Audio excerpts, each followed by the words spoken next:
Oh, it isn't good, and my butt is going numb with cold sitting on this block of ice. Oh, Lord, she was complaining, whining, sitting there like a sissy when he was covered in blood and had his throat nearly torn out. The tigress had deserted her, leaving her vulnerable and shaky. She covered her face with her hands, too humiliated to face him. "Just please, please get them out of me." He murmured something soft to her in his ancient language. It sounded tender and gentle and made her want to cry. She sat very still, watching as he separated himself from his body, his spirit moving through her with warmth and a far too intimate touch. He did this so easily, not at all like her clumsy attempts. There was no fighting for focus or concentration, just a brief closing of his eyes, and she knew his body was an empty shell. She felt his presence the moment he was in her, touching her mind with reassurance and more. He made certain not one shadow of the master vampire lingered behind, hidden and waiting to spring from the corners of her mind. He added more safeguards to keep her shield strong before moving through her to her leg. She felt his quiet confidence, and she leaned heavily on it. Too many things had gone wrong, and Natalia was no longer certain she could handle alone the task given to her. Just the revelations about her grandparents were enough to shake her to the very core of her existence. She tried to stay still, to appear as confident as Vikirnov when she was really very distressed. Vikirnov studied the tiny microorganisms clinging in clusters to the original puncture wound. They wiggled like little worms, and around the wound the area appeared inflamed and swollen. He had seen such things before. His brother's life-mate Destiny had been infected with such microorganisms. The imprint of the hand itself was branded deep into Natalia's skin, and blisters formed in small clusters around the bony-looking fingers. The parasites tried to hide or run from the white light of his healing spirit, but he was relentless, ridding her body of every single one, taking more time than they comfortably had to ensure her bloodstream and her every cell were free of the microorganisms. Only when he was certain he had eradicated every one of the intruders did he turn his attention to the original wound. What kind of mark had been branded into her flesh and bone? He had thought he had healed the injuries earlier, but the puncture wounds had reopened deep in her ankle. He was not a master healer, but he should have been able to repair her body. She should have had extraordinary shields to keep out the vampire and, to some extent, him, but her mind was vulnerable. It didn't make sense. He was missing something important, and it could cost them both their lives. Again, he repaired her ankle, paying particular attention to the tissue around the wound, inspecting it carefully to make certain he had closed and sealed the wound properly after removing all infection. The brand seemed to be an entrance for more microorganisms, but he couldn't figure out how. This was very complex, and alarms shrieked at him. Maxime, or one of his brothers, might have the brains to figure something like this out, but he doubted they'd have the patience. This took experimentation, time, endless time. Someone had worked in a laboratory and combined old magic with modern science. Healing the brand on her skin required more time and energy than exterminating the parasites. The blisters and burn marks disappeared easily, but the brand itself was stubborn, refusing to give way before the white light. In the end, Vikirnov managed to erase a small part of the palm only. He pulled back into his own body, swaying with weariness, worry on his face. Natalia studied his expression and looked down at her leg. "It's still there, isn't it? What exactly is it?" "The original puncture wound is the host, I think. The brand allowed entrance for tiny parasites, very small microorganisms. They are difficult to detect, and there's something strange about them. Someone developed them, cultivated them in a lab, and mutated them using some sort of chemical." Natalia stiffened. Chemical? A chemical was attached to the parasite? As in a potentially explosive chemical? She rubbed her temples and shook her head. "What is it, Natalia?" The gentleness in his voice warmed her. He looked so tired, lines etched into his face, his skin pale. She brushed his jaw with her fingertips. "One of my memories that doesn't quite connect. I thought of that in an experiment once, but I can't remember what I was doing." And you are getting a headache. She smiled at him. One more ache among many. Thank you. I know it wasn't easy trying to get those things out of me. We will remove any that linger as soon as we can, Natalia, and we will find a way to get your memory back if at all possible. This practice of marking with parasites is something fairly recent the vampires seem to be using to identify one another. His fist bunched in her hair, fingers rubbing silken strands. For a brief moment he rested his brow against hers. We will make it out of here. You know that, right? Natalia stayed close to him, skin to skin, her hand on his face, his in her hair. They were both exhausted and hurting, physically and emotionally. I'm glad you're with me, Vikirnov. His smile was slow in coming, but it reached his eyes. It has been a fun adventure, has it not? Oh, you're funny. Now you think you're a comedian. Adventure, my butt. Let's get out of this place. Natalia stood up and looked around her. The stairs seemed endless, giving off a strange translucent glow that only made the effect creepier. Do you think we're going to run into something worse? Worse than the vampires or the shadow warriors? She shook her head. Worse than whatever is tracking me beneath the ground. Their gazes locked. Vikirnov had such compassion in his eyes, Natalia looked away, afraid she would cry. The idea of parasites clinging to her body, or even just the hand branded on her skin, sickened her. We will get rid of it, Aina Hawk Enyame. The way he said the endearment turned her heart over. What does that mean, exactly? She tried to interject suspicion into her voice, as if he was still calling her a slip of a girl or something equally obnoxious, but she recognized the word Einahawk as forever. More than that, it was the way he said it, the look in his eyes. Forever mine. His fingers curled around hers. Which you are. She gave an inelegant snort of what she hoped would sound like derision. She felt a little foolish walking down the stairs holding his hand, but it was comforting. How was he able to get into my head, Vikirnov? Maxime? He was able to crawl inside of me. She shuddered, and he felt the revulsion rippling through her mind as well. I am not certain, he replied carefully. But you have an idea. Shields are safeguards, blocks. We weave them automatically, and we expect that no one will come into our minds and tear them down. A muted sound distracted him, divided his attention. It was hushed, stealthy, as if someone or something was nearby. Even with his extraordinary night vision, he couldn't see beyond the ice pack of the walls bulging around them and overhead. The staircase wound downward, but now was leveling off and curving toward the south. Natalia chewed at her lower lip, frowning, concentrating on what he was not saying. Why would my safeguards be destroyed? I do not know. How did the Shadow Warrior get into the room at the inn? He sent his senses seeking around them for any hint of danger. Something was definitely moving in the darkness off to their left. The wall of ice was thick between them, but the unknown stalker kept pace with them. We are not alone. Keep talking, but do not say anything of importance. Natalia let go of his hand and dropped back 2 stairs to give both of them room if they should have to fight. The feel of her knife was familiar and even comforting as she laid the blade up along her wrist to conceal it. It's cold down here. You aren't even shivering. She allowed the tigress to rise toward the surface, just enough for her to utilize the superior senses of the cat. At once, she scented something peculiar. It smells like something wild, not a vampire, but not human, not Carpathian. I don't recognize the scent. Yet I do. She uttered a small shriek of frustration in her head. I detest having my memory so fragmented.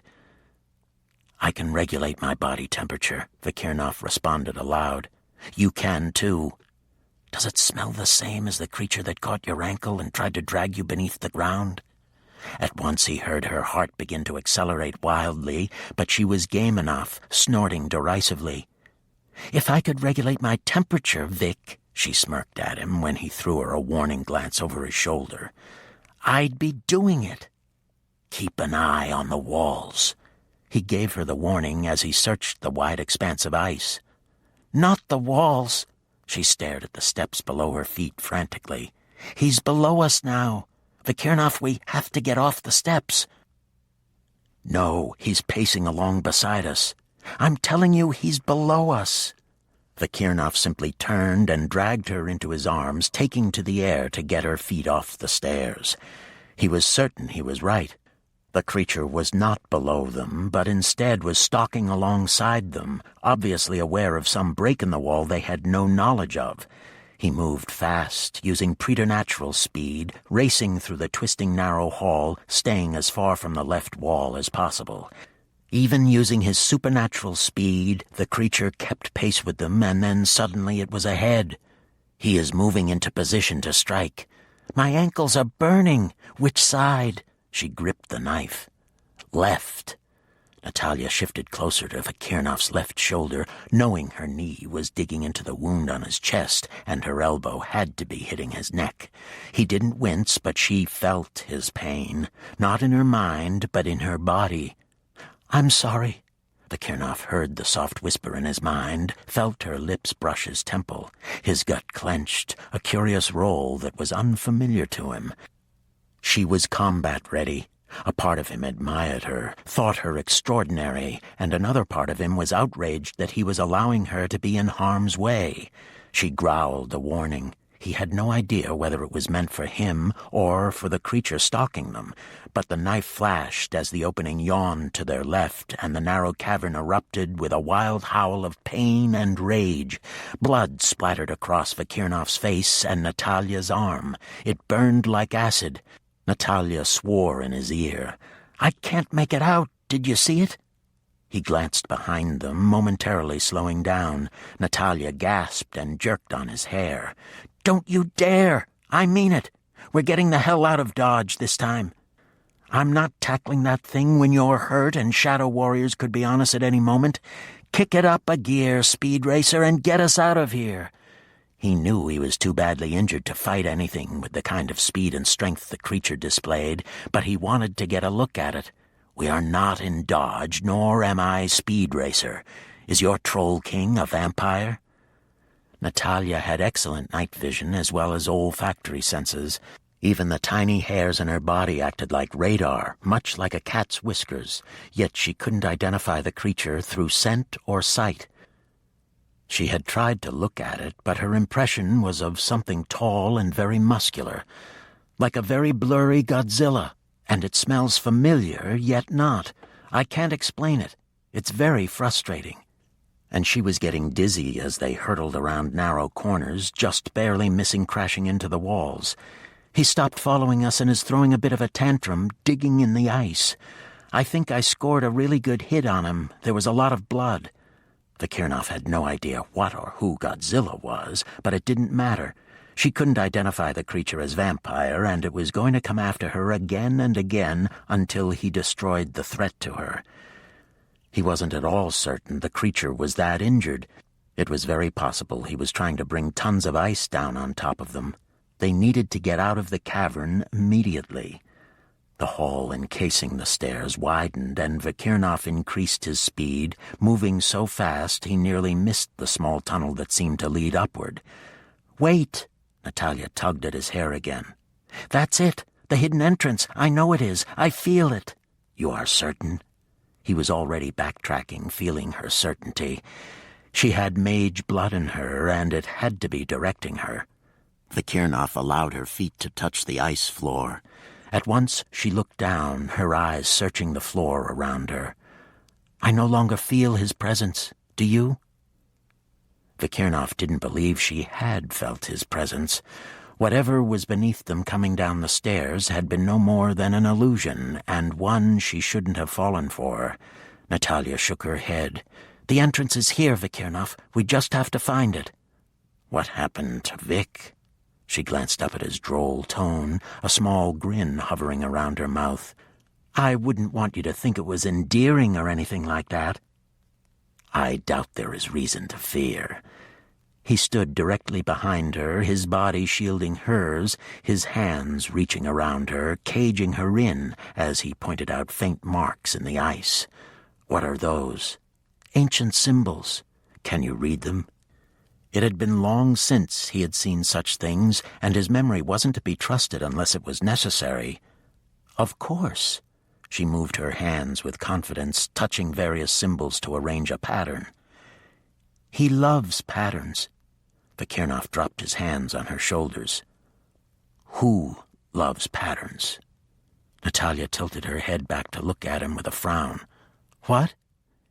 You said he loves patterns. Who loves patterns, Natalia? She rubbed her pounding temples. I don't know. I detest not being able to remember things. I hate it, Vakirnov. His fingers massaged the nape of her neck, easing the tension out of her. Do not worry about it now. Think only of opening the entrance for us. We will work it all out. Chapter 10. Natalia hurried through the progression of symbols to open the exit. She wanted out of the cave more than anything else. Keeping her back to Vakirnov, she glanced over her shoulder at him, then looked quickly back at what she was doing. I should never have considered the idea of removing your memories. Whether I could have or not is irrelevant. It's offensive. It's not right. The idea that someone tampered with my brain, deliberately removed my childhood and who knows what else, is so disturbing I can't even tell you. I have flashes of things I can't remember, and it's maddening. The door creaked open, and light spilled in, nearly blinding both of them. Natalia covered her eyes with her hands. Is it morning already? No, but it is close to dawn, and we have been underground for hours. Give your eyes a moment to adjust. His arm curved around her shoulders, and for a moment she rested against his body. How are we going to get this thing completely off of my leg? She ran her fingers over his arm, breathing in fresh air. In a day or two I will be at full strength. If I still cannot remove it, we will take you to a strong healer. In the meantime, you must be very careful. His fingers continued working at the nape of her neck, a small massage to ease the tension out of her. It felt amazing, a gift she couldn't remember having before. It was such a small thing, but she'd been alone for so long without someone to comfort her, to talk with her, laugh, or argue. She acknowledged the longing with wariness. She and Vakirnov had shared too much too fast, and Natalia didn't trust it, him, or herself. Emotionally, she was battered and bruised with reliving the past and witnessing the murders of her father, mother, and grandmother. She was too vulnerable, and she wasn't about to give herself away on those terms. She needed distance from Vakirnov to regain her perspective and strength. Natalia forced her spine to stiffen and stepped out into the pre-dawn open air.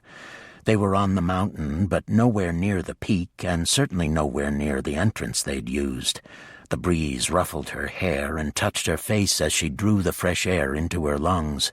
Mist hung heavy above them, but at the lower elevation the air was free of any preternatural warnings. She glanced over her shoulder to Vakirnov, and her breath caught in her throat. Out in the open she could see the damage done by the vampires, the scores of cuts and claw marks, the streaks of acid burns, and the terrible chunk out of his neck that had been cauterized and was black with burned blood and flesh. His chest wound stained his shirt red, and his skin was unbelievably pale. "You look awful." "Let's get back to the inn before the sun rises," he answered. "Can you get us back there? The tiger could carry you, but we're a long way from home." Dawn would be breaking within minutes. Both of them were already exhausted and needed shelter as soon as possible. "I can get us to the inn. Come here." Natalia had put distance between them, pacing restlessly, her mind turning over and over, trying to remember the shadowy figure that was so elusive. The one that liked patterns and who must have tampered with her brain so she couldn't remember most of her childhood. Xavier. A thought came unbidden. Had the dark mage disguised himself as a hunter and murdered her brother? Again her gaze flicked to Vakirnov. She had walked in his mind. saw the darkness crouching close, the bleak, endless years of serving his people, saw, too, his joy in finding her, his puzzlement in who and what she was. Nothing like he thought. That hurt, really hurt. And she didn't like that she had allowed him into her mind and soul enough to hurt her. Vakirnov gathered her unresisting body into his arms and took to the air. He wanted to get them away from the mountain, away from the unknown creature that was using the mark on her ankle to track them. "What is it? You are suddenly quiet, and that is very unlike you." She was so close to him, so close to his body. He was shielding them from eyes, not aggravating his injuries further by taking a different form. Heat poured off his body and into hers. His chest was hard and his thighs gripped her tightly. She became aware of her own body softening and fitting even closer to his. Desire shot through her, unexpected and piercing and totally out of place. She was being drawn, in spite of herself, into his world, and she was terribly confused. He whispered something in his language, something low and sexy, breathing it against her throat. She was vulnerable to his voice, to his accent, to the feel of his mouth moving against her skin. "What is it? Tell me." Natalia shifted just a little to circle his neck with her arms, to weave her fingers into his hair while she told him the truth. "I looked into your mind, Vakirnov. All this life-mate stuff you keep preaching is a bunch of crap." Part of her, some treacherous, lonely, feminine part of her, desperately wanted it to be true. "You want June Cleaver, or Donna Reed, that's who you want. Some little yes-woman with her apron on, cooking you meals and saying, 'Yes, dear.' Instead, you're stuck with—" She pulled her head back to look into his eyes. She knew she was showing him she was hurt. It didn't matter right then. She needed to belong somewhere, if only for a moment. He wanted a life mate, but he didn't want her. She kept her gaze locked with his. "You're stuck with Xena, warrior woman, who you don't want, can't conceive of, and don't understand." She felt his confusion, puzzlement. His eyes changed color, deepened, darkened with such intense emotion he robbed her of breath. "I do not know these women, Natalia. I do not hear jealousy as much as hurt, and it is unacceptable to me that I would cause you sorrow. I do not desire them, nor would I ever. I prefer not to eat food, so I do not expect nor want cooked meals, and I have no other life mate, only you. I have never met this Xena you speak of." Part of her wanted to laugh, and the other half wanted to cry. "I'm Xena, warrior woman, you dope. You don't know anything, do you?" She rested her forehead against his. "This life-mate thing wasn't your choice any more than it was mine. You didn't want me. I want to be wanted for who I am." There was such sadness in her voice, in her mind. It echoed through Vakirnov's heart. "How can you think I do not want you? You are a miracle to me." Natalia turned her head away. She'd been in his mind, and she knew his thoughts. He wanted a submissive woman who would hang on his every word, not someone with a smart mouth and an attitude. For one moment she thought about trying to change, trying to be what he wanted, but she could never mold her personality or drive the tigress out of her. She was passionate and fiery and entirely too impulsive. She didn't wait for someone to lead her. She took her own path, and she couldn't imagine being any different. She watched the ground below them, inexplicably sad, the vivid shades of green, the riot of colors from the meadows of flowers, and the stacks of hay dotting the rolling hills, all blurring together until she blinked away the tears swimming in her eyes. There were people down there, people with lives far shorter than her life, but so happy. People with families and children and someone to talk to. She had Vakirnov. She knew he wasn't going to leave her. He believed he was tied to her for eternity, but he didn't want Natalia Shonsky, with the blood of the dark mage running in her veins and a tigress crouching deep within her soul. He didn't want the woman who fought vampires and watched really bad movies on late-night television. Vakirnov pressed his body tightly against hers so that she could feel what she did to him, the tight, painful ache that never seemed to entirely disappear, not even in the midst of danger. How could she think he didn't want her? There was no other woman for him. There could be no other woman. I have much to learn about women, Natalia, it is true, but I do not doubt that I want you. His hands shifted on her body, a subtle difference, but she felt it all the way to her toes. She wanted to smack him one. It just welled up, a tight hot ball of temper that raced through her bloodstream and came spilling out in a low warning growl that vibrated through both of them. There was a small silence. His body rippled, muscles flexing, and his knee pushed between her legs, forcing her into contact with his hard, thick erection. Did you just warn me off? If there was a suspicion of laughter in his voice, she couldn't catch it, but she felt it, as if the idea was amusing to him. His tone was pitched so low, she shivered. It had gone from soft to black velvet, dark and mesmerizing, and oh, so confident.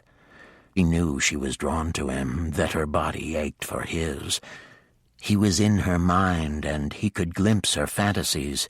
As much as she tried to keep sexual thoughts out of her head, they persisted, crowding in when she least expected it, and the tigress in her reacted, rising with heat and need and hunger. Yes, I did. There was a challenge in her voice. What could he do after all? She was safe, and she knew it. Because you think you are safe. She tilted her chin. I know that I am. She let her gaze move insolently over his body. You aren't exactly in shape to win wars. Was she challenging him? Deliberately provoking him? She wanted to feel his mouth crushing hers again, his hands on her body. She wanted to belong just once, to lose herself in another person when her whole world had come crashing down. You should never underestimate your life mate. Her feet touched the balcony just outside of her room at the inn, but he didn't release her. His arms held her close, and his knee was still wedged between her thighs. Natalia found herself caged between his body and the wall. His eyes glittered dangerously, and she recognized the predator. She felt the rush of heat spreading fast, the quickening of her pulse in answer to his sudden aggression. He'd been so gentle with her, she had almost forgotten how dangerous he could be. He had the same animal instincts, the same possessive nature, the drive to be dominant. Her heart pounded and her body pulsed with sudden hunger. He could drive away every demon she had, replace it with pleasure. There was no give in Vakirnov, and by challenging him, she brought out his every predatory instinct. She wanted to be mindless, to forget everything, only to feel. Vakirnov framed her face with his hands, the pads of his thumbs sliding over her soft skin. He studied her upturned face, the tears so close, the weariness. A small sigh escaped, and his features softened. You have gone through trauma witnessing the events of the past. In effect, you lived those events. There is sorrow and rage in you, and your emotions are all mixed together so you cannot separate one from the other. I will accept your challenge another day, when you are not so confused, and I know that any decision made is real, and not because you are vulnerable. I took away your choice when I bound us together. I will not do so twice. Natalia stared up at him, shocked that she was so close to tears. She had never felt so raw in her life. He pulled her into his arms and folded her against him, his palms at the back of her head, this time without even a small hint of aggression. There was comfort in his strength as he stroked caresses down her hair. I am sorry about your parents, Natalia. It is a terrible thing to have family betray us. There were times I thought hunters needed the loss of emotion in order to hunt friends and family who became the undead. Vakirnov hadn't needed to share the deaths of her parents with her, but he had chosen to do so. He had stayed in her mind through it all, reliving those dark moments with her, sharing the emotional outrage and grief right along with her. He had fought beside her, healed her, teased her, and shared his mind when she needed an anchor. Now, grievously wounded, his eyes and skin burning in the morning light, he still offered her comfort. She pressed her lips to his chest and straightened her spine. "We need to get inside where you can lie down." She felt his hesitation, and a dark dread began to take hold of her. She looked up at him. "What is it, Vakirnov?" "My injuries are very severe, Natalia. You still have to access the scenes from the past and complete your task, whatever that task may be. The Prince and Falcon are both wounded. I need to be at full strength with a master vampire in the area. I have no choice but to go to ground this rising to heal." His voice was grim. There was a small silence. Her fingers curled tighter in his hair. She couldn't breathe, couldn't find enough air to drag into her lungs. The thought of being separated from him was terrifying. Her emotions swirled up, violent and chaotic and totally without sense, so unexpected she couldn't hide it from him. "Why can't you stay here? I can watch over you while you sleep. You know I will." Was that really Natalia Shonsky, pleading with a man to stay with her? Not just any man, but a hunter who had bound her to him by reciting an ancient spell. It didn't bear thinking about. A part of her wanted to take back the plea, to say something flip and make them both laugh, but the dread was too close and too overwhelming. He was going to leave her, and she was going to be alone again. "Only Mother Earth can heal these wounds, Natalia," he said, regret in his voice. "Well, let's not forget good old Mother Earth also gives the Troll King a nice little hideaway. What if he decides to come burrowing up under the ground to your resting place and I'm not there to save your butt again?" Her nails dug into his arm. She was pathetic, trying to hold him to her. "I do not want to leave you, Aina Ok Enyame, but you cannot yet come with me and sleep our rejuvenating sleep." "How can I be forever yours if the Troll King is going to drag you into his lair while you're sleeping?" She would not beg him to stay. She wouldn't. "I'll go with you and just sit on top of your resting place." Vakirnov shook his head. "You cannot, and you know it. I do not want to leave you to face the separation of life mates, but I have no other choice." One hand slid to the nape of her neck, his thumb brushing over her chin in a small caress as he bent his head even closer. "I am capable of looking out for myself," Natalia reminded him, squaring her shoulders. His mouth was so close to hers, a temptation. She knew he wanted her, that his body was full and aching. It was in every beat of his heart. It was in the hardness of his muscles and fullness of his groin. Most of all, in his eyes, diamond hard, glittering with such intensity as he stared down into her face. The erotic images she had glimpsed in his mind took her breath away.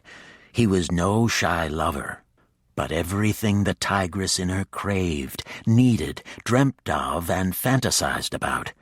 It wouldn't be difficult to change his mind, to keep him with her. The thought was there, unbidden, but strong in her mind. She didn't want him to leave her. Vakirnov lowered his head to kiss her. A small taste to get him through the separation, a mere brush of his lips against hers, but his will melted away as unexpected fire raged in his veins and his heavy erection pressed painfully against the material of his jeans. He heard a strange roaring in his head, and every injury his body had suffered, every pinpoint of pain came together at the point of his groin. He needed, he hungered. He couldn't think anymore, only feel. Pleasure and pain mixed together until he couldn't tell them apart, until he knew this woman in his arms had to belong to him, did belong to him in spite of her denials, not anyone else, only Natalia. His mouth crushed hers, rough and demanding, teeth tugging on her lower lip, tongue sliding on the seam to thrust deep with his own claim. She realized he didn't want the separation any more than she did. He was more than willing to succumb to seduction. Wounded, in pain, it didn't matter. He would give everything up to claim her body, to be a part of her. Hunger seemed insatiable, hers, his. She couldn't even tell the difference, only that her fingers fisted in his hair and her head tilted back to give him a better angle while her mouth fed at his. He dragged her closer and her arm knocked against his neck. He tensed, his body shuddering, breaking out immediately in a blood-beaded sweat. Natalia pushed away from him, shrinking back against the wall, pressing the back of her hand to her swollen lips. "This is crazy. You're making me crazy. Go away right now. The sun is climbing. Your eyes are burning. The next thing I know, your skin will burst into flames." A reluctant smile tugged at Vakirnov's mouth. It felt like flames were already dancing over his skin, but she was right. He was weak, needed blood and healing soil. It was only the fact that he was an ancient, well experienced with grave injuries that allowed him to stay on his feet. His strength couldn't last forever, and she would have need of him in coming battles. "Go, Vakirnov, I mean it." "I will see you safe first. Remove the safeguards and enter your room." She couldn't think straight, her blood so hot and her body tight and uncomfortable, begging for release. She took a breath and forced her scattered mind to work again. If she concentrated on the safeguards and not on the fact that he was going away, she would be all right again. The room was just as they'd left it. She flung her pack into a corner and sat down in the small chair just in front of the television set. She'd paid extra for the television set, and it was covered with the same colorful tapestries as the walls and bed, so much so that she could barely see the screen. "I'll be fine. You can see no one is in here or has been here." It will not be easy. Being separated from a life mate is extremely difficult. I, of course, have not experienced it, but am told grief is overwhelming because our minds need to touch. I will be asleep, and you will not have access to me. "Don't flatter yourself, Vic." She crossed her arms over her churning stomach and managed a smile. "I've been without you for a century or two. I think I can manage." "The doubt will creep in, Natalia. You will think I am dead. Emotionally, you have already been through a storm. It will be difficult not to give in to wild grief." Her eyebrow shot up. "Grief? Not just grief, but wild grief? I think I'll manage just fine. The sun is climbing and you're wasting time. Just go now before—" Her voice trailed off. She wanted him to go. "Do not try to access the past by touching the ceremonial knife, Natalia," Vakirnov cautioned. "I do have a perfectly good mind, and I've been able to use it all this time by my little old self," she answered. "You're stalling." "Give me your word." She was beginning to feel desperate. "I give you my word, but you tell me the first line again." His eyebrow shot up. "The first line?" "Of the binding spell. I want you to say it again in your language." Her chin shot up. "You aren't the only linguist. I can speak several languages, and I'm very good at figuring things out." "So you are still determined to undo what I wrought?" "Yes." She didn't know how true that was anymore, but damn him to hell, he was leaving her, and she was already acting out of character, a whiny baby ready to cry for him. She'd tried to seduce him into staying, and she'd pleaded with him. She had no shame, and that just wasn't okay with her. His eyes went diamond hard again. "You are my wedded wife." "You literally married me, bonded with me, tied us together in the way of your people." "That is so." He suddenly leaned forward, one hand on either side of her head, effectively caging her in. "You are my life mate, Aina Ok Enyame, forever mine, and that is all there is to it. I do not give up what is mine. If trying to find a way to undo the ritual words occupies your mind and allows you to get through the hours of these next few risings without me, please feel free to work to your heart's content." He kissed her, hard, deep, a fierce claim meant to shake her up, to brand her his, and it did. Natalia couldn't stop her response, opening her mouth to him, feeding on him, devouring him with the same edgy hunger. Vakirnov broke the kiss and lifted his head, his gaze holding hers captive. "You are mine. Your body doesn't lie, Natalia." "Oh, go away," she pushed at him. "I belong to myself. I don't care what you say." Her voice trailed off as her gaze lifted to his. "Next few risings? What does that mean? You won't come back tonight?" Fear was the first emotion, followed closely by anger. She shoved at him again. "You did this thing to me. You made me dependent on you, but I refuse, absolutely refuse to waste one moment of my time grieving when you're walking out on me. You shouldn't have tied us together if you were going to do this. Get the hell out of here, Vakirnov, and don't you worry. I'm not going to look back, not at all." Was she prodding him again, challenging him? She couldn't think straight with her mind in such chaos. "I can take you with me, Natalia. We have exchanged blood on 2 occasions. It would be my pleasure to do so again." There was seduction in his voice, a threat, a warning. She studied his face. He was riding the edge of his control. There was too much feeling, too many emotions crowding in, and they were feeding each other back and forth. Natalia took a deep breath and drew back from the edge of the precipice she had nearly rushed over. "I'm sorry, Vakirnov. I'm very shaken. Thank you for all you've done for me. I'm not acting like it, but I really appreciate it." He pressed his lips to her forehead. "Good luck, Kishlani," he added deliberately with a small grin. She feigned outrage. "I know you didn't just call me a little girl." There was a lump in her throat, but she forced her gaze to meet his. She could watch him go and never look back if she had to. She was no little girl, but a grown woman with a mind and heart and will of her own. "Go ahead and mock me. You won't be smirking when I find the spell to unbind us." "Weave your strongest safeguards, Natalia. No matter what, I will come back. I want you to remember that. I will come back to you." He straightened, and she caught the slight wince. There was fresh blood leaking onto his shirt. Ashamed that she was holding him there, Natalia waved him away. "Go. I'm going to sleep for 2 days. That should give you plenty of time to heal, Superman." It sounded impossible, but small cuts on her own body could heal nearly instantly, and Vakirnov was full Carpathian. Vakirnov pulled open the balcony door. The early morning sun was climbing fast. Light spilled over him and into the room. "Do not forget the safeguards, Natalia." "I won't." He took a step into the burning sun, hesitated, and turned back.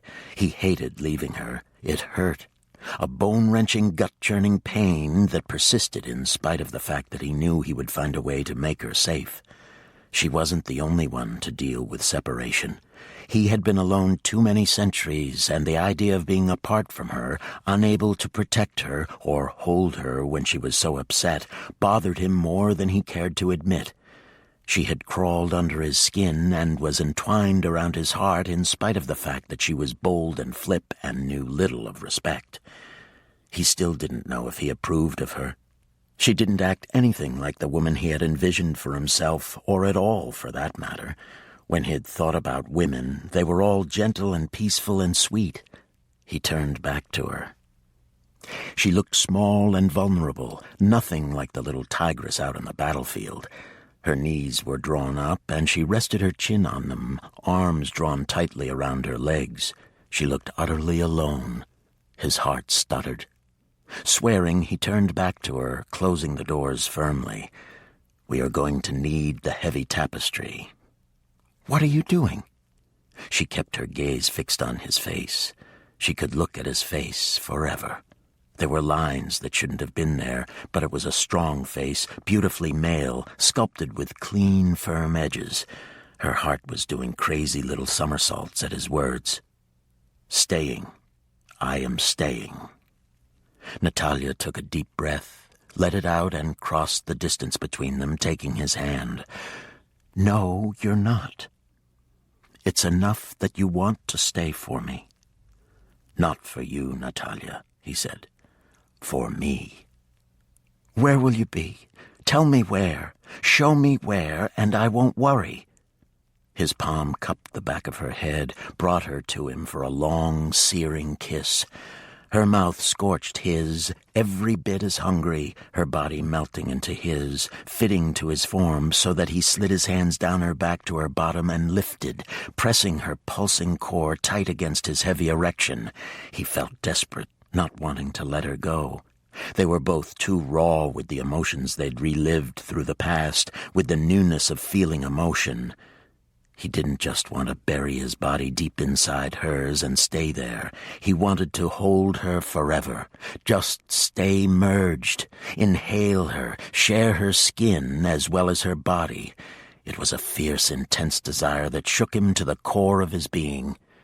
She loved his mouth, his taste, his smell, everything about him, especially the way he kissed her as if he could devour her, and it still wouldn't be enough.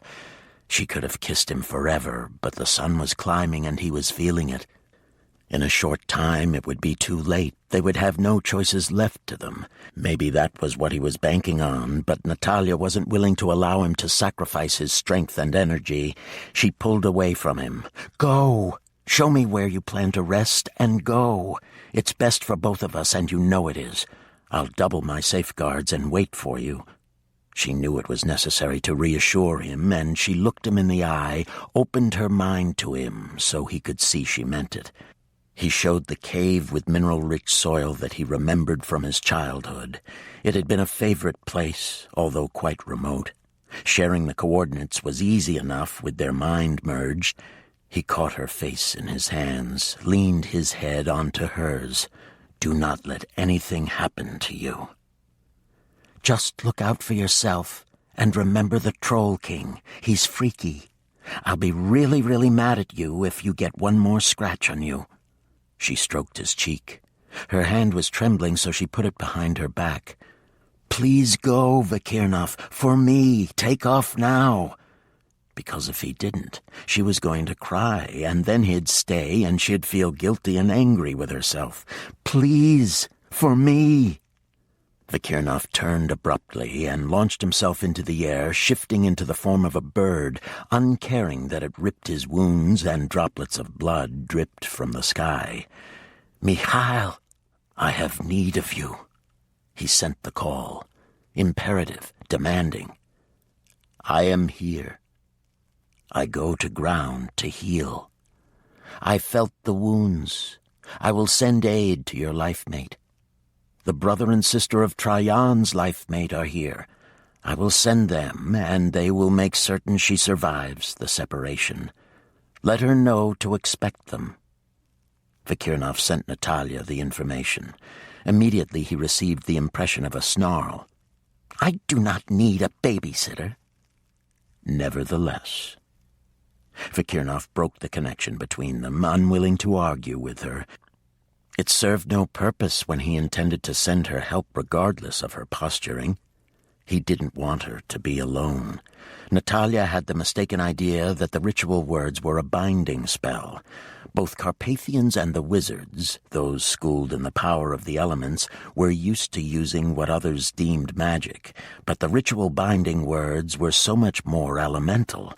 Imprinted on a male Carpathian before birth, the binding ritual ensured the continuation of their species. He found himself smiling deep within the form of the bird. If it helped her to get through their hours of separation to work on undoing the binding between them, then he would put aside his hurt feelings and be happy there was something to aid her. Mikhail, there are many vampires in this area. I believe they seek to destroy you. You must be very careful. We have been under siege for some time, Mikhail answered. Trajan was attacked by a master vampire. He did not recognize him, but it was without doubt an ancient and well-versed in all the powers. Trajan had no choice but to leave us. The vampire drank his blood and connected them. Trajan feared he could be used to spy against his own people. He has gone with his life-mate to meet the rest of her family. Who is left to protect you? Vikirnov stifled the alarm shooting through him. Maxim had seemed utterly confident in his ability to destroy the prince of the Carpathians. He had said Mikhail was without protection. Where was everyone? Their people were few and scattered over a wide range, but surely the prince was well guarded. Falcon lives close, and Manolito has returned from South America. You are here as well.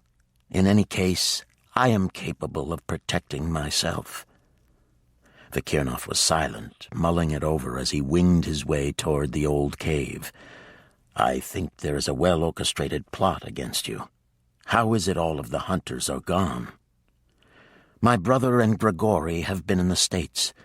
Byron is in Italy, and I believe Tien and Eric are traveling with their life-mates. Grigori and Jacques are on their way back, but they travel slowly as Shay is pregnant. Gabriel is not too far. Should there be need, they will come with all speed. Vikirnov didn't like it. There was need, great need right now. Forgive me, but perhaps you are being too complacent. I was in the States with Raphael, and we encountered Maxim's brother. It took both of us to kill him, and Raphael nearly died doing so. They have grown powerful, Mikhail, and they are developing strange weapons against us. The vampires are banding together, and they mean to assassinate you. Maxim told me it was their goal. If they have sufficient ranks here, we may be in trouble. You said Falcon was wounded. You are wounded, as am I. We do not know the full extent of the army they have in place against us. You are used to battling fledgling vampires and those of lesser skills. You have never faced an ancient of great power. With some of our most experienced hunters such as Trajan and Falcon injured, perhaps we need to reassess what is going on. Vikirnov was never much of a talker. He preferred action, and it hadn't been his intention to get into a confrontation with his prince before actually meeting him. But twice now they had disagreed on a course of action. The prince was necessary to sustain their species. It was possible his daughter, Savannah, carried the necessary gene to ensure the survival of their entire species, but Vikirnov wasn't willing to gamble with the prince's life to find out. Heavy vines and a pile of rocks covered the entrance to the cave he sought. The area looked as if it hadn't been disturbed for several hundred years. The opening was very slender, hidden behind mere cracks in the boulder. Vikirnov and his brother Nikolai had discovered the entrance as children. Magma, deep below the surface, heated the narrow tunnel and the caverns and springs. The double chambers were rich in minerals, and the brothers had often carried the soil home to aid the healers. Thank you for this information, Vikirnov. I will take it under consideration. Do not worry about your life-mate. My friends will protect her. Vikirnov didn't snort his derision. It would have been rude when talking to royalty, but in truth, no one was going to protect his life-mate. If there was any protecting going on, Natalia would be the one doing it. He didn't care how distraught she might be over the separation. On that thought came pride, respect. Natalia might not be the woman he'd dreamt of or fantasized about, but she was extraordinary and reliable, utterly, absolutely reliable. Deep within a chamber, he opened the healing earth. His body was tired, and he desperately needed to feed, but he had waited too long, and the sun had climbed too high. Floating down into the warmth of the rich soil, he allowed the soothing properties to wash over him. "Are you all right?" He reached for her because he had to touch her, to know that she was alive and well. "Yes. What about you? You sound exhausted. Why haven't you gone to ground?" "I was having a discussion with the prince." There was a small silence. "You were ordering him around, weren't you?" Why would you think that? I just know you. Diplomacy and tact aren't exactly your strong suits. The dirt began to fill in around and over him as he laughed softly, the sound echoing through her mind.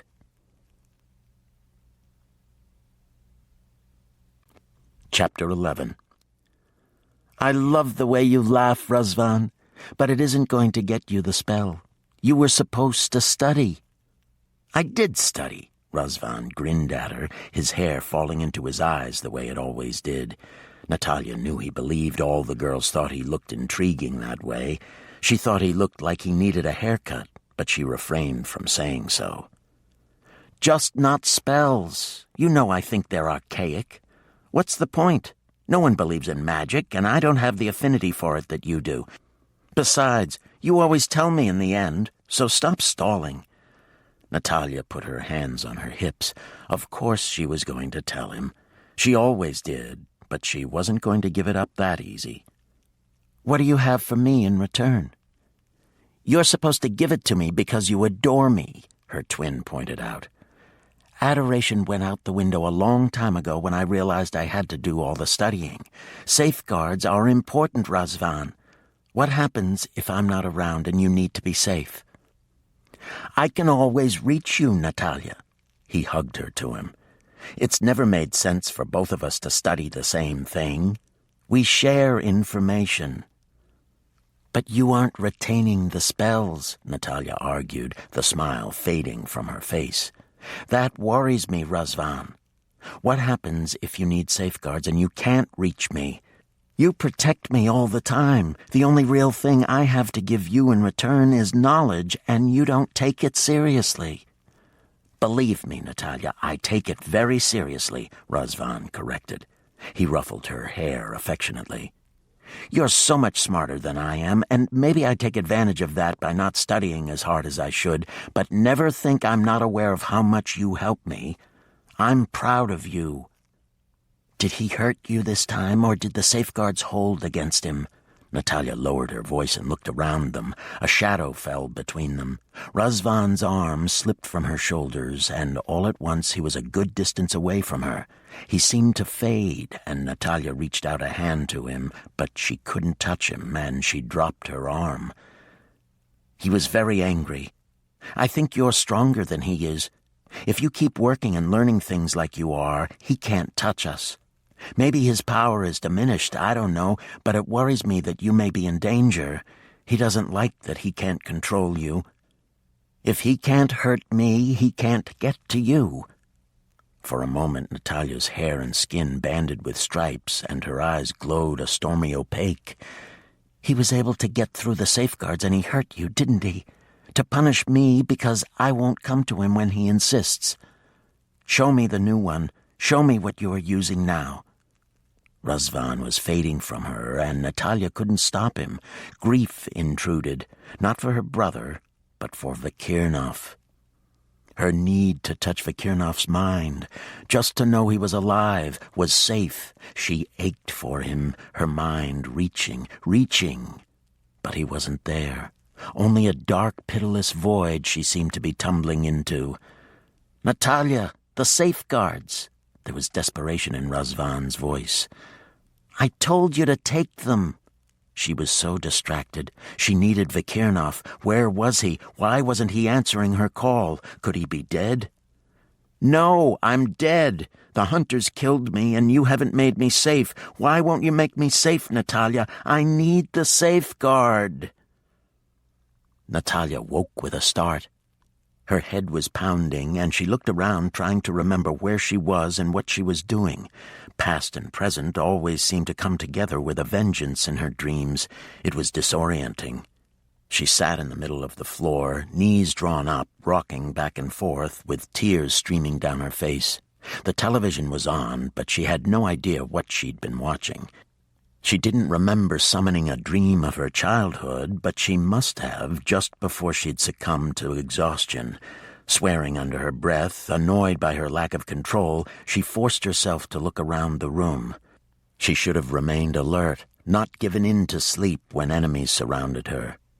Rubbing her ankle, Natalia looked at the heavy drapes drawn to block out the light. Her eyes and skin still burned, so she was certain the sun hadn't set yet. She tried to focus on the television, but she couldn't seem to think straight. She loved really old movies with bad special effects, and she'd found a channel that played them, but she couldn't seem to keep her mind from straying to Vikirnov, and that was just plain making her angry. She gave it up with a little sigh, switching off the set and kicking at the rumpled bed. There had been no maid service in the room, and it was still a mess from when Vikirnov was there. The pillow held his scent, and she buried her nose against its softness, inhaling deeply before hugging it to her. "Damn you, Vikirnov von Schrader!" She felt better condemning him out loud.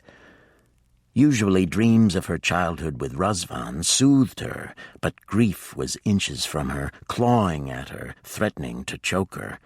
Not grief for her twin brother, long gone from her, but grief for a man she'd barely met. But she knew him. She'd been in his mind, and she knew what kind of man he was. Her soul had touched his. Where was he when she needed him so desperately? "I'll be damned if your stupid binding spell gets the better of me." He was alive. She knew he was alive. It didn't matter that she had reached out to touch his mind 100 times over the last few hours and found a dark void. She would not give in to such fantasy. He was merely sleeping the rejuvenating sleep of his kind. She knew what it was. She'd actually studied the healing properties of the various soils in one of her many frenzied periods of gathering information to fill the long, empty hours of her life. "Maybe I'll have to go to your cave and sit there waiting for you to wake up while I work on the spell to unbind us, because I don't like this feeling." Emptiness was a hole eating her alive. "I can figure this out. It isn't that difficult." She pressed her hands into her churning stomach. A soft rap on the door startled her. Natalia spun around, looking wildly for her weapons. They were always at her fingertips. Was she so far gone that she had let her guard down? Vampires might not be able to attack during daylight hours, but they were masters of puppets, ghouls created to do their bidding. And there was always Brent Barstow skulking around. She wasn't in the least bit fooled by his casual attitude. The man was up to no good, and that put him in league with the vampires as far as she was concerned. "Who is it?" She stood to the right of the door, gun in hand, finger on the trigger, safety off. The safeguards should hold, but she believed in being prepared. The tigress rose close to the surface, allowing her to utilize the incredible gift of scent. A man and woman, no sweat to indicate fear or danger, but she didn't let down her guard. "Jubal and Gabrielle Sanders, ma'am. Your life mate sent us to watch over you." Natalia let her breath out in a long, slow hiss of annoyance as she sagged against the wall. "You're an idiot, Vic, sending them here. You know damn well I'll be trying to take care of them instead of the other way around." He couldn't hear her, but it gave her satisfaction to say it. "I told him I didn't need a babysitter, thank you very much. He's flattering himself to think I might miss him." "Ma'am, we can't very well stand out here in the hall talking through the door." There was a small silence. "Well, okay, we could, but we're going to attract a bit of attention eventually." "You could just go away," Natalia said hopefully. "We have orders from the prince, ma'am. We can't leave." "If you call me ma'am once more, I may just shoot you right through the door," Natalia said. She sighed. "Just a minute." It took several minutes to remove the safeguards from the door.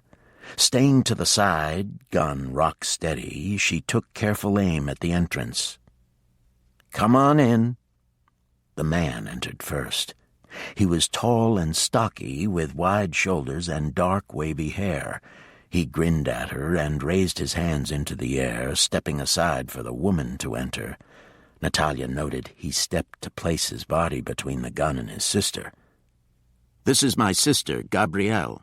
I'm Jubal Sanders. Basically, we're human in-laws to try on."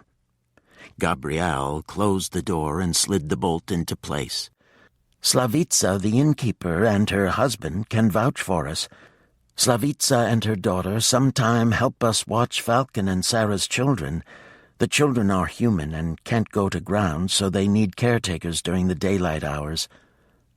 I don't need Slavica to vouch for you. I can read your mind. It was a lie. The brother and sister had very strong barriers, shields Natalia was certain the prince or Falcon had helped to construct. Jubal's smile widened at her as if he knew she was lying. Are you going to shoot us? Because I'm beginning to feel like I'm in one of those gangster movies. I'm still deciding, Natalia said. I haven't killed anyone today, and I don't want to make that a habit. I have to stay and practice. Well, at least introduce yourself before you shoot me, Jubal said, looking around the room, his eyebrow arching upward. Natalia followed his gaze to all the scorch marks and blackened pieces of cardboard. Natalia Shonsky. She slid the safety into place on the gun and waved them to chairs. Thanks for coming, but I'm fine. I don't fall apart all that easy. She was turning into a first-class liar. Her insides were raw with grief, and there was a hole burning its way through her throat. She managed a smile. Vic tends to worry over the silliest things. Gabrielle looked around the room, trying to ignore the burn marks everywhere and focus on the brightly colored tapestries. When we first came here, we stayed at this inn. Our room had beautiful woven rugs, all in earth tones. This is very red.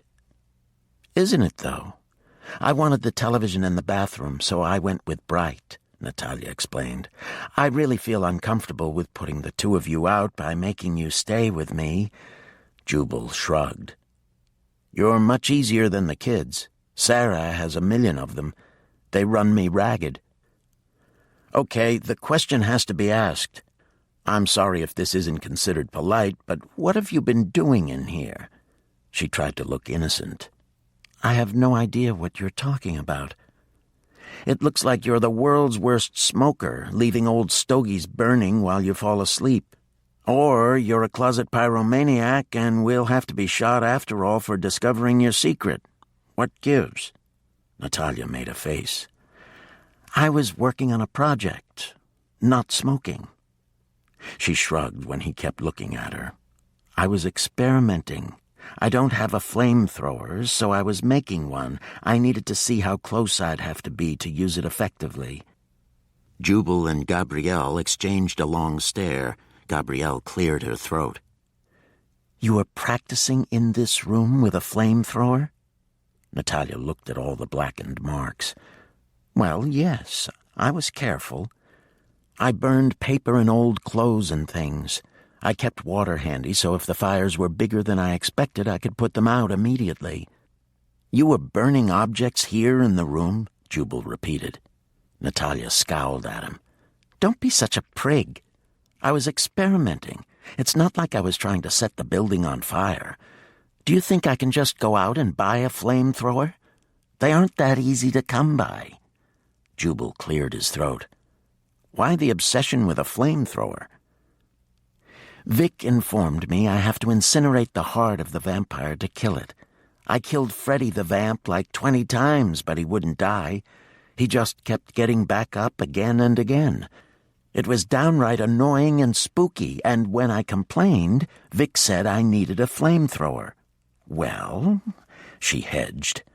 He said I had to incinerate the heart, and I can't just call down lightning or throw fireballs, so there you go. Jubal swept a hand through his hair, clearly agitated. Let me get this straight. You've been inventing your own version of a flamethrower?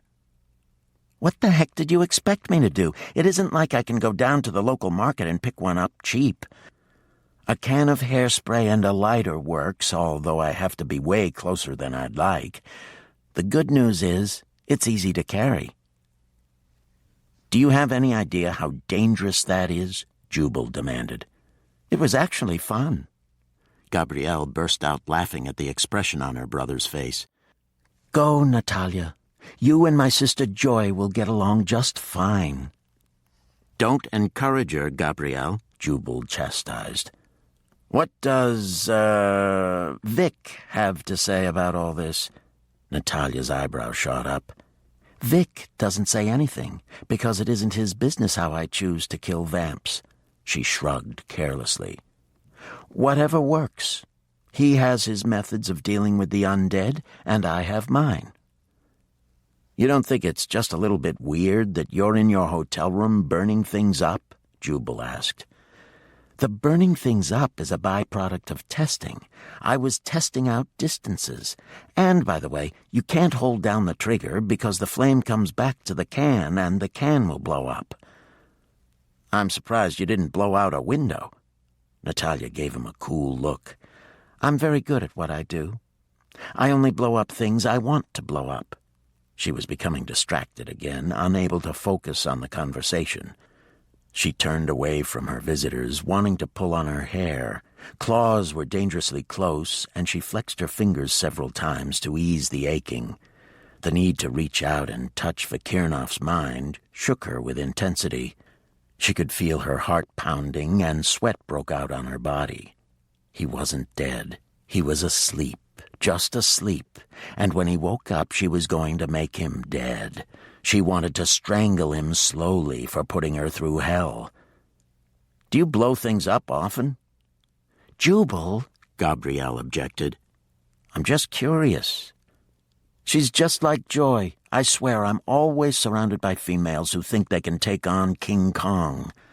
A reluctant smile found its way to Natalia's face. I love that movie. What were you watching? He indicated the television set. I don't remember. And she didn't. She loved the wonderful old television shows and B-movies with their old-time special effects. It didn't matter what language they were in, they always provided entertainment, but now she couldn't remember a single thing she had watched all day. But it wasn't King Kong. She couldn't make small talk with perfect strangers. She had learned how to appear friendly and never give anything of herself away, but somehow her life had changed. In any case, when she was so distraught, which was never, before Vakirnoff, the tigress roared for supremacy to protect her, and that meant Jubal and Gabrielle Sanders might not be entirely safe. Natalia felt empty without Vakirnoff. She twisted her fingers together and slid back down the wall to sit on the floor in the midst of her weapons. She wasn't afraid of the brother and sister. In such close quarters, the tigress would make short work of them if the weapons proved useless, but she felt vulnerable. She had never been so vulnerable and raw and exposed. Damn Vakirnoff and all Carpathian men. Natalia. There was compassion in Gabrielle's gray eyes. Raven Dubrinsky told me that one time, years ago, Mikhail had to go to ground without her. He was wounded, and she had not yet been converted. She said it was one of the most difficult periods of her life, and she wanted me to tell you that if she could be with you right now, she would have come. How bad are the prince's injuries? Natalia asked, desperate to latch onto something that would keep her need of Vakirnoff at bay. If needing a man was a byproduct of being a life-mate to a Carpathian, she was more determined than ever to find a way to break the binding ritual. Not only did it suck, it was humiliating to think she couldn't be without Vakirnoff for a couple of days. She had been around the world several times by herself. Most of her life had been solitary. She did not need a man. His injuries were pretty bad. I didn't see him, but Raven was very upset. He was led into a trap, Jubal said. Both he and Falcon were attacked by several vampires in 2 separate instances. I think the vampires are trying to wear them down, to keep them injured and weaken them from blood loss rather than go in for the kill. Vakirnoff thinks the vampires are trying to kill the prince. Maxime, that's the master vampire, told Vic they would kill Mikhail and the entire race would be doomed. Natalia drummed her fingers on the floor. Is that true? I haven't been here that long, Gabrielle answered, but Gary told me the prince is a major link between all Carpathians. Gary? Natalia prompted. Gary Jansen is one of those geeky guys who can do anything, know everything, and talk so you can't understand him, Jubal said, grinning at his sister. He is not. Gabrielle flicked a chewing gum wrapper at her brother. He's the kindest, most wonderful man around, and even Shay thinks Gary has the best chance for figuring out why the Carpathian women miscarry so often. She smiled at Natalia. He's brilliant. A brilliant geek, Jubal pointed out. Gabrielle wrinkled her nose at her brother. At once, Natalia felt alone.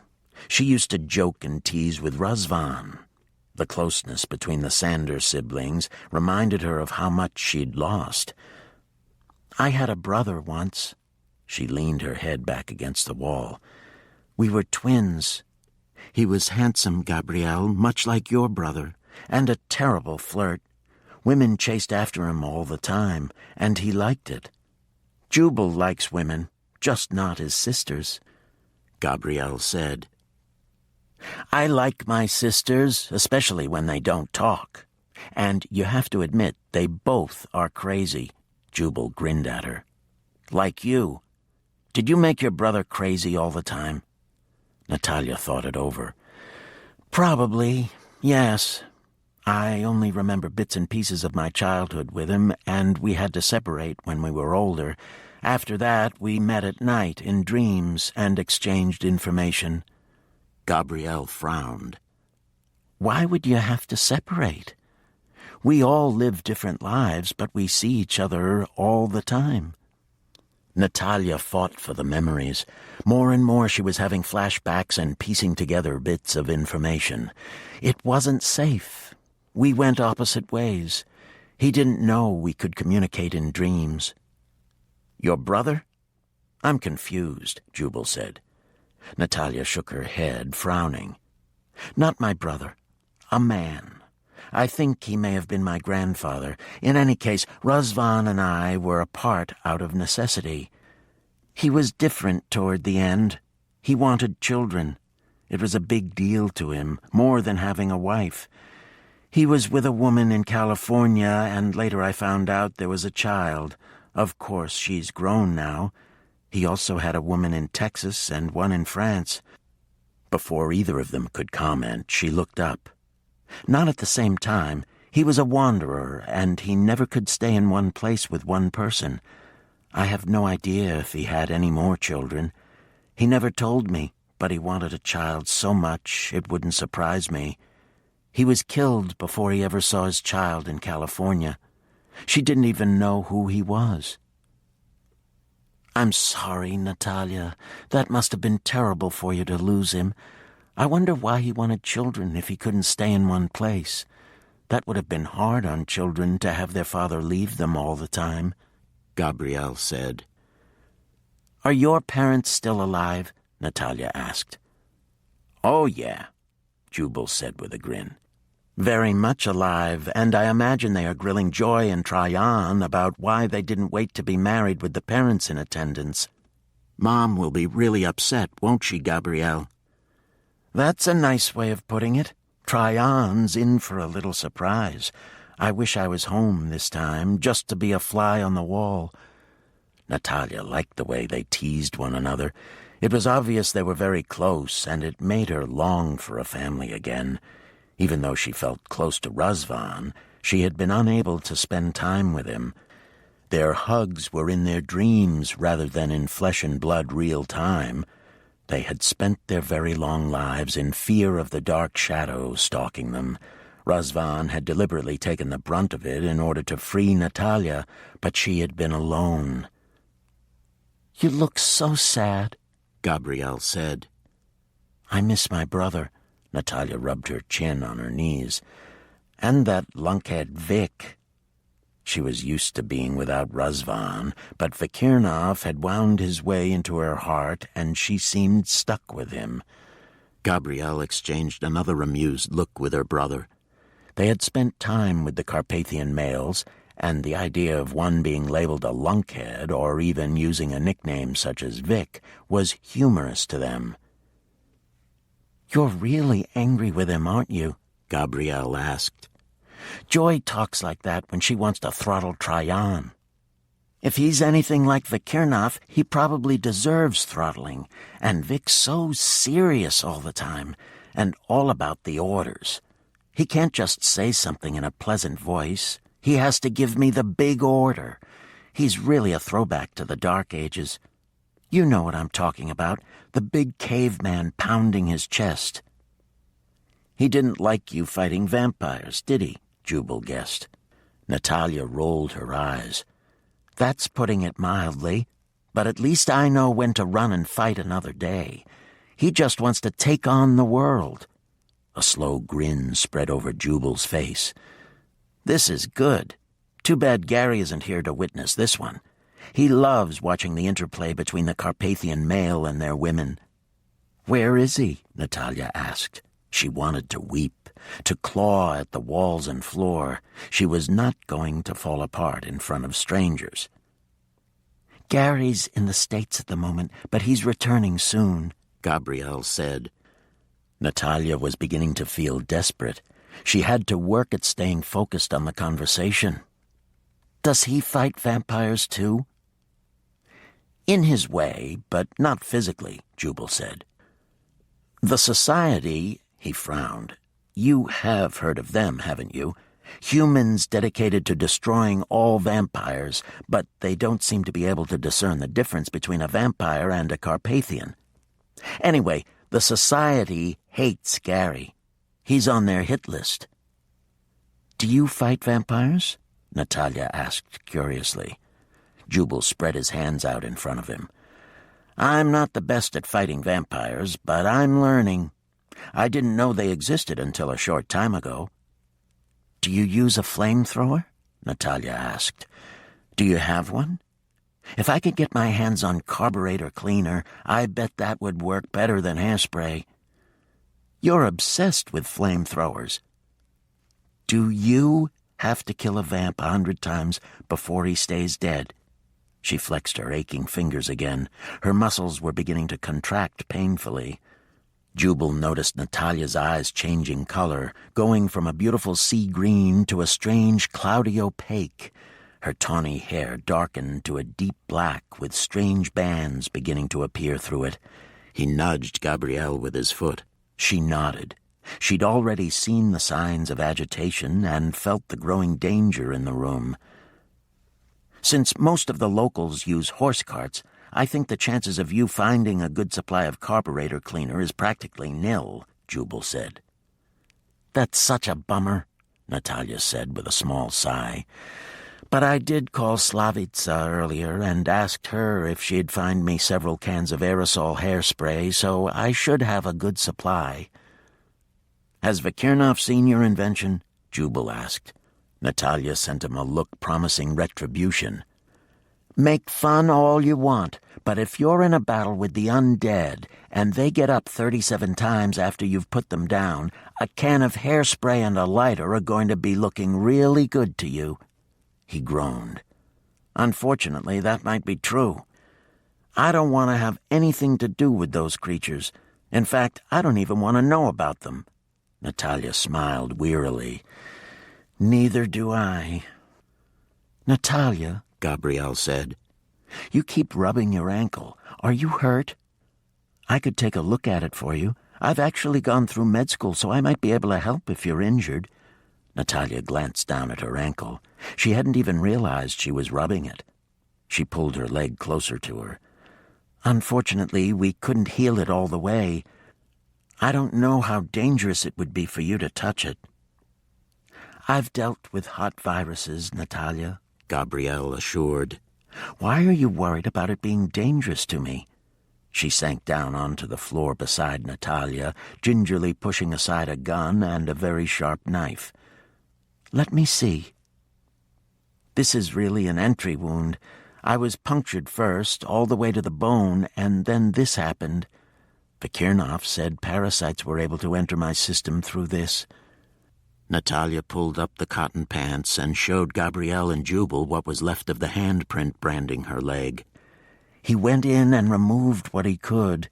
He said there were microorganisms, and he thought he was able to get rid of them, but he couldn't remove this. It aches." Gabrielle studied the handprint carefully. "It looks like skin," Natalia said. "Cloned skin. It appears to be about approximately 1/100th of an inch thick, and it has attached itself to the host's skin, in this case my ankle and calf, in the manner of a skin graft." "It normally takes 5 days for grafting to complete," Gabriel pointed out. "That's what is so extraordinary. My blood vessels grew very fast from the underlying host skin tissue to the handprint, bonding the 2 layers together." She looked at Gabrielle. "That's why Vakirnov couldn't remove it, because it has become my skin, breathing, perspiring, performing all the functions of skin. It's part of me. Why wouldn't your body reject it?" Gabriel was moving closer, bending her head to examine the area. "You already suspect. Your bone marrow was taken when your ankle was punctured. Your own stem cells were used. That's how it was done, wasn't it?" Gabrielle asked. "All potential immune system rejection is eliminated because any material cloned from the host will be host's exact genetic match." Jubal held up his hand. "Wait a minute. What are you saying? Someone attacked her and scooped up her stem cells to clone her skin? I thought you could only use embryonic stem cells for that kind of thing." "No." Gabrielle shook her head, but she was watching Natalia closely. "The latest research tells us adult stem cells work just as well, and, of course, one of the most successful sources of stem cells is bone marrow." "This is just bizarre. Why would anyone want to do that to you, just to mark you? I can't buy that when the technology has to be very sophisticated," Jubal argued. "It's my technology." Natalia's voice was very low. "What?" Jubal demanded. "It was my idea, my experiment. I was given challenges all the time, things to accomplish through a blend of science and other skills I have. I had to find a way to inject microorganisms into a host without detection of the parasites and without rejection at the site." She stared down at her hands. "I did this. The vampires can mark people, track them through the parasites." "How are the microorganisms injected into the body?" Jubal asked. "Through the hand, although I didn't do anything so dramatic as branding a hand onto anything. It works on the same principle as a mosquito bite." Natalia rested her head against the wall and wiped at the small beads of sweat dotting her forehead. She had known the moment Vakirnov explained to her what was going on in her leg. Her own research had been used against her. "The parasites are injected into the host. The thing is this. I wasn't simply experimenting with putting parasites undetected into a body. I was using those parasites as weapons. I was able to bind highly dangerous chemicals to the parasite. I was able to bind several different things to the parasite and get it into a host undetected." Jubal looked at Gabrielle. "Is this possible?" Gabrielle nodded. "Yes, of course it is. The research into stem cell and grafting and even binding chemicals onto microorganisms is very advanced. Yes, it can be done." "How would the vampires get a hold of my research?" Natalia asked the question out loud. She had no idea why she hadn't confessed to Vakirnov when she told 2 perfect strangers, but somehow it had been much easier. There was a small silence. Gabrielle sighed softly.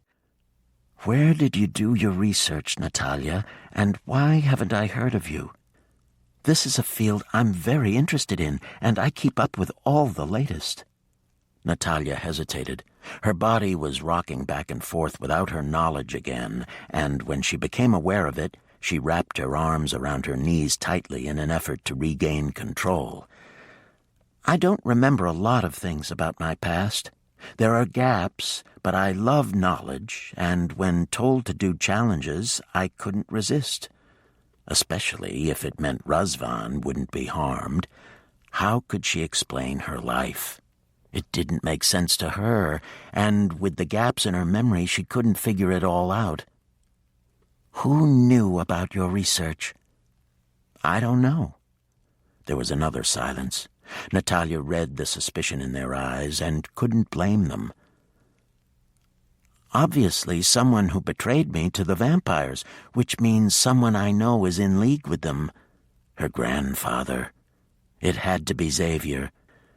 She couldn't remember him ordering the experiments, but from her dreams she knew Razvan protected her and she tried to protect him. Even after accessing the crystal globe, she couldn't remember what Xavier looked like, and that was truly frightening. She rubbed her hands up and down her arms in an effort to warm up. Are you cold? Is it cold in here? She was shaking, she was so cold. The tiger was rising in an effort to protect her, to keep her from being so agitated, and it was looking for a target. Natalia dug her fingers into the floor of the bedroom, nails gouging the wood before she could stop herself. She wanted to weep again, to claw at something until the wild grief in her was gone forever. It was sharp and terrible and took over when she least expected it.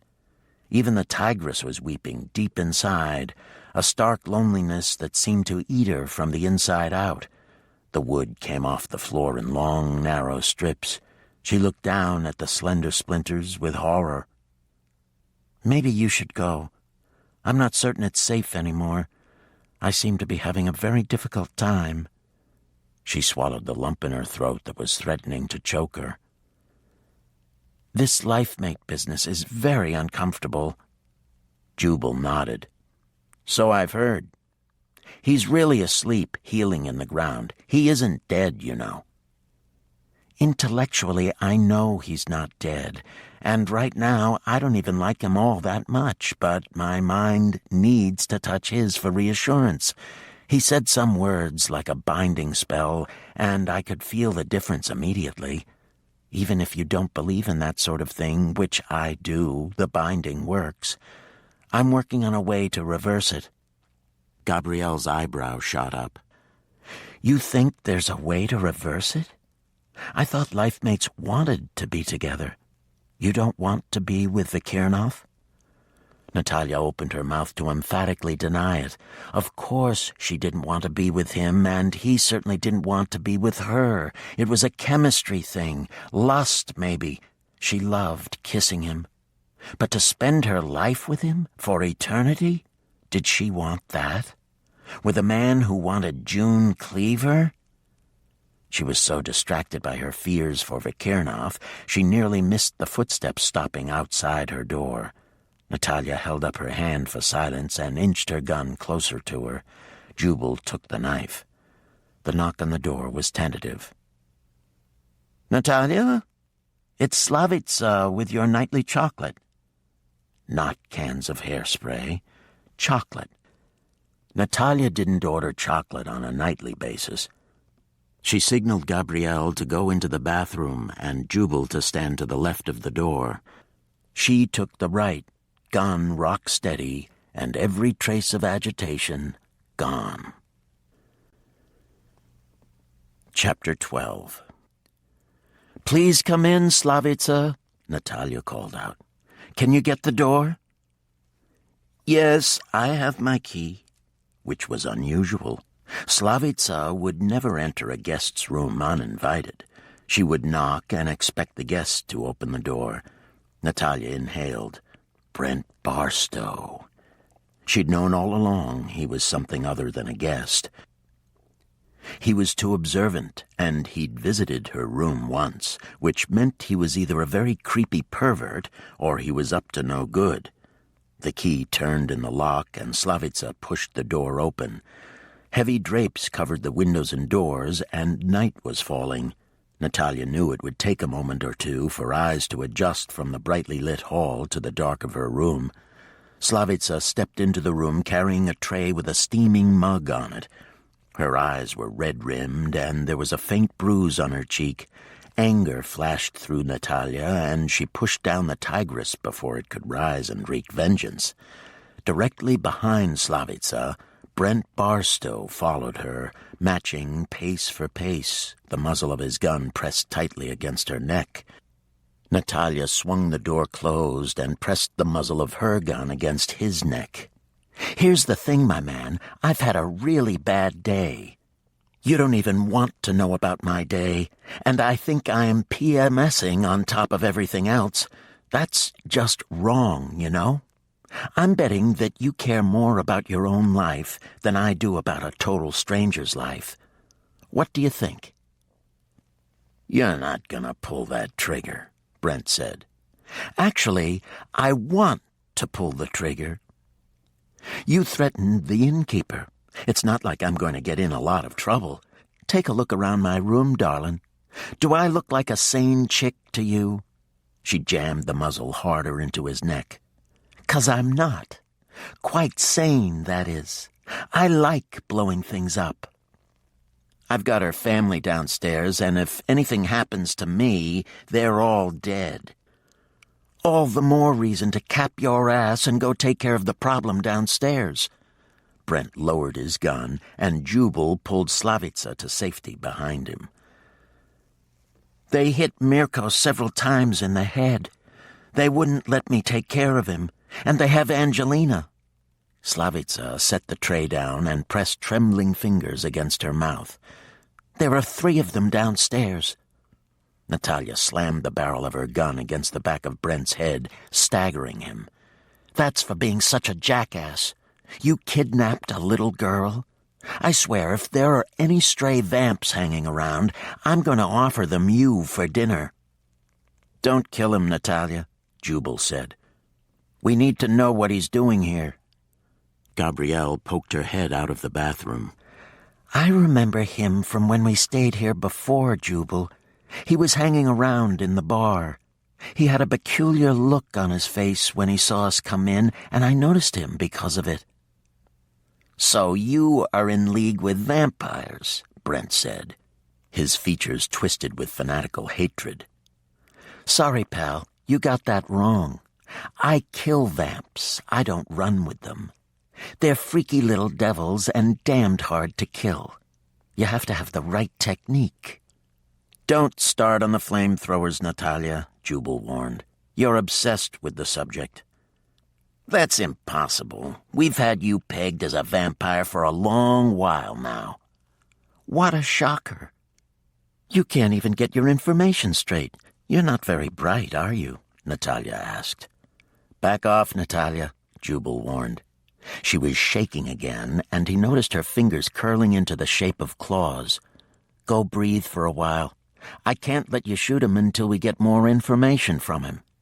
He winked at her as he caught Brent by the collar and shoved him into a chair. "You picked the wrong room. She's got a damned arsenal in here, and she knows how to use it. Why did you target Slavica's family?" Natalia listened to Jubal question the man with only a small part of her attention. She concentrated on touching Brent Barstow's mind, feeling him in the way of the tigress.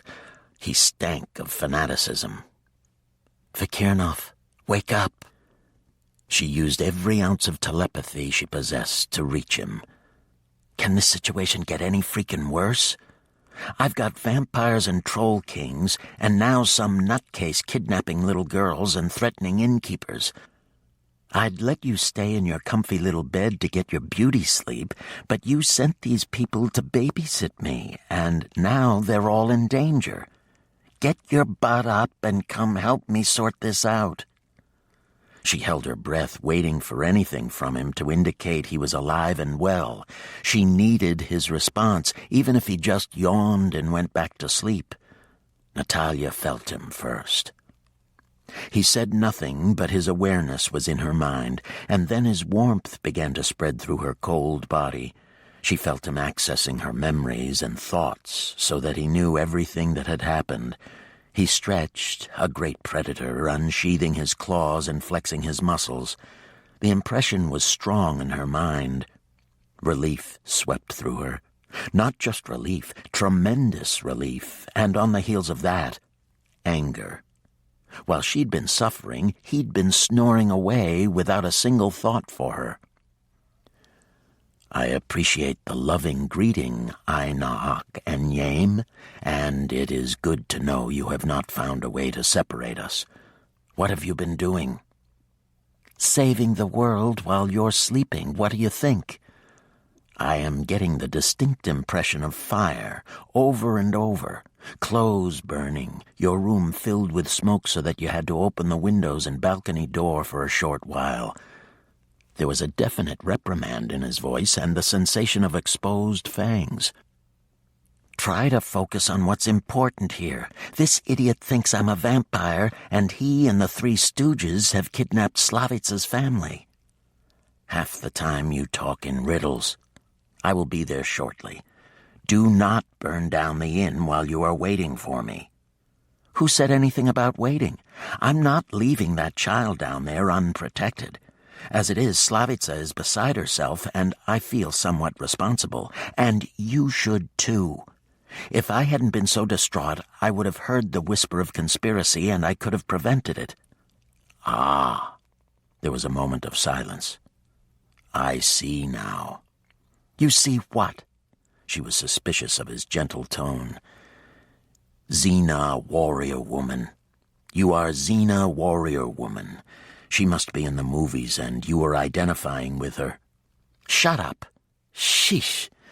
I so do not want to get into the Xena discussion with you right now. I'm still very much aware you want Susie Homemaker for your life mate, and believe me, Vic, you're not worth the suffering. Susie is more than welcome to you." He was rising. She felt him burst through the earth into the sky. The power surged through him to her as if there was so much strength in him he couldn't contain it. She didn't see how he could possibly be healed already and at full strength, yet the energy sizzled in the air like an electrical charge. In spite of herself, joy rose up in her right along with her sheer physical awareness of him. "You feel a little pale, like maybe you're not quite up to par. I'll hold the fort while you go feed." She couldn't let him think she was ecstatic that he was coming to her. "Where do you get these sayings? And I thought I would feed on you." She received the immediate impression of strong white teeth snapping together and a flood of very erotic images. "Pervert."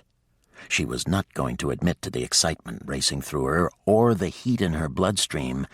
She turned her attention back to Brent Barstow. The man reeked of fear and violence, a very dangerous combination.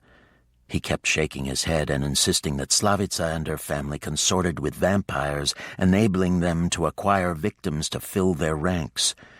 Sickened by his unnatural hatred and his closed mind, she leaned down, her face inches from his, allowing the tigress to rise so he could see the urge to kill in her eyes. "You count on people being civilized when you're not, but this time, buddy, you made a bad mistake. When my friends are threatened, I don't do civilized." "Natalia," Jubal warned, "he's a fanatical imbecile. Let's turn him over to the authorities." "If you kill vampires as you claim," Barstow said, "then we're on the same side. There's no need for this." Natalia's eyebrow shot up. "No need?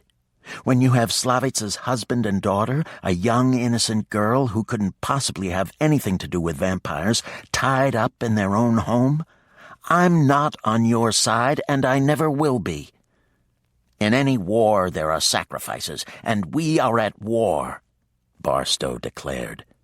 Slavitsa had been silent, but a single sound escaped, and it went straight to Natalia's heart.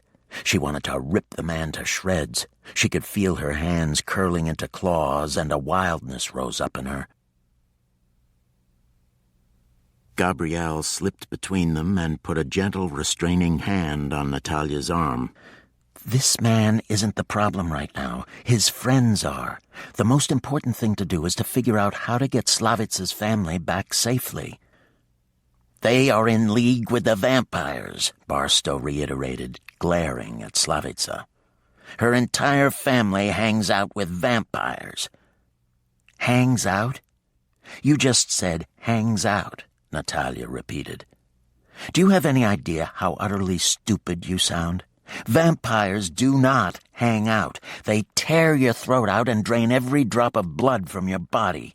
They do not hang out. Where do people like you come from?"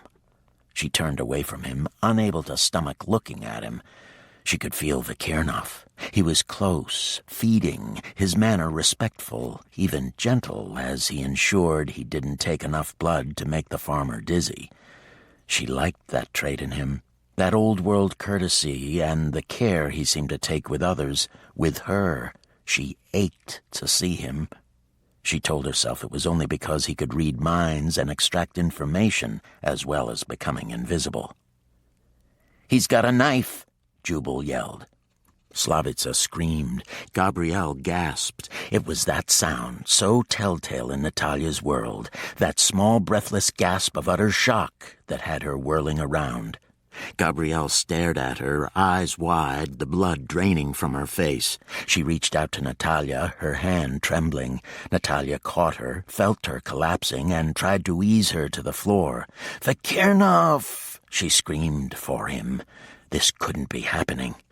Gabrielle, with her bright smile and intelligence blazing in her eyes. She had even stepped protectively in front of Barstow to keep the tigress from a kill. It made no sense. None. She wept inside, even as rage grew into a monster roaring for release. Jubal was already on the floor fighting for the knife.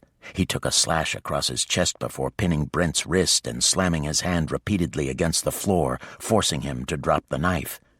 Slavica leapt into action, helping Natalia lower Gabrielle to the floor, turning her to see the extent of the injury. "He stabbed her several times." There was a catch in her voice. "Look at the blade. It's notched all the way down." Natalia looked into her eyes. There was sorrow, resignation. 3 times in the kidney, and, as Gabrielle turned, he stabbed her repeatedly in the chest. "Vikirnov, I need you now." "I am here." He came striding through the door, tall and powerful, wearing that mantle of authority and complete confidence that usually set her teeth on edge, but now sent relief flooding through her. She sat on the floor, holding Gabrielle in her arms as both Slavica and she tried to stem the flow of blood. Vikirnov reached down and wrenched Barstow's head. The crack was sickening, but he finally lay still. Jubal crawled off the man. "Save her! I know you can save her. She's psychic. You can make her like you if you have to." Tears poured down his face. "Why didn't I tie him up? I didn't even search him once I took the gun." "Can you save her?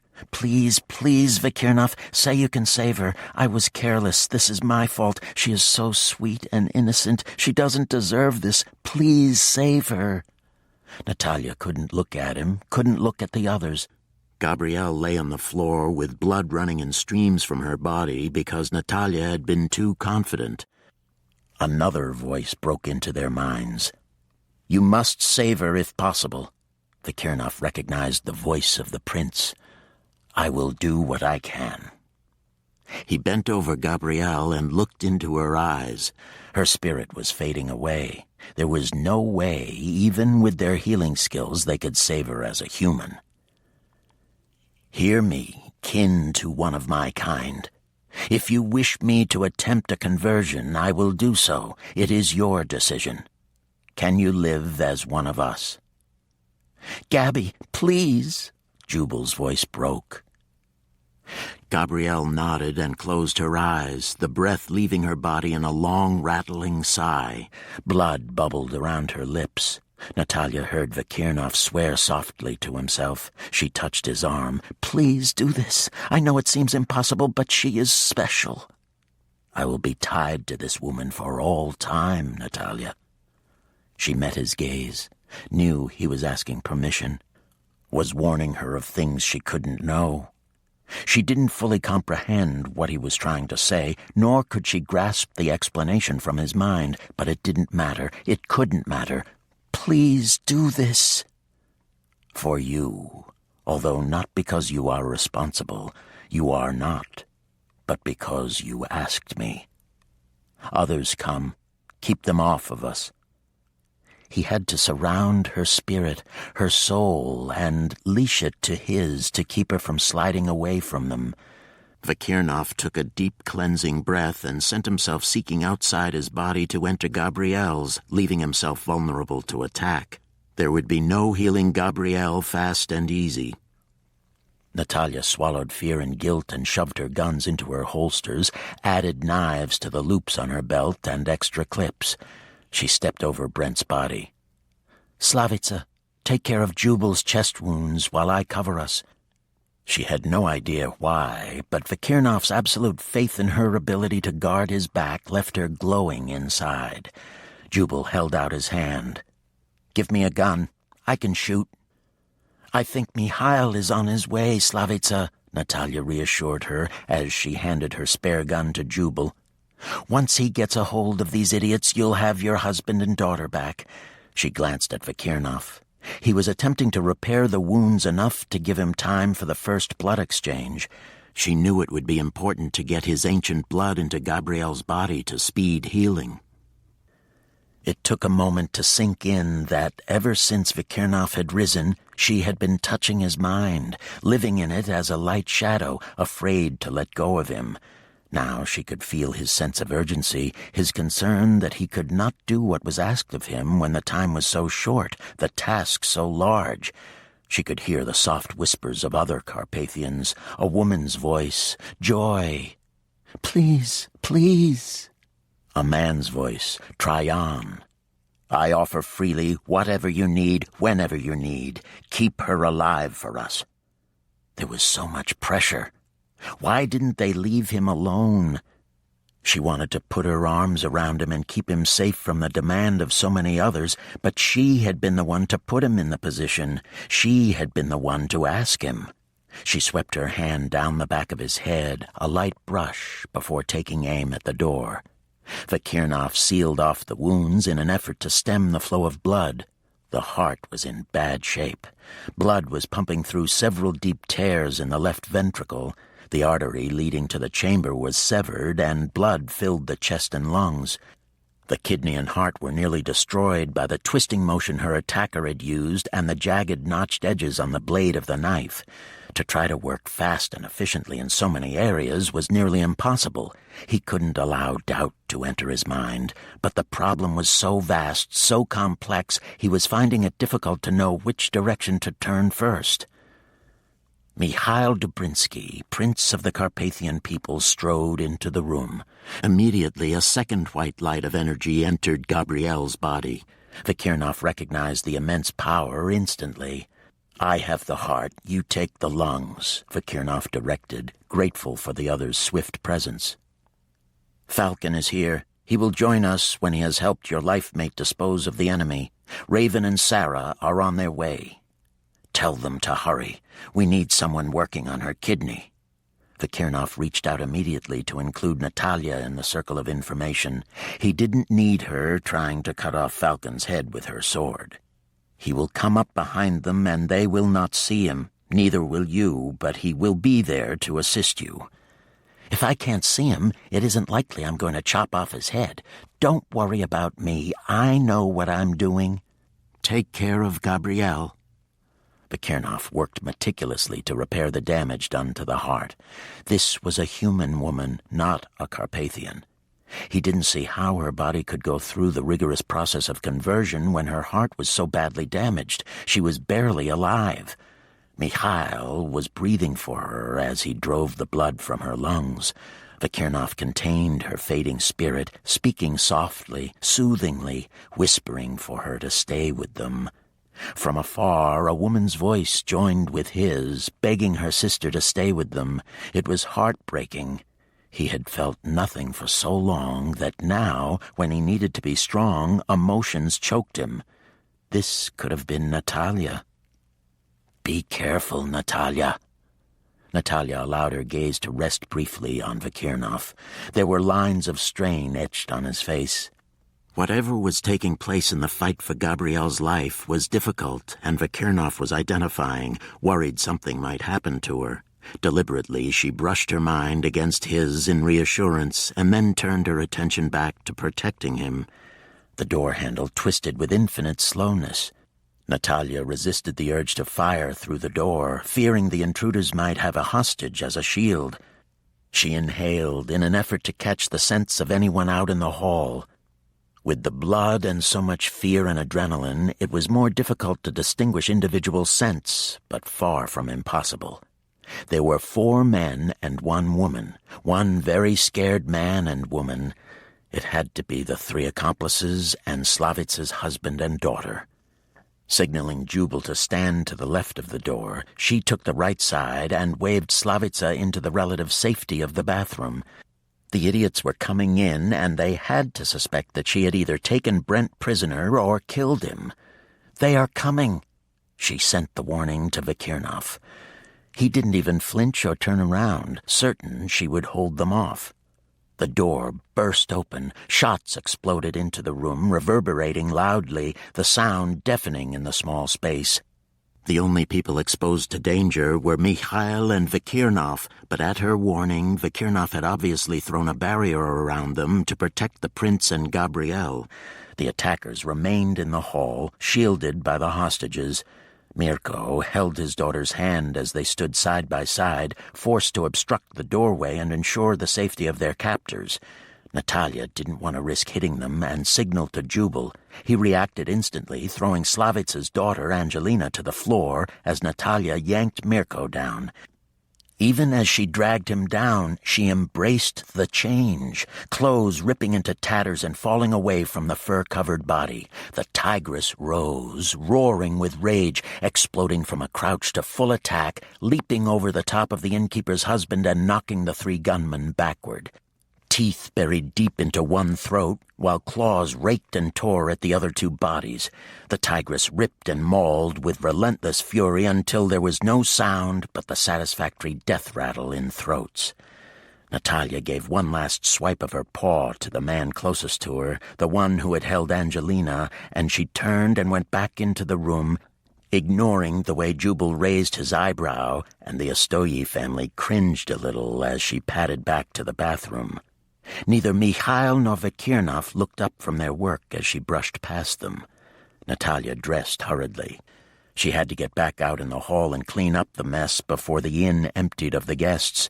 They had to have heard gunfire, screams, and the roar of a wild, enraged animal. It only took a moment to collect her weapons from the middle of her shredded clothes before she stepped out of the room into the hall.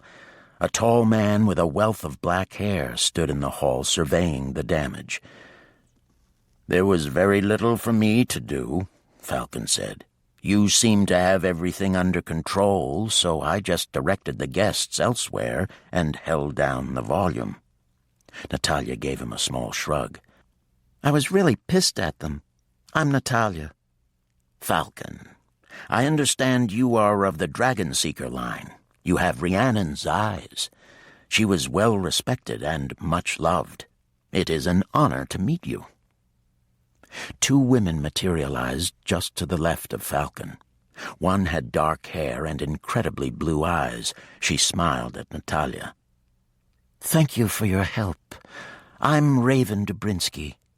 She indicated the other woman, who had a wealth of thick chestnut hair and enormous violet-blue eyes. "This is Sarah, Falcon's life mate. I wish we could have met under better circumstances. Gabrielle is dear to us, and we don't want to lose her." "Vikirnov isn't about to let her die." "Because she'd asked him not to." "It takes 3 blood exchanges to convert her," Raven said. "I am very afraid we'll have to space out the exchanges to give her the strength needed for the conversion, and I'm not certain we have that kind of time. This is very risky." "They have need of you inside, Raven," Falcon said. "Gabrielle is bad. Vikirnov is holding on to her by a thread. You will have to see what you can do to help. Sarah, they want you to work on the damage done to her kidney."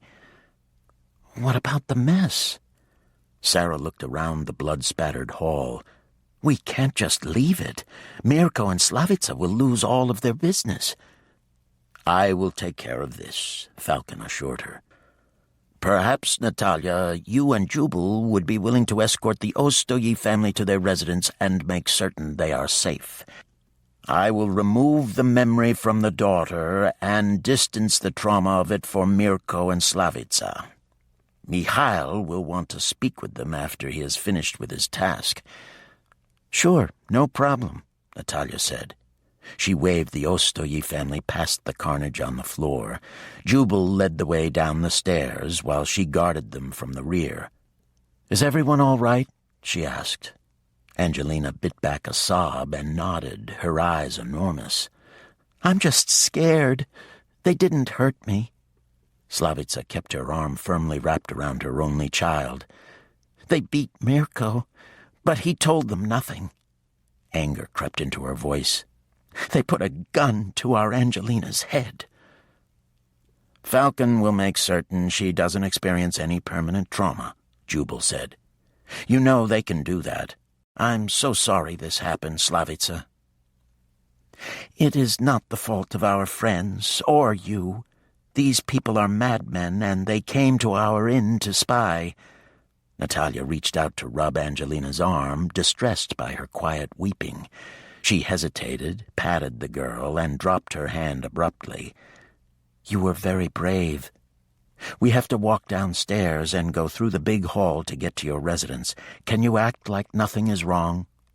I'm sorry I don't have the ability to make people look the other way. Angelina nodded her head. I can do it.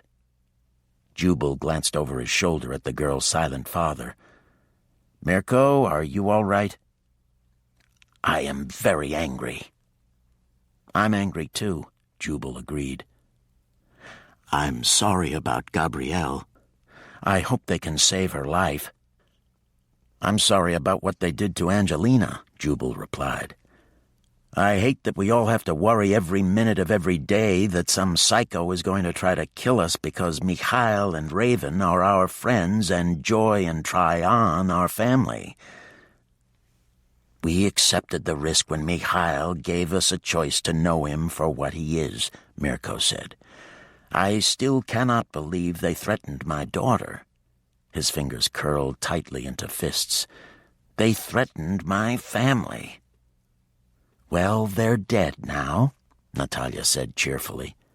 She gestured toward the few people wandering through the downstairs room and lowered her voice, keeping a smile firmly in place. Slavica, thanks for the warning earlier. If you hadn't mentioned nightly chocolate, I might have opened the door without being prepared.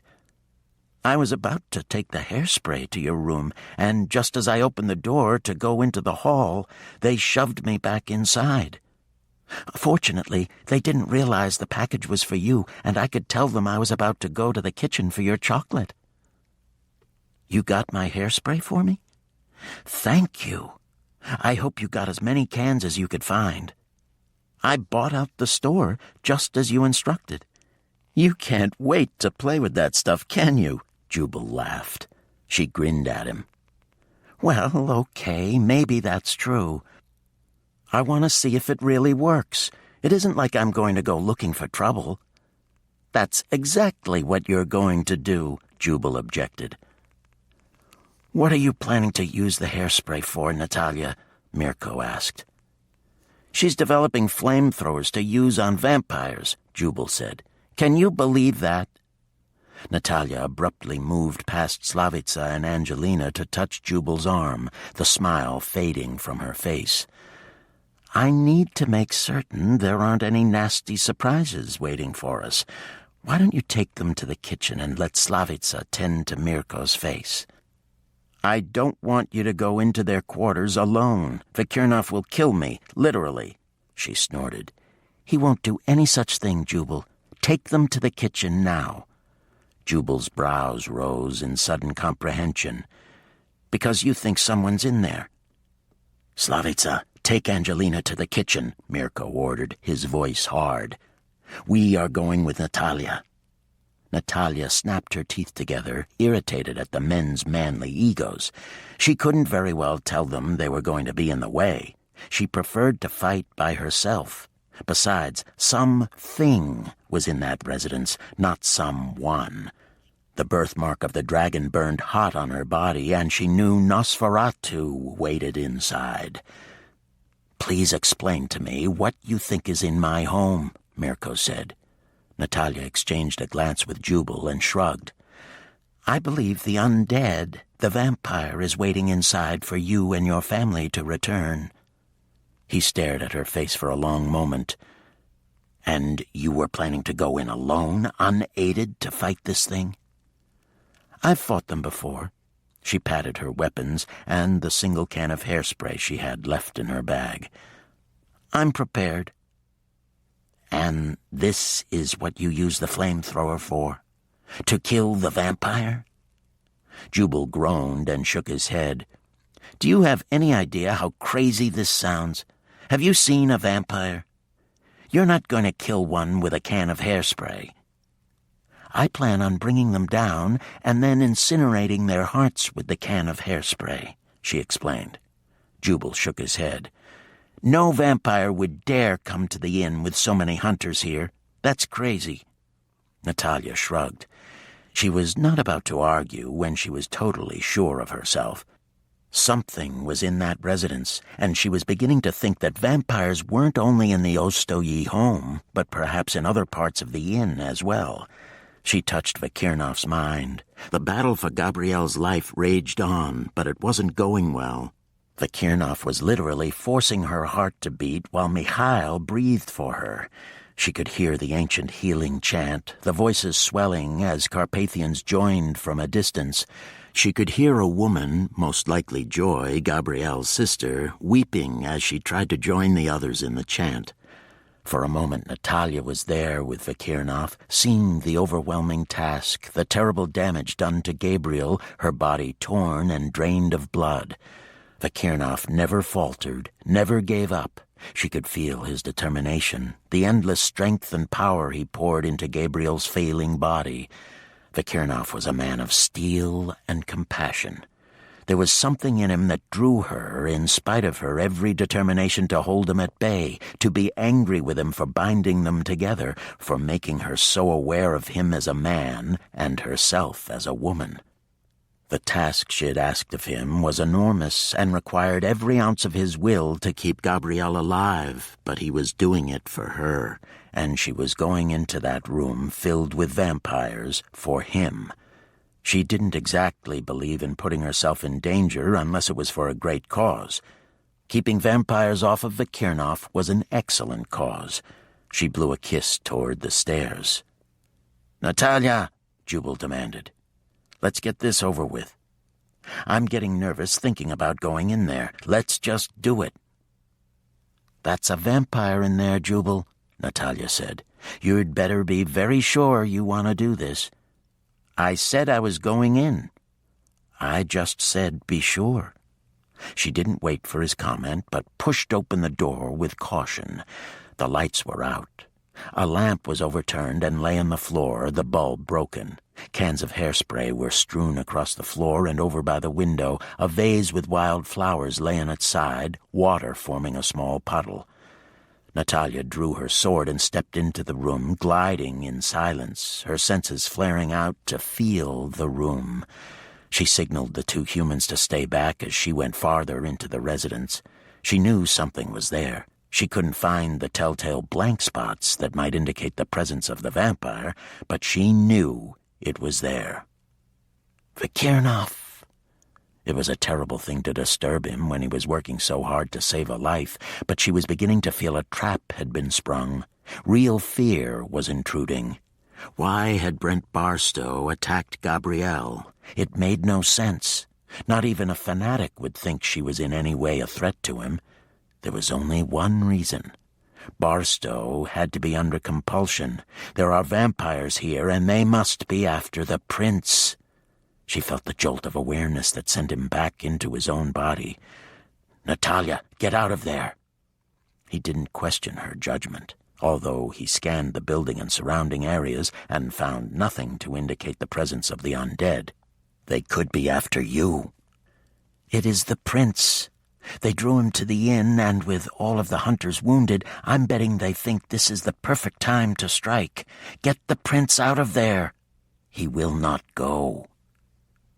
Natalia kept to the edges of the room, moving in a circle, calling the tigress to the surface enough to use its superior senses of sight and smell. The room appeared to be empty, but the tigress went on alert, stilling inside of Natalia. Her muscles locked into freeze-frame stalk. "They are here, Vikirnov. I am coming to you." "No! You would never forgive yourself or me if something happened to Mikhail and you have not prevented Gabrielle's death. I can do this.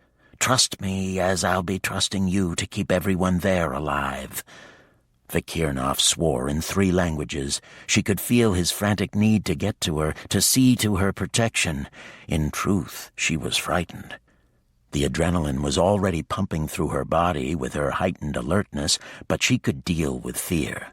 "Vikirnov, I know what I am asking of you." "Do you?" He bit the words out. "If anything should happen to you, one scratch, Natalia, I will be most angry with you. You do not want to see me angry." She snorted for his benefit, but somewhere deep inside, some place she kept secret, she was pleased. He made her feel like she counted. His concern was for her, not the prince and not Gabrielle, yet he trusted her enough to stay and do what needed to be done, and that respect and trust meant everything to her. "I will be with you at all times." She recognized he didn't want her thinking he wasn't safeguarding her. "I know. You like to make things difficult. Do your thing, Vic, and I'll do mine." Teasing him helped ease the fear.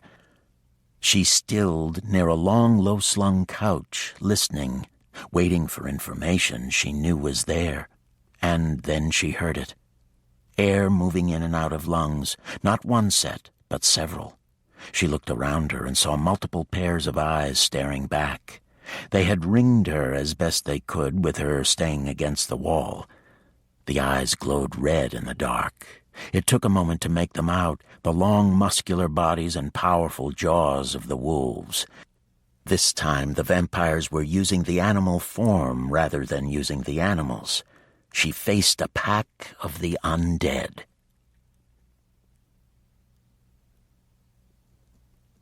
Chapter 13. We are in trouble.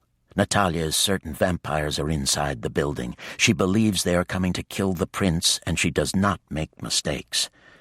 Vikirnov didn't look at Mikhail, but at Falcon. It was their duty to see to Mikhail's protection, and whether he wanted protection or not, the prince was going to get it. Without waiting for a reply, Vikirnov bent his head to Gabrielle's throat. "I am sorry, sisterkin, but I do not have the luxury of waiting to see if we can accomplish this task without conversion." He murmured the apology and sank his teeth into her throat, taking only enough blood for an exchange. She needed volumes, and his ancient blood would speed the healing process. They had only minutes before they would have to move both Mikhail and Gabrielle to a safer place. She would not survive without his blood. He was uncertain whether she could possibly survive the trip, even with the infusion of ancient blood. They dared not stay and jeopardize the lives of the humans staying at the inn, and that was the one powerful argument they could use if Mikhail insisted on fighting the undead. Vikirnov exchanged a long, knowing look with Falcon as he forced Gabrielle to consume his blood. "I do not detect the vampire near us." Vikirnov could see Falcon was worried, his gaze moving restlessly to the balcony and the hall. "They are here." Mikhail took a cautious look around. "That is enough blood for a first exchange. We must do this slowly. If you are certain there are vampires here, we have no choice but to move her. We can't risk the innocent people here at the inn." A flicker of a smile appeared briefly at the looks on their faces. "I am the prince, not a child. I do not put others in danger in order to feed my ego. We must transport Gabrielle now. We can take her to my home where we can better protect her." "She isn't strong enough," Raven objected. "We can't keep her alive. All of you are already overseeing the functions of her body. How can you possibly do that while we transport her and fend off vampires at the same time? She stroked back Gabrielle's hair, tears in her eyes. "This will kill Gary, and Jubal and Joy." "My love." Mikhail reached out to his life-mate to comfort her. "Sarah, I need you to take over Gabrielle's heart. Natalia is downstairs alone, and I feel the danger to her. I must go to her at once." Vikirnov indicated his spot. "If we can give the vampires the illusion that Mikhail is downstairs, we can buy more time for all of you to make an escape. I will take Mikhail's form, and he can take mine." Mikhail looked up sharply. "I do not allow others to place themselves in danger for me. I know what you think to do, and I say no." "You do not have the luxury of saying no to me," Vikirnov replied. "Our people cannot afford to lose you. I cannot provide proper protection. Vampires surround us. We are trying to save this woman's life and keep the humans in this inn safe. It makes sense to exchange forms, and you know it. There is nothing more to discuss." Mikhail's eyes flashed with anger, but Raven put a restraining hand on his arm. "He is right, my love. We have no time to argue. Go, Vikirnov. Sarah and I will keep Gabrielle alive while you hunt." "You will need blood," Falcon said, tearing at his wrist with his teeth. "Take mine, I offer freely." Vikirnov took the rich ancient blood without protest, his gaze meeting that of the hunter. Falcon knew what he planned, because the hunter would have done the same thing. He closed the wound respectfully and stood up, shifting shape as he did so, assuming the form of their prince. He strode out into the hall rather than shifting to vapor, wanting all eyes to see him as Mikhail. "I am coming to you, Natalia. I will look like the prince, so do not stick a sword through my heart." "Why does everyone think I'm going to kill them? Shish!" Vikirnov could hear the determined lightness masking her growing concern and fear. Pride swept over him, respect. She had such an indomitable spirit, and he couldn't help but admire her. "Perhaps because you take after Xena, warrior woman." "Don't bring that up. And stay there. I've got this under control." Natalia fought down the sudden surge of fear. If the vampires thought Mikhail was in their grasp, they would go into a fighting frenzy, doing anything and everything they could to kill him. Vikirnov never seemed to think of himself in battle. She touched his mind and found concern uppermost for her, for the prince, for Gabrielle, Raven, and Sarah, the humans, and finally the other hunters, but most of all, for her. She could not find concern for his own well-being. She had no intentions of sacrificing him, even if he did. Someone had to watch out for him. Natalia was certain only one or two of the vampires masquerading as wolves were real. The others had to be clones. She couldn't tell the difference, but the tigress could. She leapt into their midst, shifting as she did so, the predatory cat instinctively going for the nearest vampire hiding deep in the wolf's body. The flexible, much heavier muscles of the cat allowed her to use her weight to knock the wolf off its feet, and the tigress went for the exposed throat. She sank her teeth deep, clamped down, and held on, shaking with tremendous force, claws ripping at the other wolves as they leapt on her. The tigress refused to let go, would not be dragged down. Natalia was determined that at least this one vampire would not rise to fight Vikirnov if she could help it. She ignored the wolves tearing at her and went for the chest, exposing the heart. "Step back, Natalia," Mirko's voice came out of nowhere. "I've got that one now." She turned her head and saw the innkeeper had crept up behind the wolves and held a can of hairspray and a lighter in his hand. Jubal was shoulder to shoulder with him. She instantly scented a second vampire and, shaking off the wolves, leapt at the undead, slamming the tigress's shoulder hard into the wolf's body to drive it to the floor. At once she went for the kill, teeth clamping onto the throat. Twin columns of fire sent the wolves scattering in all directions. Fur smoldering and the smell of burnt flesh filled the air. As the tigress clamped down hard on the vampire's throat, Natalia spotted a third vampire shifting, leaving the wolf's body to leap at the humans. Horrified, she roared a warning, praying she was understood. "Catch, bat breath!" Jubal calmly tossed a can of hairspray at him so that the undead automatically caught it. Mirko sent a column of concentrated flame straight at the can, and Jubal added a second intense streak as well. As the vampire rushed them, the can exploded like a small bomb. A wolf leapt at Natalia's back, powerful jaws clamping on the nape of the tigress's neck and ripping. The tigress whirled around, the flexible muscles and spine allowing her to reach back and rip at the attacker. "The heart, Mirko!" Jubal shouted, pointed to the exposed heart of the vampire as it tried to burrow deeper into the safety of the burned chest. "We didn't destroy the heart!" Mirko caught up another can of hairspray and directed the flames at the heart. Immediately, several of the wolves rushed him. He stood his ground, holding the incinerating flames steady until the heart turned to ashes. One wolf drove into his chest, back feet tearing at his skin, jaws open and teeth boring straight for his throat, just as the can of hairspray ran out. Mirko dropped the useless can and caught the wolf with his two hands, holding him off as they toppled to the floor. Jubal threw his empty can and lunged for another one, kicking one of the wolves as he did so. "Natalia!" She rose up with 3 wolves biting at her sides and back. She shook them off and rushed the wolf attacking Mirko. It was far worse than she had first thought. She had been unable to detect all of the hiding vampires even through the tigress. They had come in full force, determined to kill the prince. The door to the residence slammed open, and a tall, wide-shouldered man filled the doorway. Everyone froze. Natalia could hear the pounding hearts, the rushing of blood through veins. She growled in annoyance as 2 more vampires shifted into their natural forms. The remaining wolves lifted their heads and howled, breaking the sudden silence. "Mikhail Dubrinsky, welcome," one of the vampires inclined his head. "Maxime will be so pleased that we have accomplished our task."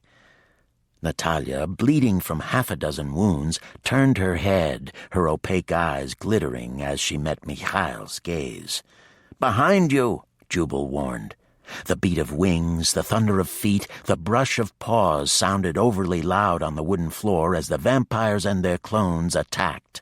Mikhail dissolved into vapor and streamed over the heads of the creatures. He slipped through the main entryway door, beneath the crack, and streamed out into the night toward the forest with bats, birds, and wolves rushing after him. Natalia turned on the nearest wolf, her mind racing. She would have recognized Vikirnov in any form. The clone wolves still remained behind, and she felt the presence of evil in the inn, probably stalking those upstairs, but the vampires had charged after Vikirnov, and she was certain there would be more of them. Snarling, she whirled to face the wolves, wanting to dispose of them quickly so she could follow Vikirnov. "Cover Natalia, Mirko. I'm going to protect my sister." Jubal picked up 2 more cans of hairspray and raced out the door. The few people crowding close to see what was happening ran when Jubal burst out of the same room where several hideous creatures had just emerged from. No one was in the hall, but the walls seemed to expand and contract as if the building itself was breathing heavily. The door to Natalia's room was ajar, and Jubal skidded to a halt, wanting the lighter out in case he needed it to defend himself or Gabrielle. "I'm coming in," he warned, just before peeking his head around the door. His heart stuttered when he looked at his sister. She was white, almost gray, the life gone from her face, and both Raven and Sarah looked pale, their expressions focused as they concentrated on keeping Gabrielle alive. Mikhail, in his Vikirnov disguise, and Falcon moved carefully around the room, examining the walls and floor. "We are taking Gabrielle out of here, Jubal," Falcon explained, his voice calm. "Mikhail is leading them away to give us time to get Gabrielle to safety." In the very likely event vampires were near, Falcon wanted to preserve the masquerade as long as possible that Mikhail had left the inn. "Is she dead?" I will not lie to you. We are keeping her alive, but we do not know if what we are doing will work. She is mortally wounded. Vikirnov holds her spirit to prevent her from passing now. We can keep her body functioning, but we cannot contain her essence. He was the first person here, and her spirit is sealed to his until she dies, or completes the conversion. We must go now. Mikhail mimicked Vikirnov's voice perfectly. There was urgency in his tone. I feel the presence of the vampire, but cannot locate his exact position. The tigress pushed its way into the room, ignoring the others as she caught up her pack in her teeth and went into the bathroom. Natalia emerged a couple of minutes later, still shoving weapons into the loops on her pants. Sorry it took so long, but there were a few of them. You have to go now. Her birthmark was burning painfully. Another vampire is close. Jubal, bring the car around, Vikirnov Mikhail instructed as he lifted Gabrielle into his arms. Hurry, we do not have much time. Raven and Sarah crowded close to him, protective of the woman as the prince started for the balcony. Without warning, pieces of the ceiling rained down in sharp spears. Raven threw her hands into the air, creating a shield as they raced for the balcony. Jubal tossed the can of hairspray to Natalia and ran out of the room and down the stairs, using the front entrance to get to the car. Natalia and Falcon separated, each moving to an opposite corner of the room. Natalia lifted her sword in preparation. The ceiling gaped open, and something dark and shadowy dropped into the room. She recognized the vampire immediately. Knowing Falcon had the better chance of killing him quickly, she stepped out of the corner to draw his attention. "You're too late, Arturo," she greeted, "and you look a little worse for wear. Did you and your master have a bit of trouble with the Shadow Warriors? Because, honestly, you look like you've been sliced and diced." He snarled, flexing his hands into claws. "You! The hunters deserted and left you to your fate." "The hunters didn't think you were worth their time. I told them I could handle you no problem.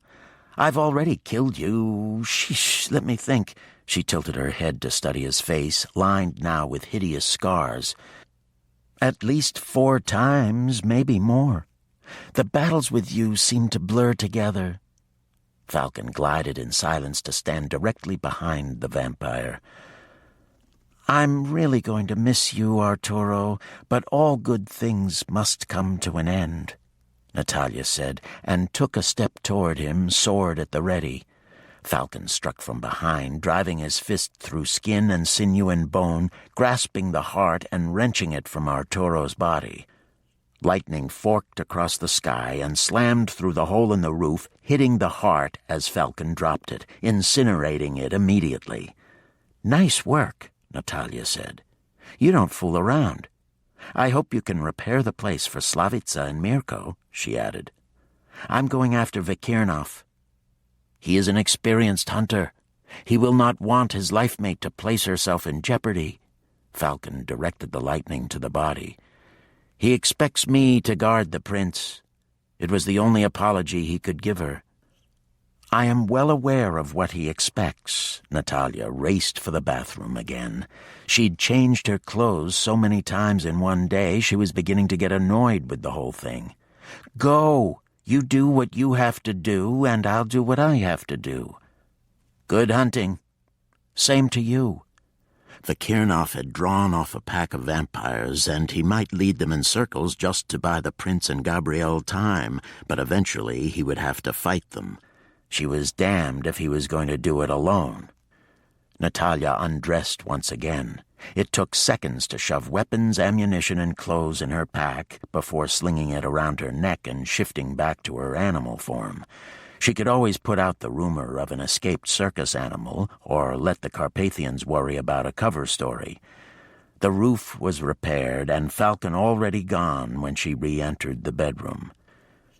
There was no body and no singe marks on the floor, not even from her practicing with the hairspray cans. The tigress leapt from the balcony to the wraparound deck and then to the ground. She sprinted through the town, keeping to the shadows as best she could, avoiding humans whenever possible. She heard a few murmurs as people caught glimpses of the tigress moving fast through the bushes and trees. With all the events at the inn, there would soon be many frightening tales that would grow with each telling into large legends, and her tigress would become a part of that. She stayed connected to Vikirnov, reaching past his persona of the prince. He was thinking thoughts the vampires might pick up, thoughts of his people and how it was so important to stay alive to protect them. She considered Vikirnov's impressions of what Mikhail might be thinking idiotic. Idiotic? These are princely thoughts. What do you think you are doing? Following you, watching your back. You're leading them deeper into the forest, aren't you?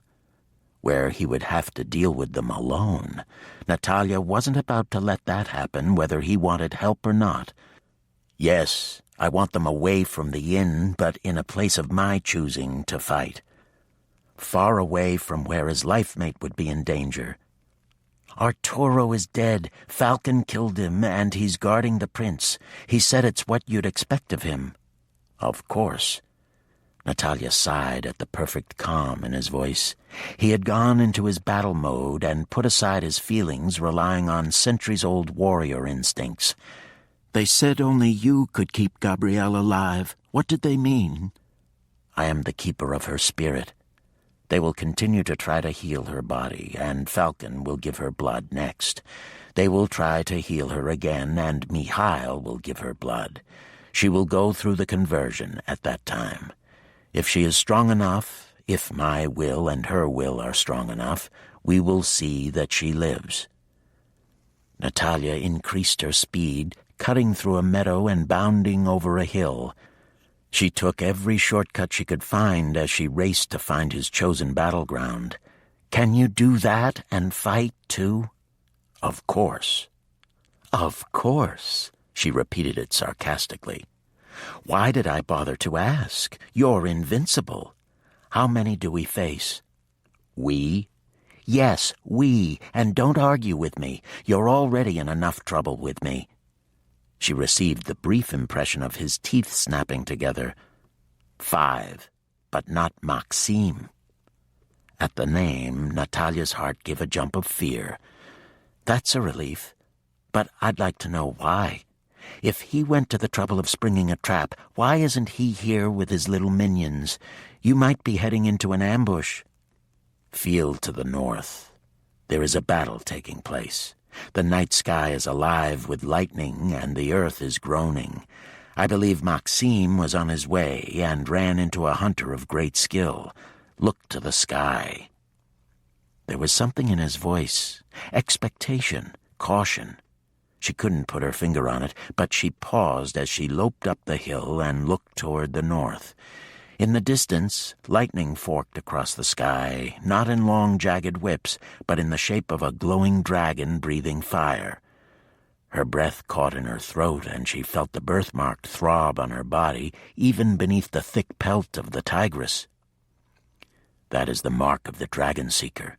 No other Carpathian uses that image in battle. To my knowledge, only you and Dominic remain. Of course, the world is a big place, and maybe more still live. In spite of herself, in spite of the situation, racing across the hills to guard Vikirnov's back, Natalia couldn't help the thrill rushing through her at the sight of the dragon in the air. It took her a moment to realize Vikirnov's voice was coming from a much greater distance than she had first realized. He was diverting her with the truth, with something he knew would throw her off his trail, if even for a few minutes, so he had a better chance of leading the vampires away from her. The tigress took off at a ground-eating lope, going for higher ground and the safety of the trees. Why are they called dragon seekers? She was not going to give away the fact that she was on to his little plan. He was leading the vampires to a specific location. She had a vague idea of where it was from reading his mind, but he was doing his best to shadow his thoughts. She increased her speed, moving as quickly as possible without draining her strength. Dragons represented celestial and terrestrial power. wisdom and strength to the dragon seekers, and they sought the power and wisdom of the dragons. It was not so much the elusive creature they sought, but the code, what the dragon represented. We believe in ancient times a dragon bestowed gifts to the first dragon seeker, or perhaps there is dragon in the bloodline. Who knows which is truth? The ground shook beneath the tiger's paws, and she snarled, gripping the earth with claws as she looked warily around. Overhead the sky darkened, clouds blotting out the stars one by one, spreading across the moon in a reddish-brown stain. The wind began to pick up around her, small at first, blowing through the trees so that the leaves rippled with strange life. She crouched lower and moved with more caution, weaving through the dense brush and timber. She sniffed the air and sent the senses of the tigress along with her roan out into the night, seeking information. A few miles ahead, another battle had begun. Vikirnov had made his stand, and, just as she feared, he refused to show the vampires he had tricked them, continuing the illusion of being the prince and making no further attempt to outrun them. "You're an idiot!" She murmured it more to herself than to him, but damn him all the same. He just didn't have good sense when it came to fighting. She believed in the old adage, "Run away to fight another day." She covered the last couple of miles with relative ease and, under concealment of thick brush, shifted back to her natural form. She dressed hastily and readied her weapons before sitting a moment to recover her strength and breath. Lightning flashed continually, and there was a noxious odor that indicated Vikirnov had scored against at least one vampire.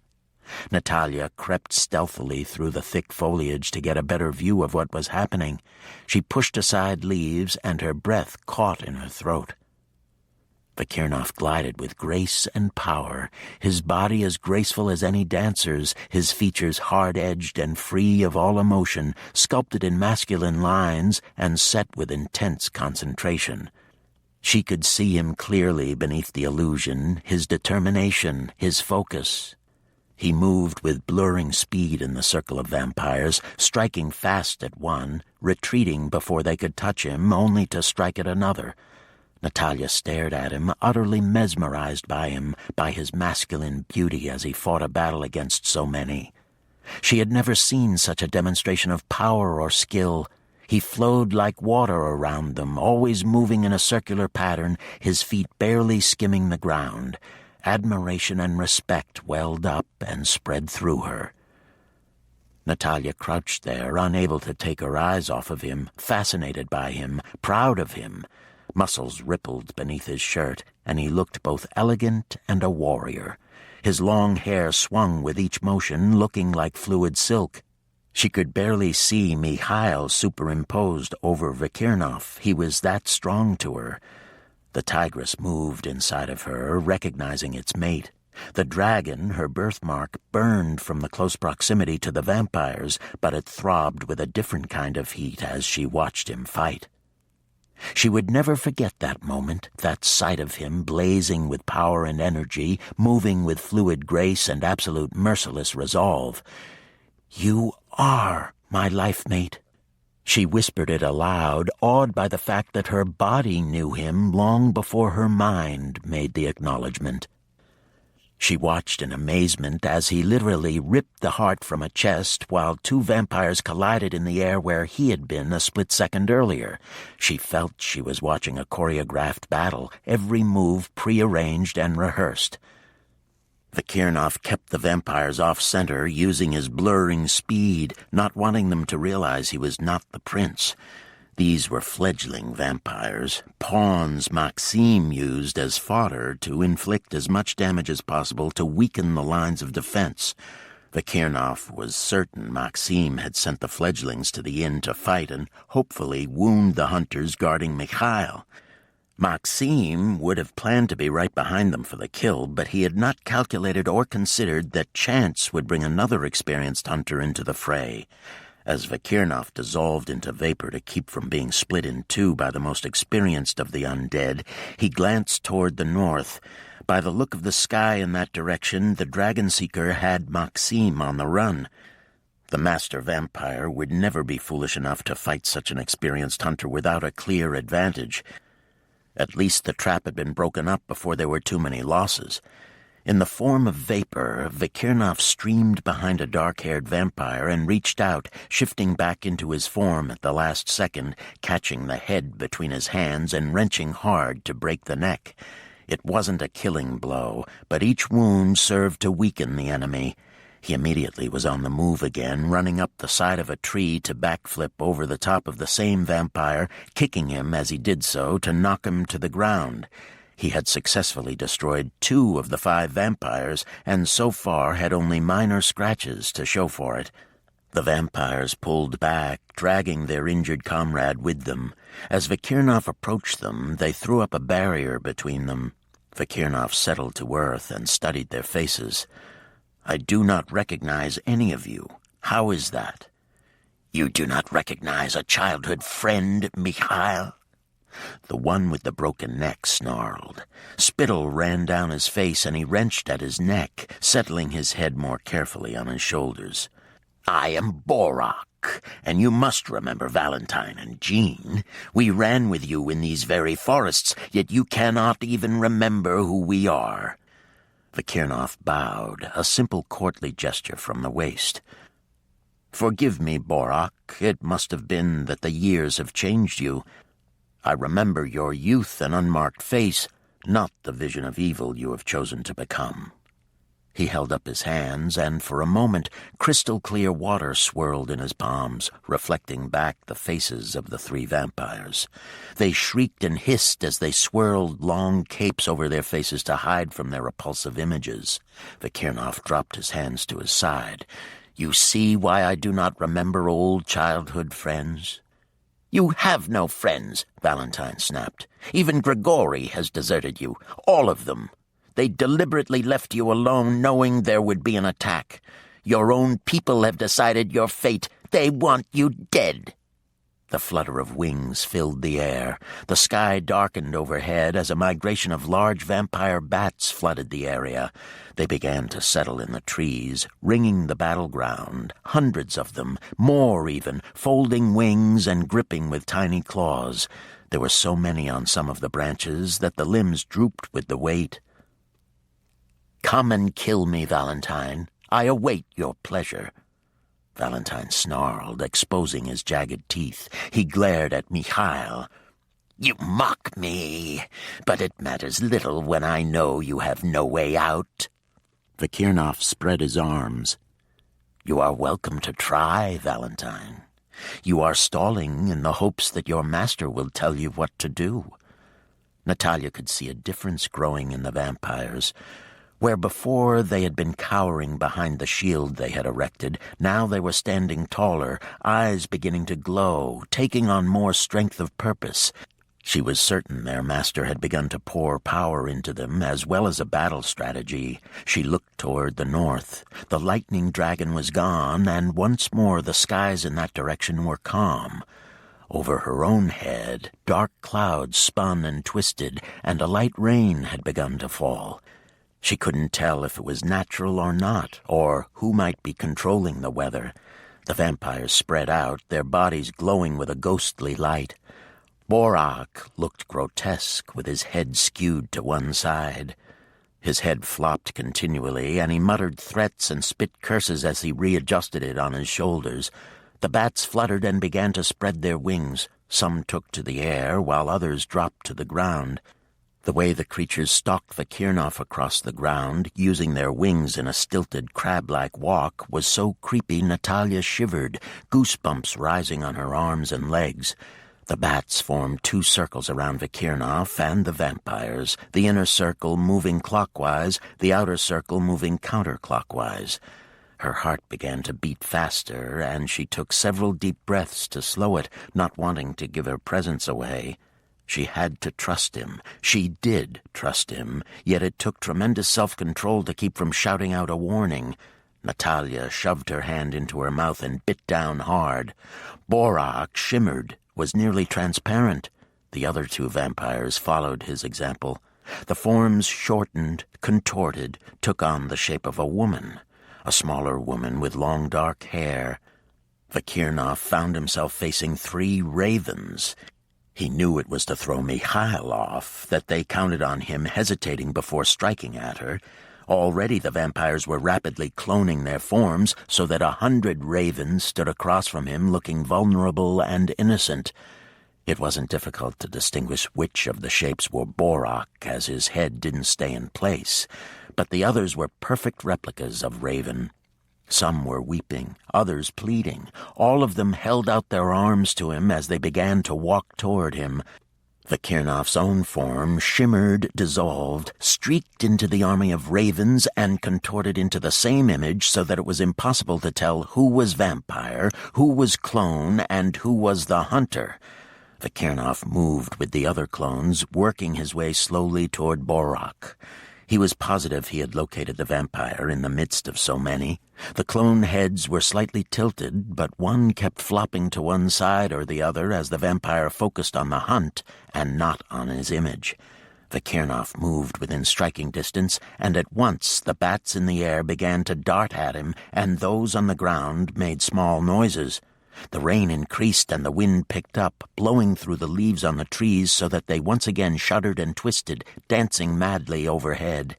Vakirnov whirled gracefully among the clones, reaching for Borak as he shifted into the form of the prince, slamming his fist deep. Raven's face contorted into a malicious mask, the mouth yawning wide, teeth gaping. Borak shifted instantly, trying to dissolve around the burrowing fingers that drove through his body with the speed and intensity of a thrown spear. Vakirnov yanked the heart free, still gliding in his flowing circle, taking the withered, blackened organ with him as he mowed down several clones. Natalia couldn't take her eyes off of him.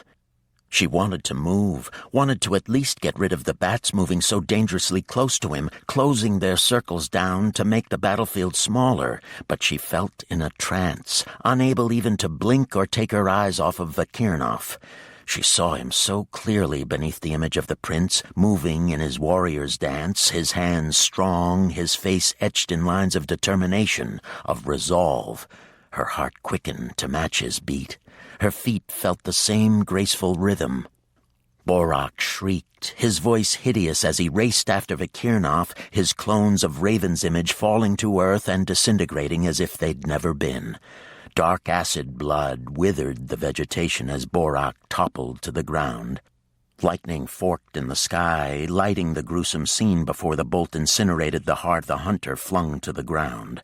The jagged whip leapt to the body, burning it to a fine ash before flames engulfed the blood on the ground and the nearest circle of bats.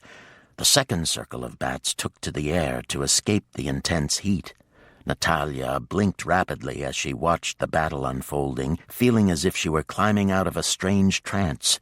Her mind refused to comprehend what happened at first, but then she was back to herself, and she realized Vakirnov's movements were hypnotic. He was able to enthrall his enemy with his flowing movements and dull the mind of his opponent enough to slow them down. Valentine and Jean shifted shape a second time, working in unison, flying at Vakirnov, directing the bats to attack him as well. Vakirnov threw off the illusion of the prince and met them in the air, a force of power and skill unlike anything the two had ever encountered before. He burst through the flapping wings of the bats, knocking several out of the sky in his pursuit of the two vampires. Jean broke off and turned tail, streaking through the trees in a run for his life. Valentine chose to stand and fight, dropping back to the ground and facing the hunter. Natalia tried to keep Jean in sight, not trusting that he would leave when they had so clearly been following the instructions of another, most likely Maxime. Jean had been swallowed up by the thick grove of trees, but Natalia drew her sword anyway, holding it at the ready should the vampire be attempting to ambush Vakirnov. "You are not the prince," Valentine snarled. He repeated it, shouting, "He is not the prince!" If he was asking for permission to get away, it was far too late. Vakirnov whirled around, catching the vampire by the nape of the neck and hurtling him to the ground. He was on him immediately, driving his fist into the chest to extract the heart. Natalia felt the burn of the dragon and looked frantically around, scanning the trees, the bushes, everything near Vakirnov. A small rock rolled just inches from his leg, and her breath caught in her throat. She burst out of concealment as Jean rose up behind Vakirnov, triumph on his face as he lifted the knife in his hand. Natalia somersaulted across the distance, wielding her sword as she flew past, slicing through the vampire's legs as she did so. He screamed horribly, over and over as he fell backward. Vakirnov was already turning, striking as he did so, his speed so fast he had the heart before Jean hit the ground. Lightning flashed and flames raced from the blackened hearts to the two bodies. Vakirnov lifted his head and looked at her. Chapter 14. "What the hell were you thinking following me like that, Natalia? You could have been killed." He knew the moment he uttered the words how ridiculous he sounded. Natalia might easily have taken care of the vampires, and that just upset him more. He wasn't even certain why he was so distressed. Maybe it was the smear of blood along her shoulder and the bruise on her face from the earlier battles. He swore under his breath and rubbed a hand over his face. Natalia smirked at him. "Just say thank you and we'll call it good." He looked at his hands, held them up for her to see. "Look at this. I actually itch to shake some sense into you." His palm slid over the top of her head, down her hair to the nape of her neck. He pulled her closer, bent his head, and kissed her. It was brief, electric, and not at all satisfying to either of them. "You terrify me. You make me feel things I do not want to feel. You are so courageous, you terrify me." He took her mouth again, hard, possessive, a little brutal.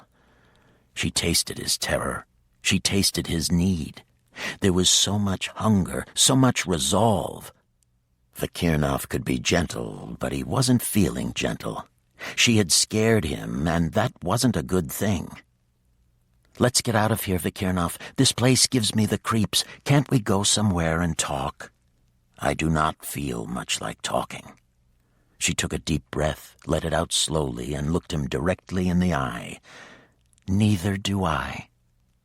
His body tightened at her words, but more than that, his heart turned over. He reached for her without preamble, gathered her close, and took to the air. Deliberately, Natalia wound one leg around his thigh, allowing the damp heat of her body to tease him as he took them across the night sky. "Are you afraid?" "No." She tugged at his earlobe with her teeth. "Yes, I don't know. Maybe a little." "You know what you are doing." His hand was low on her spine, fingers spread wide, palm burning her right through her clothing. His voice was harsh with hunger, so much hunger. Her womb clenched and her nipples hardened into tight peaks. "You're asking me if I'm committing to you." Her body ached, felt empty. She turned up her face to his, her arm circling his neck, and kissed him, tongue licking his lips, her hand sliding down his chest to brush the thick bulge pressed so tightly against her. "Be very certain, because once you do, I will not let you go, Natalia. Even if you somehow manage to undo an ancient binding ritual as old as time itself, I will not let you go once you are mine." His beast was roaring for his life mate. "Save me, choose me, be forever to my heart connected." She was his. His. She liked that he didn't close his mind to her. She wanted to feel the possessiveness of his thoughts. She wanted to be swept away so the small scared part of her wouldn't be able to think too much, and she could just take what she wanted. Do what she wanted, have someone for herself, someone to talk with, share laughter, be angry, be frightened for. She wanted it all. Vakirnov was offering all of those things. "I am not an easy man to be with." She kissed him again, stopping him in mid-sentence. He tasted hot, carnal. He tasted sweet and close to love. I am not an easy woman to be with either." She broke off to kiss him a third time, her fingers sliding beneath his shirt to feel his chest. She was careful to avoid his still tender wounds, not quite healed from his earlier battles. "I think I'm going to be addicted to kissing you." She circled his neck with her arms as he made the descent with dizzying speed into a small chimney in the mountain, closing her eyes and hiding her face against his shoulder. The entrance was narrow and long. They plummeted straight down into a wide chamber with cathedral-like ceilings. He set her on her feet, holding her steady until he was certain she wouldn't fall after their flight. Natalia tossed her pack into a corner and surveyed the large chamber as Vikirnov waved his hands to light the candles. Instantly, the air was filled with the scent of soothing lavender. "Wow, this is wonderful. Our own hot tub." She pointed toward the natural pool surrounded by flat rocks. "I used to come here when I was a fledgling. I spent a lot of time here studying. I covered the entrance before I left, but never expected it to still be intact." She nudged him with her shoulder. "So you said you have to see my happiness. Didn't I hear that when you so rudely married us without my consent?" He groaned softly. "I can see this is going to be one of those difficult days." She tossed her head so that her tawny hair fell around her face in waves, doing things to his heart he didn't want to examine too closely. Even her rude noises were becoming endearing, and that was just plain frightening. "I think you're going to have a lot of those difficult days. I think you are right.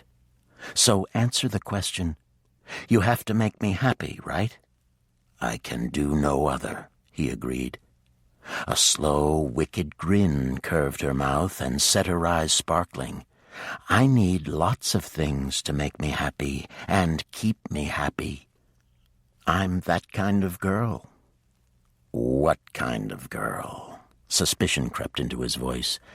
"Needy, high maintenance." "I do not doubt that for a minute." His gaze drifted over her face, and something in him shifted, stilled. "Come here." Natalia backed up. She meant to hold her ground, but his eyes had gone to a smoky gray and darkened with intense heat, with desire. A shiver of excitement went down her spine. She licked her lips and wasn't certain whether it was necessary or deliberately provocative. "You heard me, Natalia." His voice was low, utterly soft, a whisper of velvet stroking her body, stroking nerve endings.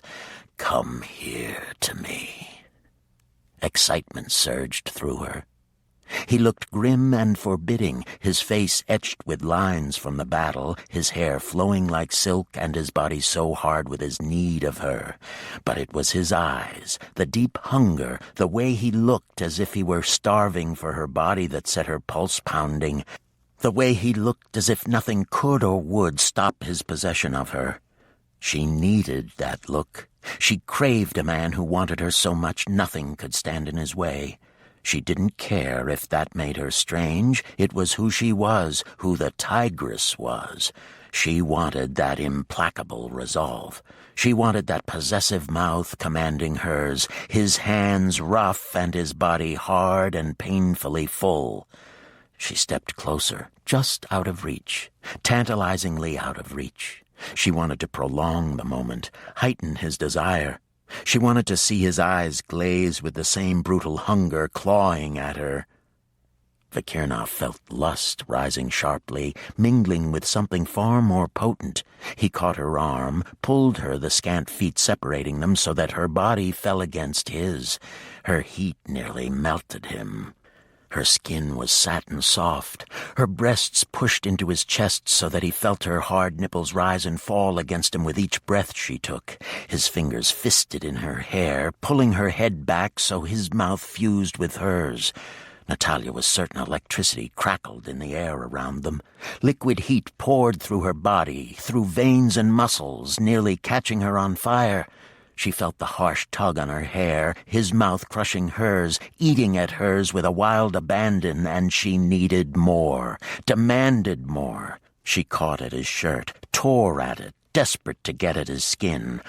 All the while she devoured his mouth, kiss for kiss, exploring with teeth and tongue, making her own demands, deliberately pushing his need higher. He brushed aside his clothing in the way of his people, with barely a thought other than he wished them gone. Catching the front of her camisole, he stripped it away, baring her breasts to his hungry gaze, the primitiveness of the action heightening his pleasure. She was beautiful, spilling out of the material, round and firm and good enough to eat. He bent his head and took her nipple into his mouth. Her hips bucked hard against him, her belly contracted, and a hot moan escaped. He held her there, suckling at her breast, her body on fire and her need swamping him. With each swipe of his tongue and tug of his teeth, he felt her body rock, her muscles contract. He knew her body was wet and slick and welcoming. Her mind was wide open to his, deliberately. She shared her desire, fed his needs with her own open abandon. Whatever he wanted, she was there to fulfill for him, and she expected the same. His hand slid down her belly to the little ring that had intrigued him so much. He touched it, slid lower to find her pants. "Take them off of me," she ordered, bending forward to lick at his nipples. "Hurry, Vakirnov, get my clothes. They hurt my skin." He stripped her, deliberately rough, arousing her further as he walked her backward until she was against the cavern wall, took possession of her mouth again as he pulled her naked body tightly against his. She cried out, unable to stop the small sound, uncaring that he knew she wanted to sob with so much pleasure running through her body. She ground her hips against him, wanting more, seeking more. His hand cupped her breast in reward, thumb teasing her nipple, stroking and caressing so that waves rippled through her body and tightened her womb. "More," she whispered, greedy for it all, every experience. His teeth nibbled at her chin, teased her throat, and nipped the swell of her breast. He lifted her easily, his strength enormous, holding her pinned against the wall, while he laved her belly button and pressed little kisses on her stomach. Her breath came in gasps.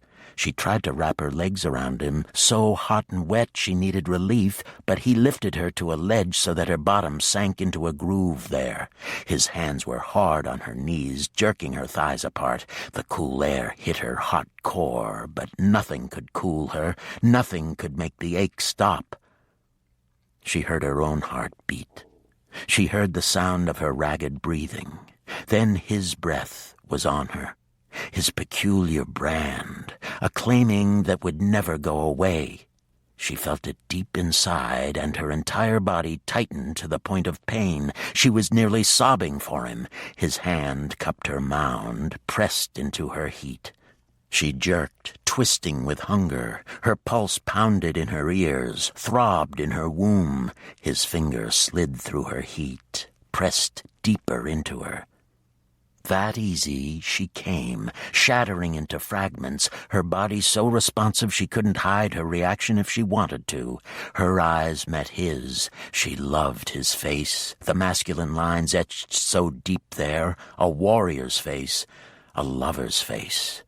She brushed her fingertips over the lines, traced his lips, all the while staring into his eyes, reveling in the sheer intensity of his desire for her, the feel in his mind that he was on the razor-thin edge of his control. "I want you, Natalia." His voice was husky.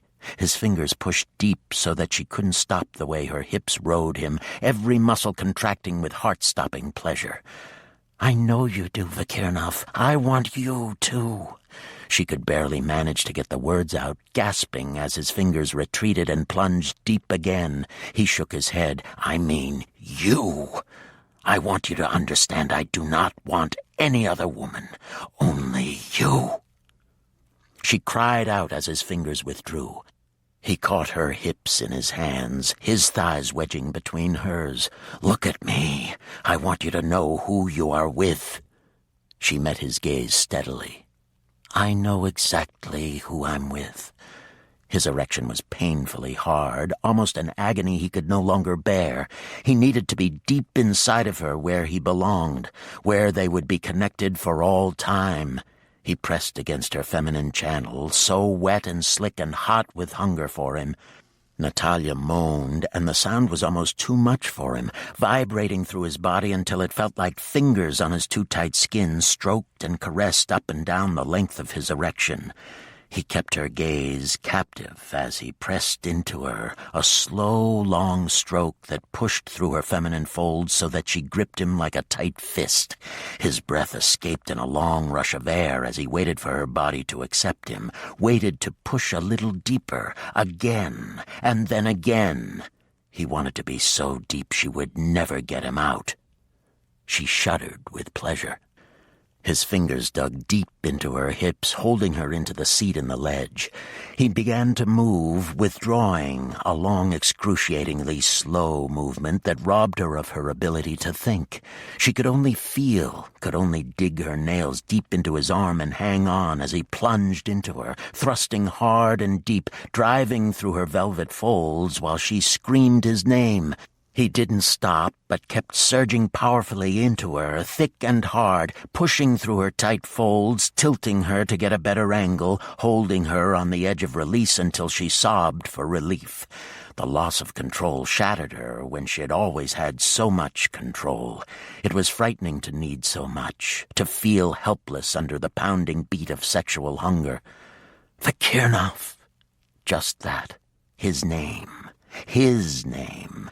The breathless plea sent him careening out of all control. Every muscle in his body tightened to the point of pain. Every nerve ending in his body was alive and shrieking for release. The sensation built like a volcano, a strong, powerful rush that shook him. He had never felt such intensity, such a feeling of need and hunger and possession as he did at that moment. Lust and love seemed intertwined, inseparable. His fingers dug into her skin and fangs exploded in his mouth. He fought back the urge to take her blood as he neared the edge of his control. Natalia's soft, breathless gasps and moans drove him over the edge. Her body was like hot silk, her feminine channel as tight as a fist, squeezing and gripping until the friction and heat burst through him like molten gold. His release was shattering and took her with him, so that her muscles convulsed around him over and over, powerful contractions that kept them both gasping for breath, lungs burning and bodies on fire, while the world around them fragmented. Even his powerful legs turned to mush so that he leaned over her, gripping her thighs for support. She looked an offering, lying back so that her breasts thrust upwards invitingly, her legs sprawled open to allow him to stand between her thighs. Her hair was in wild disarray, and her eyes were half-closed, long lashes fanning against her cheeks. "I can't move." Neither can I. In truth, he didn't want to move. He wanted to stay buried in her for all time. She was a haven, a secret refuge that offered glimpses of paradise. He stroked her thighs with the pads of his fingers, needing to touch her, needing the intimacy of being able to touch her so freely. "You didn't take my blood." She didn't know if she was disappointed or relieved. In all honesty, the craving was in her veins, in her mind. So strong, she felt the lengthening of her incisors and the taste of him in her mouth. His gaze jumped to hers, hot, hungry, the intensity stealing her breath. "I have not discussed such a thing with you, Natalia." The sound of his voice set her heart pounding. "Why?" "I will not take that decision from you." He had made up his mind to honor her wishes. He wanted her acceptance of him as much as she wanted it of him. She was all too aware of his body locked so deeply inside of her, of his hands stroking her thighs, moving up her belly to brush her breasts. She should have felt vulnerable, splayed out as she was, but she felt utterly sexy, wanted, needed even. It was in the heat of his gaze and the stroke of his fingers, in the way his body stayed hard and thick and throbbing with fire even through the catastrophic explosion between them. Natalia reached up to run her fingers through the silk of his hair. "I have to find the book. If I were to make a blood exchange with you, would it affect the way I am able to call upon the elements? My magic is a part of me, like breathing. If magic was lost to me, I wouldn't know who I was anymore." He closed his eyes. He was wholly Carpathian, born a hunter, a shapeshifter, able to command the things of nature. He didn't have to give up his world or who or what he was. Would she still have all her abilities? He couldn't give her an answer. Vikirnov groaned and bent toward her. Natalia responded eagerly, fusing her mouth with his, delighted that the action drove him deeper into her and set aftershocks rippling through her body with enough force to start new ones. When he lifted his head, she kept her hands on his shoulders, forcing him to look into her eyes. His hips moved in a gentle, almost lazy rhythm, sending spasms of pleasure through her body. She wanted to be a part of him, of his life. But she wanted him to want her for herself, for who she was, not because some ancient words had bound them together or because the universe had decreed they belonged. "You look sad, Aina Shivamet Utah. What are you thinking?" "Aren't you sharing my mind?" "Not at this precise moment. I enjoy watching the expressions on your face. Right now, while we are connected and sharing the joy in our bodies, you are looking sad. I must endeavor to find better ways to please you." A faint smile curved her mouth. "I think you're well aware that you please me. Stop fishing for compliments." He moved to adjust his angle just slightly as he pushed deep with a hard stroke, heightening her pleasure even more, so that a small gasp escaped and the sadness disappeared from her eyes to be replaced with something altogether different. "Vikirnov, what is Aina Shiva Met Utah?" Another moan escaped as he plunged deeper again. "The exact translation." "It means forever to my heart connected." He shrugged, a slight movement of his wide shoulders. "Or fixed, forever to my heart fixed. The words are interchangeable." Her gaze drifted over his face. "Am I? Am I connected to your heart?" "How could you think otherwise?" Natalia didn't have an answer for that.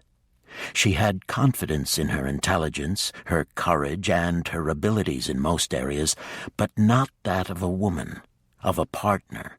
She had never thought in those terms, and the ideas in his mind of what a life-mate should be were very far from what she was, or could ever be.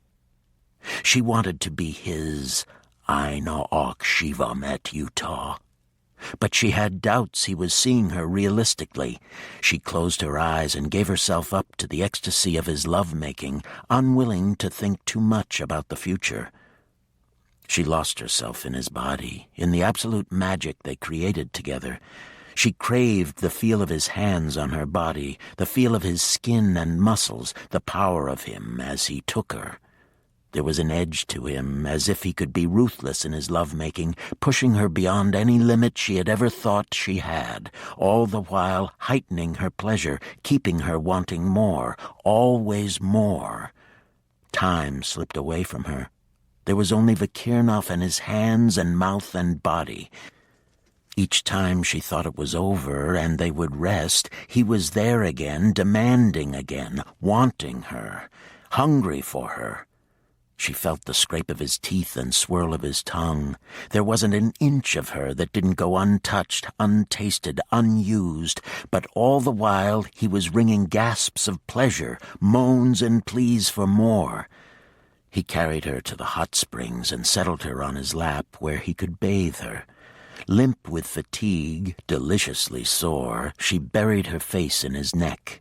"Thank you for not taking my blood. I feel the need in you, but you were so careful." His pulse pounded beneath her lips, the strong ebb and flow of life that beckoned and called and tempted. I told you I would not. Still, I would have let you, she confessed. I wasn't thinking straight. I told you I would not, he reiterated. If it is important to you, I will always remember, even when I am not thinking clearly either. She turned her head to lie against his shoulders so she could look up at his face. There was male beauty in the lines etched there, as well as other traits she was becoming familiar with. Vikirnov wore power and dominance as easily as other men wore clothes, yet it was so natural to him, so intrinsic to his personality, she had accepted it in him without much thought, because he tempered those things with integrity and fairness. I'm beginning to like you.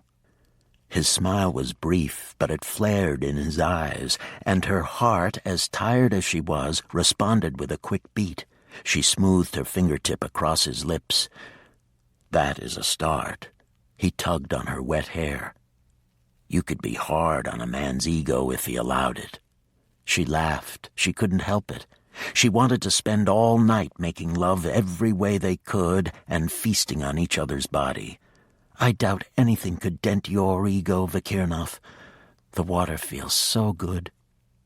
I do not want you to be sore. I intend to make certain you are properly healed before you go to sleep.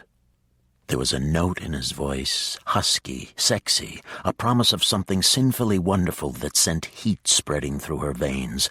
I'm all for that. Are we going to stay here? She didn't want to be separated from him. She couldn't go through another day without him. I think it is best. The vampire cannot send human enemies against you, and I can better protect us here. How is Gabrielle doing? Is she still alive? Yes. I hold her spirit with mine. They have sent her to sleep. Falcon will give her blood on rising. If her body can wait, Mikhail will do the third exchange on the following rising. The wait will give her plenty of time for several healing sessions with the others and a chance for her body to adjust to the ancient blood. How will she be connected to you, Vikirnov? She stifled the small pang of jealousy she was ashamed of feeling. She hadn't had anyone for herself in so long, and she wanted to be his only. His teeth nibbled at her shoulder. Not in a sexual way, or in the way of a life-mate, Natalia. She will have a private path to my thoughts, as I will to hers. Our spirits will maintain a connection, as she will have been in my keeping for over 24 hours. Gabrielle will awaken as one of us. She will not have a life-mate to turn to for support in her new world. Her sister and brother kin are returning as quickly as possible to her aid, but she is half in love with Gary, a human. The males will not want her to continue a relationship with him, as there are so few Carpathian women, and they will hope she can be a life-mate to one of them. She will awaken to many problems and will need aid. And you have to be there for her. You wished me to save her life, he reminded gently, even as his teeth bit down over the pulse beating so frantically in her throat. I could devour you, Natalia, and never get enough. She laughed again, because she could hear the truth in his voice and felt the stirring of his body against her. It reassured her when she felt so vulnerable. I believe you. I'm exhausted. We can't possibly. Not again. I need to sleep for a week or two, and so do you. Vikirnov lifted her with casual ease and carried her to the far side of the cavern, where he had prepared a large bed on the ground. Candles were everywhere, the flames flickering and dancing, throwing shadows on the walls to illuminate crystals and give color to the walls. The spread appeared to be a midnight blue, velvet soft, with a host of cushions. He laid her face down in the middle of them, his hands gentle on her body, positioning her head on a soft pillow and bringing her arms out. We're wet. We're not. And they weren't. Natalia allowed her lashes to drift down as his hands began a massage at the nape of her neck. He murmured to her in his own language, urging her to sleep while he attended to her sore body. He kneaded the muscles in her neck and shoulders, her arms and back, lower still to her buttocks and thighs and calves before turning her over to attend the front of her. Natalia drifted in a haze of mind-numbing pleasure. She felt his tongue swirling over her pulse, teasing the valley between her breasts. Her nipples ached from the sweet torment he had inflicted for hours, but this time it was as soothing as it was stimulating as his tongue flicked and laved and lingered. He suckled gently before attending the undersides of her breasts and spending a great deal of time tugging on the small golden loop in her belly. "You like that, don't you?" She didn't open her eyes. She liked the feeling of drifting while he explored her in such a slow, languid fashion. There was something to be said for the slow, sensual build-up as opposed to the violence of their earlier hunger. Very much. He nuzzled the ring and kissed his way down to the tawny triangle. "I love your body, Natalia, all soft and firm and curved so beautifully." Deliberately, he pressed a finger into her wet heat. "Mostly, I love how you respond for me. I have had many years to imagine what it would be like. I've studied how to please a woman to be prepared. I wanted to know every way I could bring her pleasure and how she could do the same for me. But the imagination, when one has no feeling, cannot prepare for this." Natalia lifted her lashes just enough to watch as he dipped his head between her thighs. She had felt every emotion, yet she was unprepared as his tongue stroked and caressed, finding every sore spot and healing her. She was unprepared for the fire racing through her and the edgy need that spread and built until she was gripping the blanket beneath her and lifting her hips to meet his marauding mouth. "I thought you were getting me to sleep." She reached for his hair, anything to stay anchored when her body was so ready to fly away with her. "I changed my mind. Do not move, Natalia. Just lie there and do not move." "It's impossible." Immediately, her arms were anchored above her head. She couldn't see how he did it, but she lay stretched out on the blanket. He lifted her hips and placed pillows beneath her to make her more comfortable before returning to his ravishment. His mouth and teeth and tongue were everywhere, his hands possessive, demanding as they moved over her until she was sobbing for release. He took her to the edge over and over, but never quite tipped her over. Natalia could feel the heat of his erection nearly burning against her thigh. He thought he had her helpless, tormenting her to the brink of insanity, but she had other ideas. Deliberately she merged her mind with his, sharing the terrible craving for him, the dark, edgy need for relief.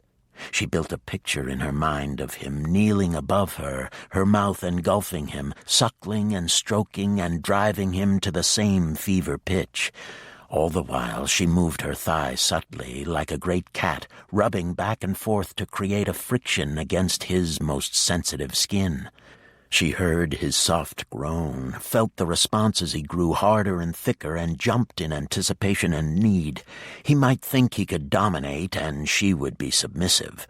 But she was as fierce and as passionate as any tigress, and she was every bit as capable of driving him out of his mind with pleasure as he was doing to her.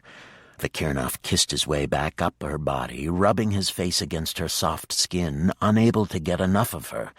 He loved the feel of her, satin and silk, fire and flame. The candlelight played lovingly over her body, a temptation in itself. He followed the erotic picture in her mind, rising above her, knee on either side of her breasts, tight so he could feel her against him. Natalia teased him, blowing a breath over him, flicking her tongue, swiping with small curling licks as if he were an ice cream cone. Flames engulfed him, took him to a new hunger. She looked helpless, lying stretched out on the blanket beneath him, her arms still above her head, her eyes like jewels, but there was nothing helpless about Natalia. Vakirnov reached down to cradle her head in his palms, holding her to him. Her lips slid over him, the moist heat of her mouth taking his breath, setting his heart pounding hard. Her mouth was a miracle, tight and slick, and so hot it seemed an inferno. He lost himself in the mixture of rising lust and power and sheer carnal desire. He knew she was feeding the intensity, deliberately stealing the control. He watched the way he slid in and out of her mouth, the taunting laughter in her eyes, felt the way she wanted him to feel the same pleasure he had given her. Destiny had tied them together, but she was so much more than that. This woman, impossible to tame, had wrapped herself around his heart. He could not imagine any other suiting him, making him laugh, making him crazy with desire, just as he was right at that moment. Groaning, he pulled away from her to blanket her, waiting a heartbeat as he pushed slowly against her entrance. He felt the initial resistance of her body, as if she might not open for him, and then he was inside of her, surrounded by her, buried deep the way he hungered. He whispered to her in his language, unable to find another way to express the deep connection and commitment to her. He made love to her, slow at first, watching the way her pleasure built, feeling her body tighten around him until he could only thrust harder and deeper, surging forward to keep that connection forever. She had tears in her eyes when the powerful quakes rocked through their bodies and left them gasping for air, struggling to slow their hearts. They were limp with exhaustion. Vakirnov rolled his weight off of her, kissing her neck as he drew her against him. "It is nearly dawn. We must sleep." Natalia struggled to find a way to talk without proper air. Her lungs were burning and her body still rippled with pleasure. "Are you going to sleep underground? Shouldn't you? I'll sleep right here over the top of you and protect you from all the gremlins," she insisted. "The only thing you have to worry about is the Troll King. I have provided intricate safeguards. Even your infamous Troll King would have to pause to unravel them, and I would awaken. We will be safe here." Natalia pillowed her head on his shoulder.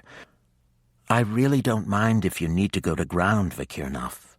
I can handle it." Vakirnov wrapped his arms around her.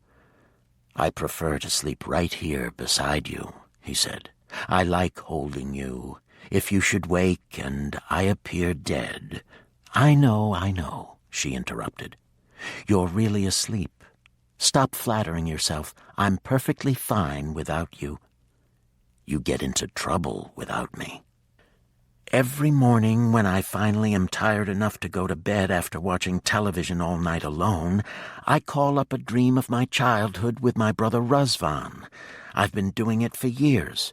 It is the only way I could feel like I wasn't so alone, as if I still belonged and had family. This is the first time in many years I will not feel as if I have to call him to me." "You do belong," he said. He pressed kisses against the nape of her neck.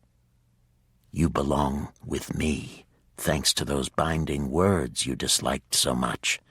She frowned, snuggling closer. "Don't think I'm giving up on undoing the spell. I'm tenacious." "It is not exactly a spell." His eyes were heavy, and his arms were taking on the leaden feeling of his kind. "But did you figure out the first 2 lines?" "Of course." She felt smug. She couldn't help it. She had always had a gift for languages, and she had the advantage of speaking earlier languages before they had evolved into the 20th century patterns. She was familiar with the way many words were considered unnecessary in the earlier languages. The first 2 sentences translate more exactly to something like this: "You, wedded wife, my." There is no specific word for the word are.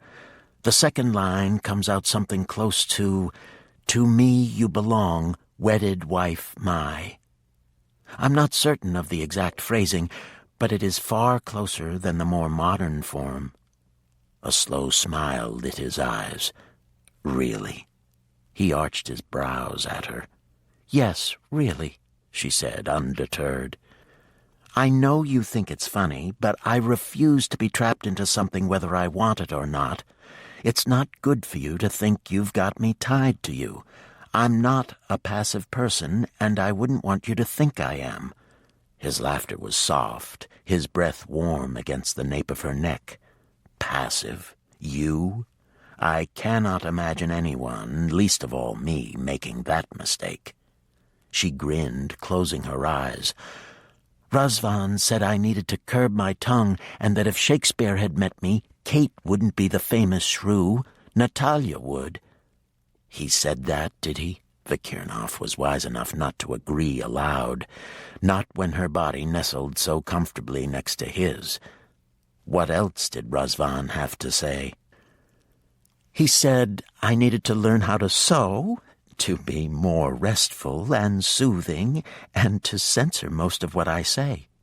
There was laughter and affection in her voice. "I cannot imagine." "I told him I did censor most of what I say.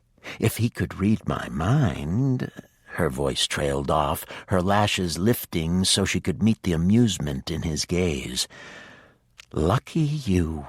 You get to know the real me with no censorship." "Good night, Natalia." He kissed her again and succumbed to the sleep of his kind, feeling very lucky to know the real woman.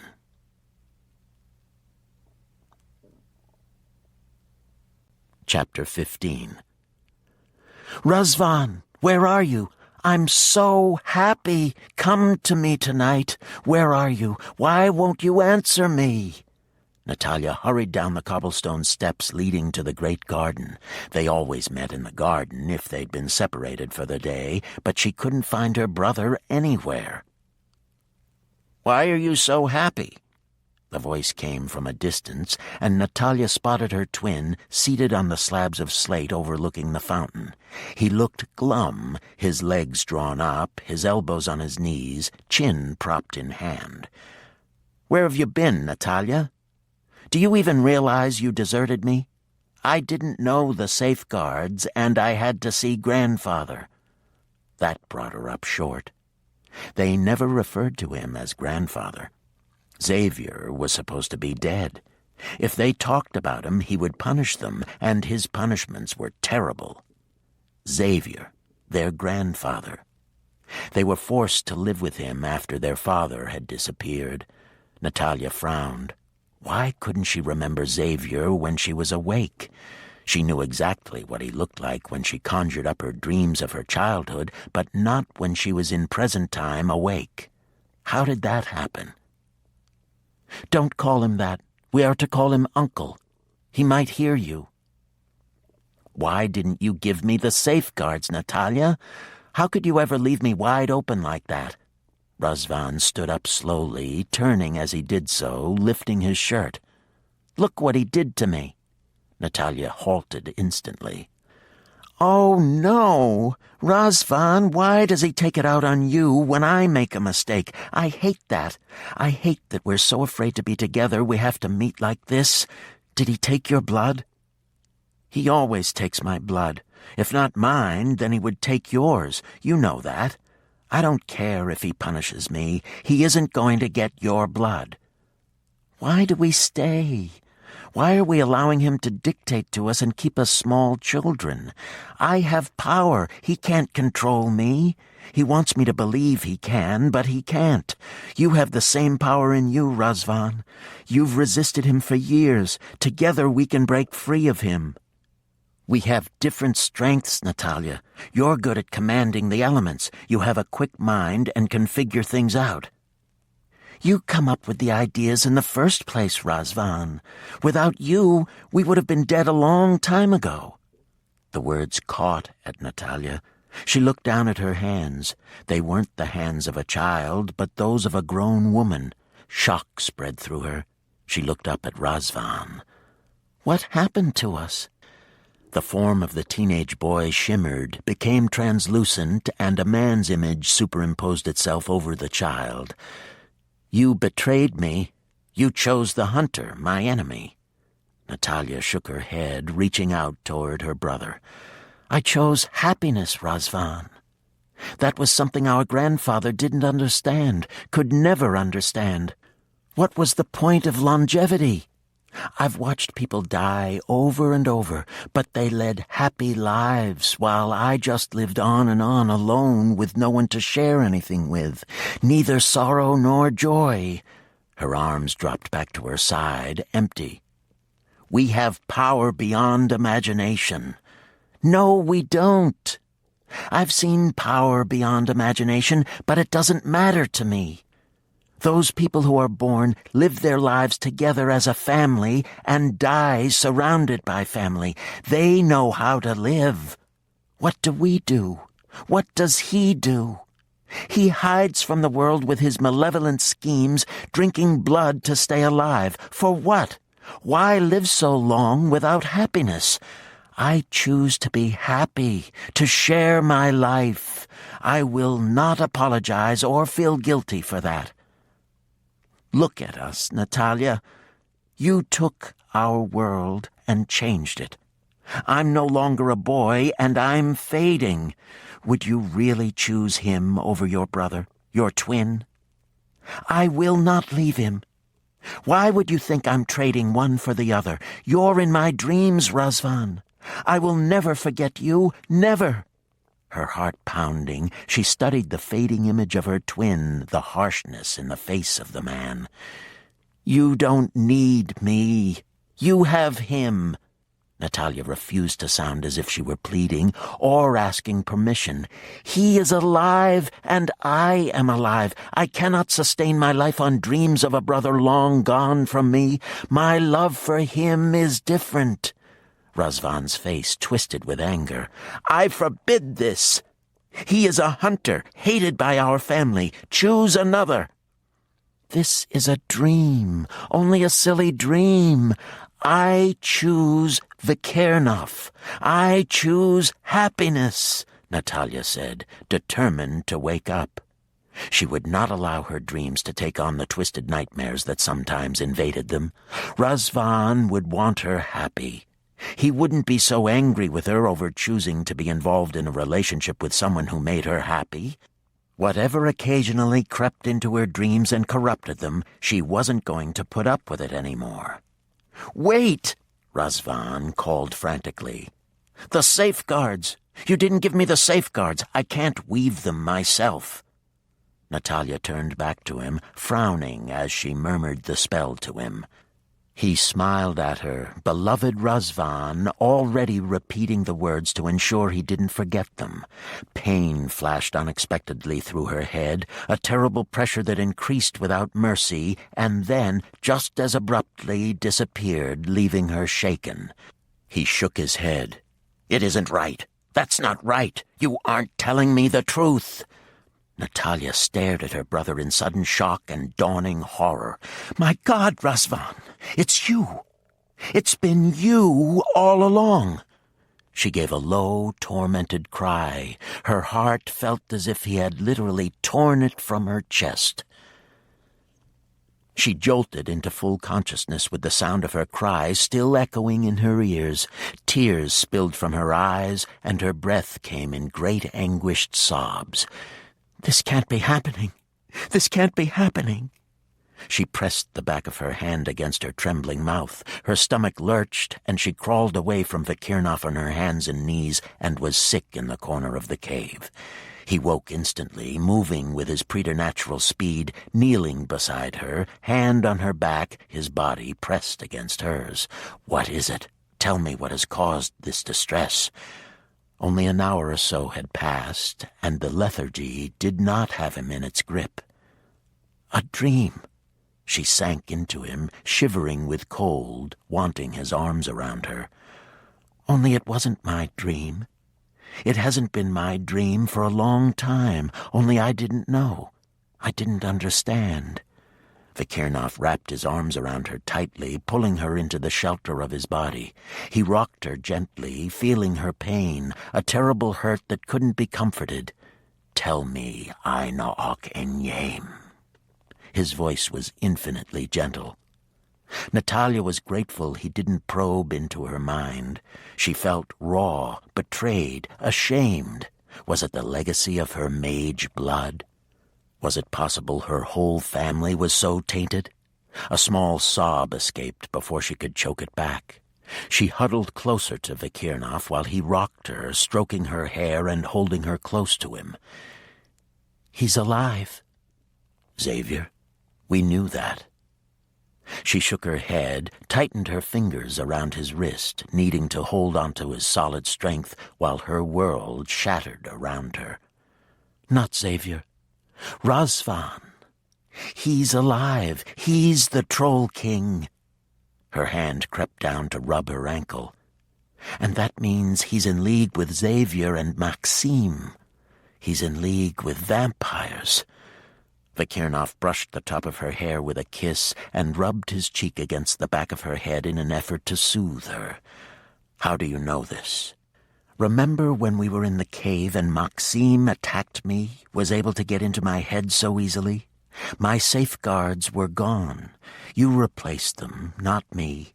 You wove a different thread through my mind, not one I've ever used. How does that make him alive?" Pain radiated off of her in waves, but all Vikirnov could do was hold her, feeling utterly helpless in the face of her anguish. All of his centuries of education, all of his vast power could not prepare him for this moment when she needed him the most. He could only hold her to him and feel her terrible grief. "My dreams have always been of my childhood with him. It was the only time we were together. We separated to be safe from Xavier, but we'd meet in our dreams and share our information. We did that for years. After he died, I summoned the dreams, and they would repeat, and it would comfort me. But somewhere along the line, the dreams started changing. I don't even remember when. We would talk about things pertinent now, in this time. I just assumed it was because I was lonely and I wanted to share my thoughts about things, so the dreams changed to suit me." "That's logical, Natalia. Things occurring during the day that prey on our minds often will creep into dreams. At least, that's what I've read." She shook her head, her eyes dark with pain. "It wasn't like that. He would ask me questions about experiments, just like in the old days, but these were new ones. The challenges. You said you were challenged to make things work. I thought Xavier challenged you." "It was Razvan. Razvan has been using me for I don't know how long. It's why I can't remember things. Not Xavier. He didn't have my blood." A sob escaped, torn from her throat, the sound piercing Vikirnov like a knife. "When I was a child, Razvan protected me from Xavier. He took the punishments and he went to the laboratories. He came up with ideas, but I figured out how to do them and gave Razvan the information. It was how we prevented him from receiving Xavier's punishments. Xavier thought Razvan was the one who had the natural abilities. We tricked him for years into thinking that." She wiped at the tears running down her face. The pain was so deep she felt as if her brother had torn out her heart.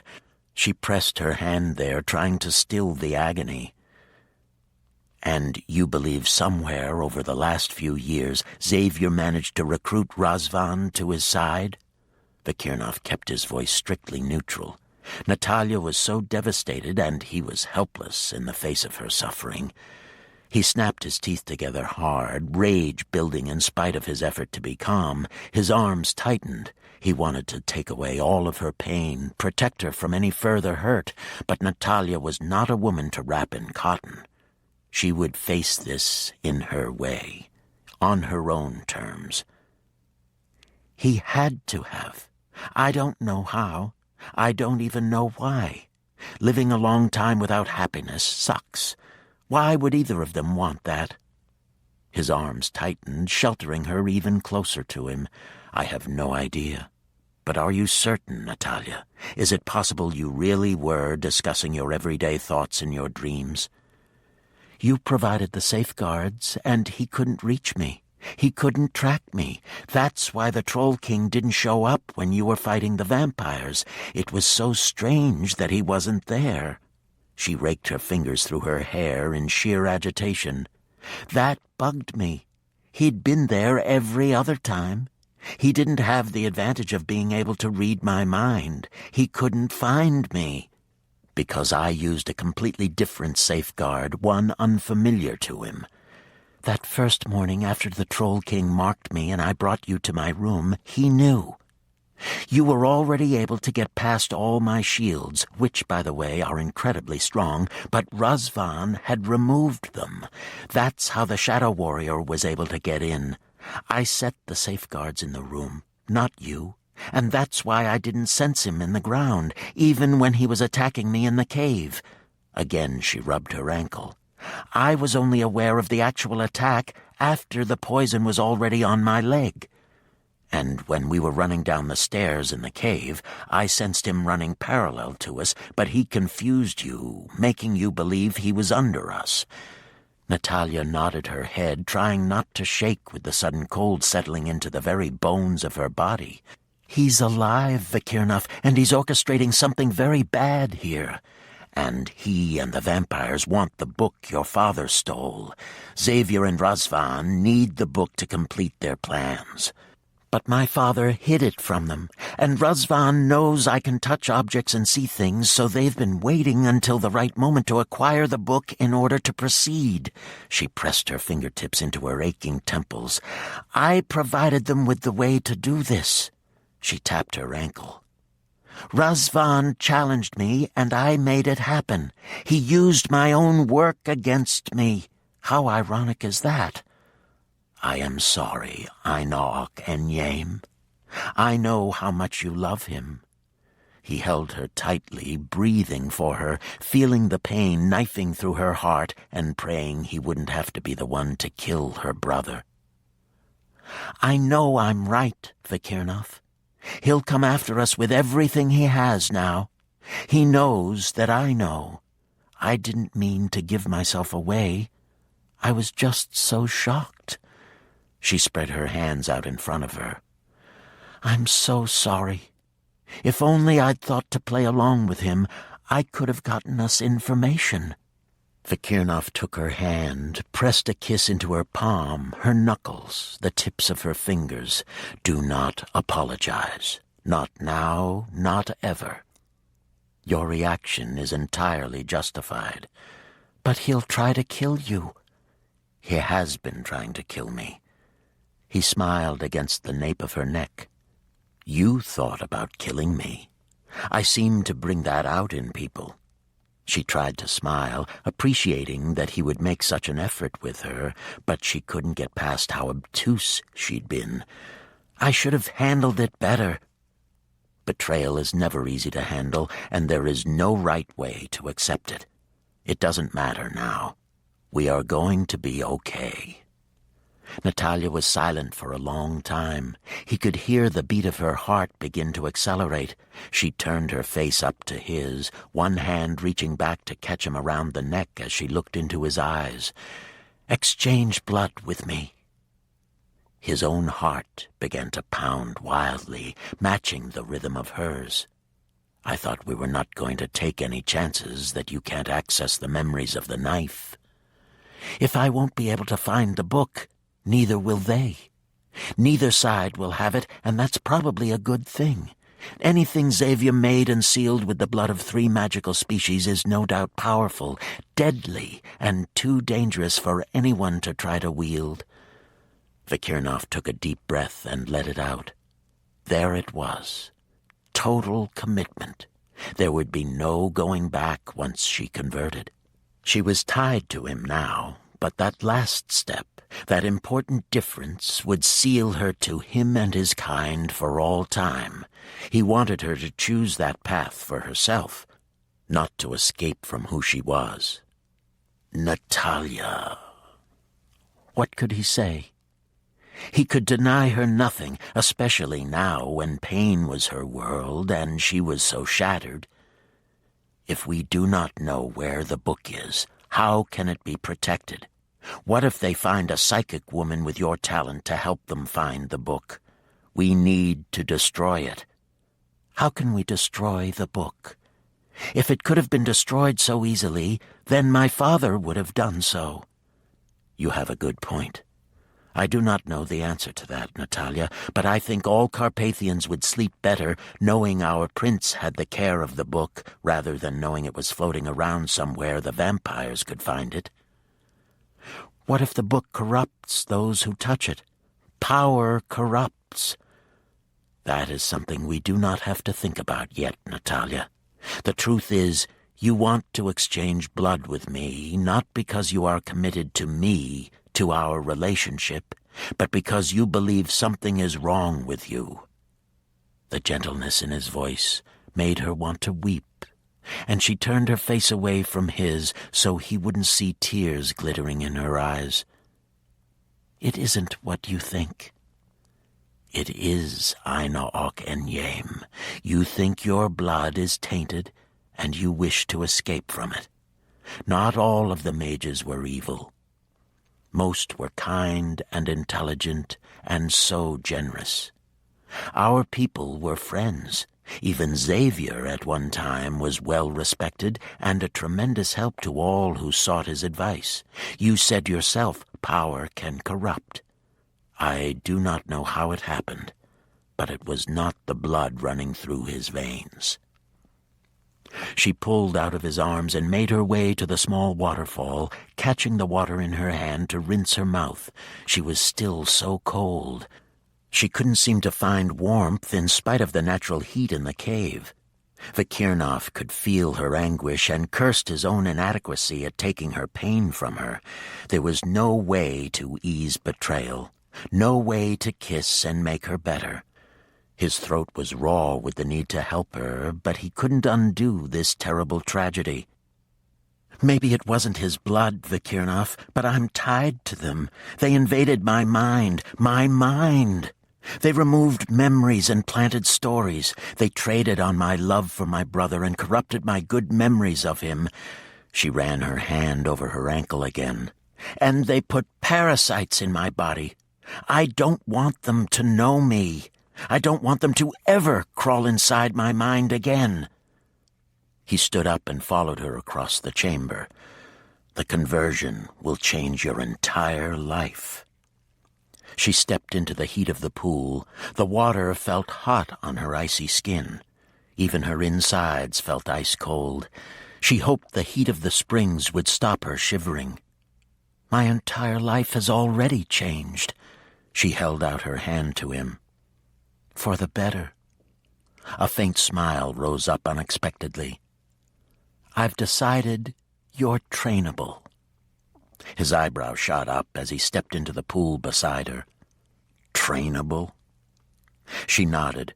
You can't possibly think you're going to get away with bossing me, right? So once you're past the fact that I'm always right, we'll get along just fine. He shook his head. You are impossibly optimistic for your chances.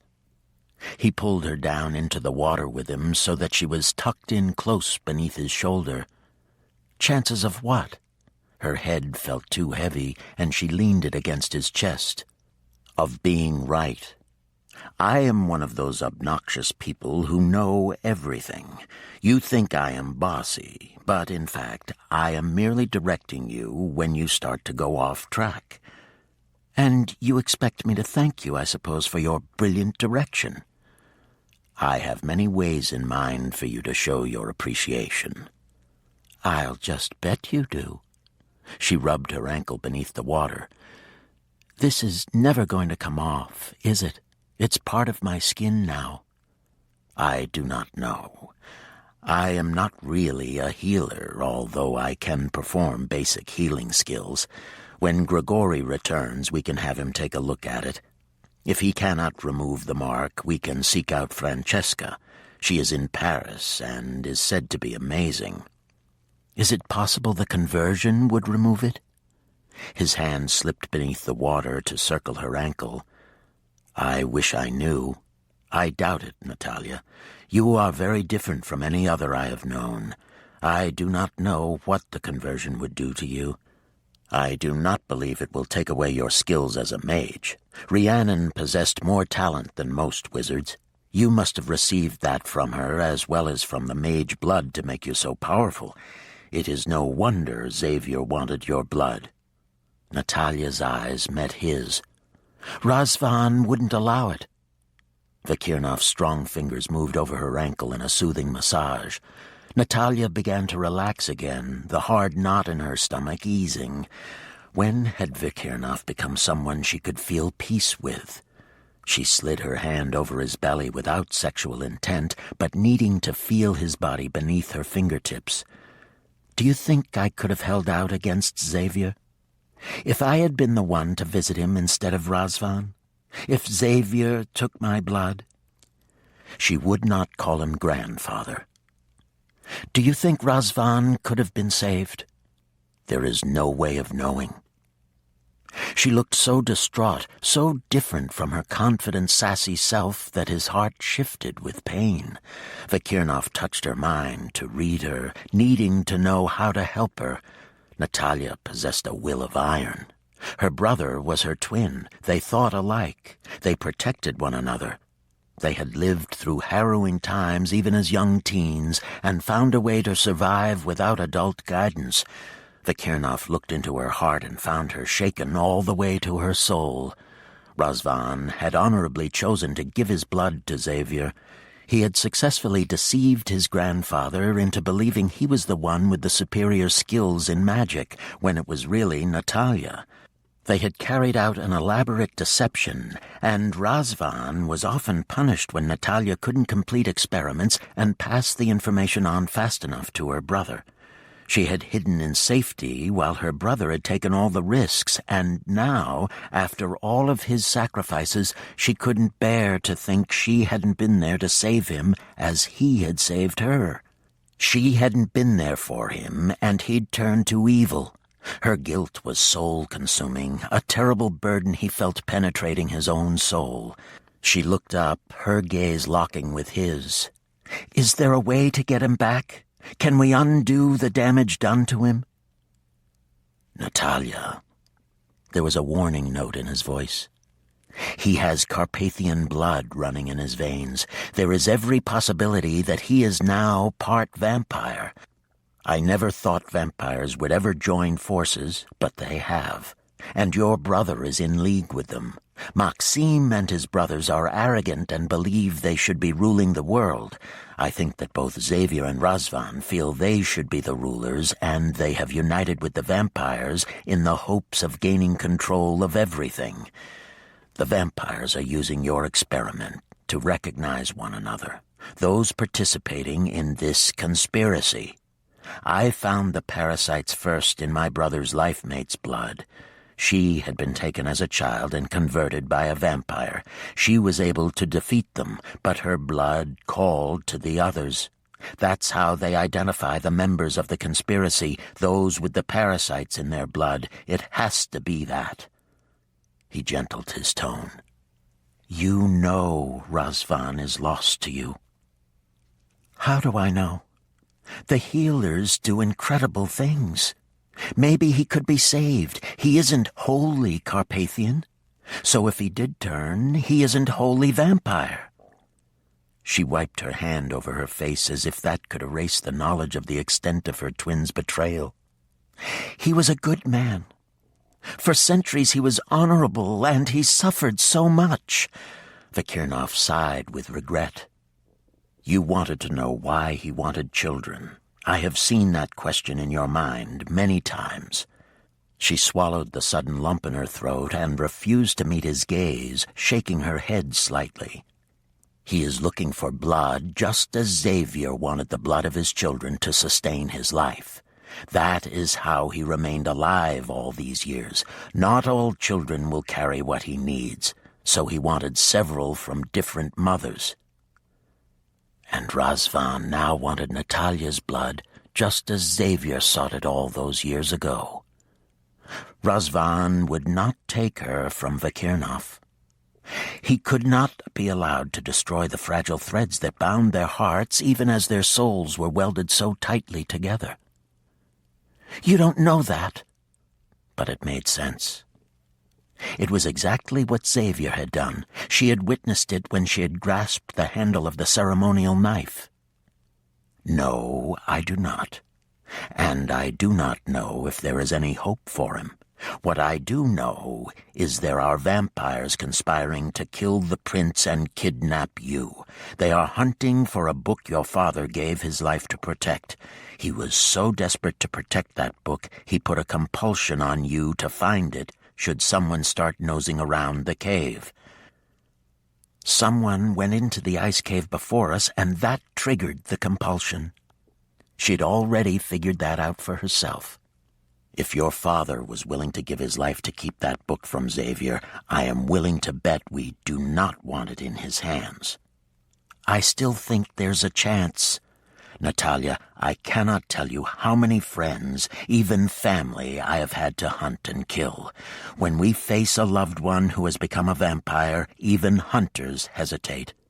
And when facing a hunter as skilled as your brother, hesitation is a death sentence. You cannot afford pity. You cannot afford to think he can be saved. He cannot. How do you know, though? Have any of you ever tried to heal a vampire? Has it ever once been tried? She knew it was desperation, but she couldn't help pushing it. There had to be a way to save her brother. If his sacrifice for her had led to his downfall, then she bore the responsibility. He had been there for her when she needed him so desperately. She had to find a way to be there for him. Vampires were completely evil. She had seen their depravity, their joy in killing others. She couldn't bear that Razvan had chosen such a thing, that he had deliberately embraced everything they had fought against all their lives. Vikirnov could see her struggle to fight off the weight of guilt and fear and even repugnance. She didn't want to fear her brother. She didn't want to loathe and despise him. She didn't want to feel revulsion for what he had become. Reluctantly, Vikirnov released Natalia when she pushed away from him. His heart ached as he watched her swim restlessly back and forth across the small pool. He couldn't lie or soften the truth. He respected her too much for that. When they hunted for the book, they would be pursued, and they had to hunt for the book. He knew it, and somewhere, deep inside, so did Natalia. The book would surface sooner or later, maybe even in another century when memories had dulled. It was far too dangerous to leave to chance. Vikirnov rubbed his hand over his face, his stomach lurching at the idea of what was to come. Natalia was an exceptional woman, but one he had never expected, one he'd thought he would never want. Yet why had he envisioned a docile, amenable woman as his life mate? Natalia was a woman to walk beside him. He could not imagine his life without the sharp edge of her tongue, or her peculiar sense of humor. His brows drew together as he watched her swim back and forth. The beads of moisture on her face were not from the spring water, and that was painful. Does that television set in your room at the inn actually work? He used their more intimate path of communication deliberately, wanting her to feel him inside of her. She halted abruptly, throwing back her hair so that water went in every direction. Blinking rapidly to clear her vision, she nodded. Why? Half of what you say makes no sense to me. If we are to communicate adequately, I have to watch your late-night movies. She sent up a spout of water straight at his face. Don't sound like you're going to a funeral. Late-night movies are fun. Fun! Do you even understand the concept of having fun?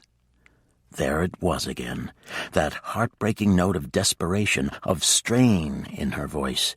She was gamely smiling at him, but her eyes were dark with sorrow. Vikirnov waded over to her, his gaze locked with hers. All the teasing in the world wouldn't fix it. All the love in the world wouldn't take it away. All he could do was pull her into the shelter of his body, as close to his heart as possible, and tell her the real truth. She would see him for what he was. It was a risk he hesitated to take. Their relationship was so very fragile, and he always seemed to make the wrong decision. He was aware of his blood moving through his body, carrying his shame. I do not know that Razvan willingly chose to embrace evil, Natalia. I don't understand what you mean. He has to be vampire, or at least in league with the vampires. How could that not be choosing to embrace evil? He heard his heart thundering in his ears, trying to drown out the sound of his voice confessing, voicing aloud what he didn't want known, what he didn't admit to himself. He rubbed his face against hers, his fingers tangling in her wet hair. Natalia held her breath, sensing how vulnerable Vakirnov was at that moment, sensing the cost to his pride. Tell me. Before I met you, long before I met you, I hunted the vampire everywhere I went. I was good at it, Natalia, because life no longer mattered to me. Not my life, and not that of any other. I realized I was becoming the very thing I hunted, so I sought my brother, hoping his close proximity would alleviate the growing darkness. Natalia pressed closer, circling his neck with her arms, wanting to give him strength as he'd done for her. Go on, Vakirnov. She felt his reluctance and knew he was giving her something of himself, something that cost him dearly. Vakirnov drew in a tortured breath. It helped for a few years, and then the emptiness was a weight pressing heavier than ever. I backed off making the kills, allowing Nikolai to destroy the vampires after we found them. I even spent most of my time in another form. All good things to keep yourself going. She caught glimpses of a stark, bleak existence in his mind, but it was nearly impossible to understand without merging with him, and he was holding himself away from her. Vakirnov closed his eyes. You are not understanding what I am saying to you, Natalia. I am an ancient Carpathian. I am well schooled in what happens to our males should they continue to live and hunt and destroy. There is a point of no return, a place in one's mind where a choice must be made. Natalia frowned and pulled back to look at the lines etched into his face. What choice? Every moment of our existence, we are acutely aware of the gathering darkness. We know if we do not find our life mate, there is a time we must make a decision to protect our people and the populations of the world. Once that time is upon us, we cannot allow it to pass us by. If we do not choose to meet the dawn with honor, then we endanger our souls by becoming vampire. Natalia reached up to frame his face. But who can ever make such a choice? It is our legacy, Natalia. We are given the ritual-binding words to preserve our species, our lives. It is our only true safeguard. Without the light to our darkness, we succumb inevitably to evil if we do not seek the dawn. His gaze shifted from her face, jumped back to meet her green eyes. I was far, far past the point of no return. I knew the exact day of my choosing. I remember it vividly, but I did not do what was necessary to ensure the survival of the rest of my race. I chose life. I clung to life when I should have chosen the dawn. She shook her head, her fingers stroking the strong bones of his face. That's not true. You said we are life mates. Doesn't that mean you were meant to survive? He shook his head. I was too close. You sensed it in the forest long before you ever saw me. You could not tell if I was hunter or vampire. I could not tell either. He refused to flinch away from the raw truth. I do not know if a second moment of choice ever comes after that first. I cannot tell you if Razvan even knew there was a time of choice. It had been a long time since I had actually experienced emotions, experienced anything. My mind began to wander into places I know it should not have gone, but I was unable to stop it. Natalia took a deep breath, her fingers tangling in his hair. There were so many emotions in him, running deep, carving out deep wounds of humiliation. It cost him his pride as a Carpathian hunter, as a male of his species, to tell her his darkest secret, to admit the shame of his choice, knowing what would inevitably happen, and the worse shame of not being able to stop himself moving inexorably toward ultimate evil. Razvan did not have my training. He did not have the knowledge of what could happen drilled into him for centuries. Does this make him weak? Is it a betrayal of all we love, or is the choice taken from us, lost in the haze created in our minds when everything runs together and there are no longer clear lines of definition, just awful, meaningless existence? She felt dazed, humbled even, looking into his dark eyes. There was pain there, the pain of centuries of emptiness. There was fear that she would reject him. How could you think that I could reject you? Why would I? Not for baring your soul and confessing to me because you wanted me to know Razvan didn't deliberately betray me. She pressed kisses along his jaw, trailed several to the corner of his mouth. Her tongue flicked enticingly along the seam of his lips. Razvan might not have meant to betray you. It may have just happened. But, Natalia, mine was a true betrayal. As your life mate, I should have put your protection above all else, and I should have chosen the dawn when that moment came to make my choice. She kissed his mouth, soft, pressing kisses over and over, until he opened his mouth to her. She drowned in his taste, in his stark honesty, in the sacrifice of his pride for her. She wanted to cry for both of them. "There was no betrayal, Vikirnov," she said softly. "Only life, just life. And it can be hard and cruel and terrifying, but it can also be exhilarating and beautiful and filled with passion for all things, if you want it. We want it. Both of us. We are not willing to let it pass by. I would have clung to life as you did, as Razvan did. I don't know if he can be saved or not, but at least I feel as if he didn't choose to betray me. Thank you for that." Vikirnov crushed her to him, his breath exploding out of his lungs in relief. He pushed the tawny hair from her eyes, framed her face so he could drink her in, devour her. Heady relief mixed with sharp joy. Natalia's beauty ran far more than skin deep. He kissed her, a slow, sizzling kiss of happiness that her heart was so open to him. She melted into him, one leg sliding around his thigh so she pressed closer, rubbing her wet, slick body against his in invitation.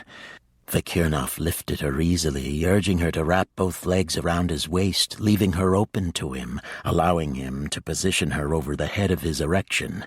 The welcoming folds of her channel were hot velvet and exquisitely tight, holding him like a fist as he buried his body deep into hers. It was a miracle to him the way her body accepted his, stroked and gripped and milked his. Her skin was hot and soft and rubbed against his with every movement. Her face was beautiful in the shadows from the flickering candlelight which played over her soft curves. She leaned back, her hands clasped around his neck, and began a long, slow ride of ecstasy, the pleasure on her face heightening her beauty. He let her take the lead, bringing him to the point of climax several times only to stop and tease his pulse with her tongue and teeth, waiting, building. He felt the powerful orgasm gathering and gathering, a force that finally took control from both of them. It rushed over him, over her, taking them with it as it thundered through their bodies and souls. He heard his own hoarse shout, her soft cry, felt the convulsion of her strong muscles surrounding him, and the blood-red tears on his face.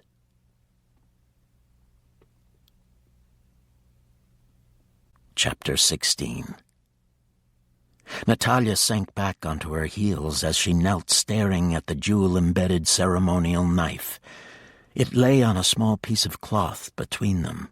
The blade was slightly curved and the handle ornate. Instead of looking deadly, the knife seemed an object of priceless art.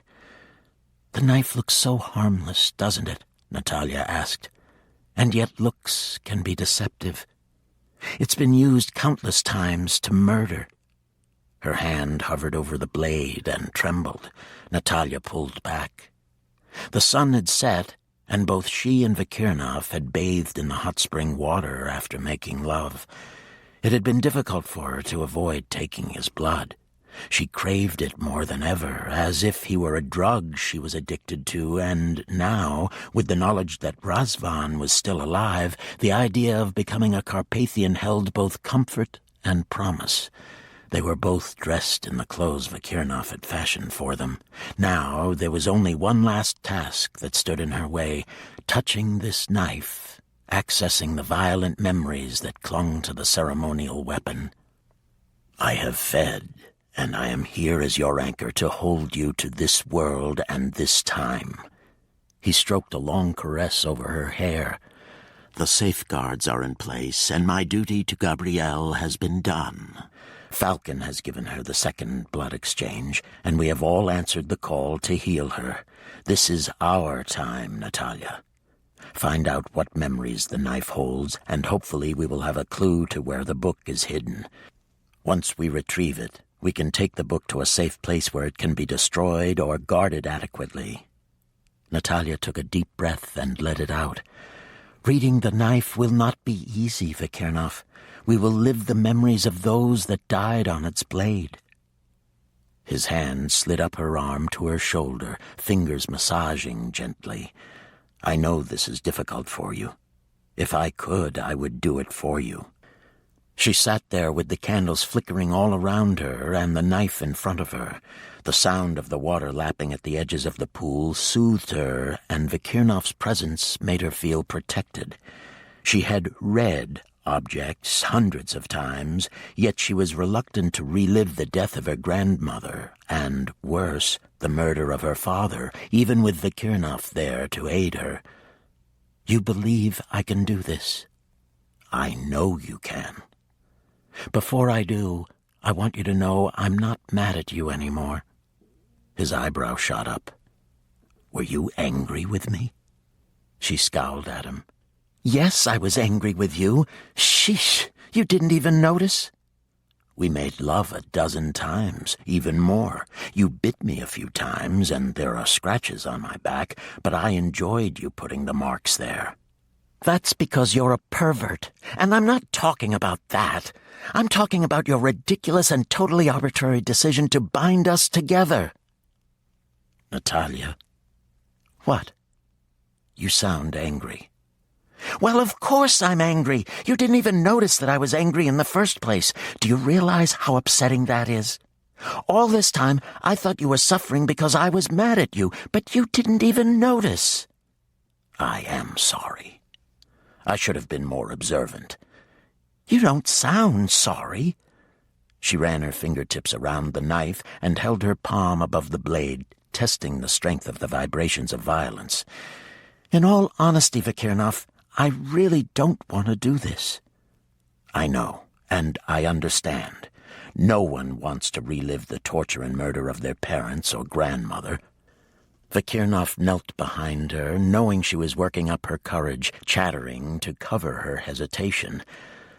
"I will take the journey with you. When memories become too much to bear, I will do what I can to lessen the pain." "What if you're trapped there with me and we can't pull out until every kill has been reenacted? It was your strength that allowed me to get away from the past." His arms enfolded her, his hands sliding down her arms to envelop her hands in his.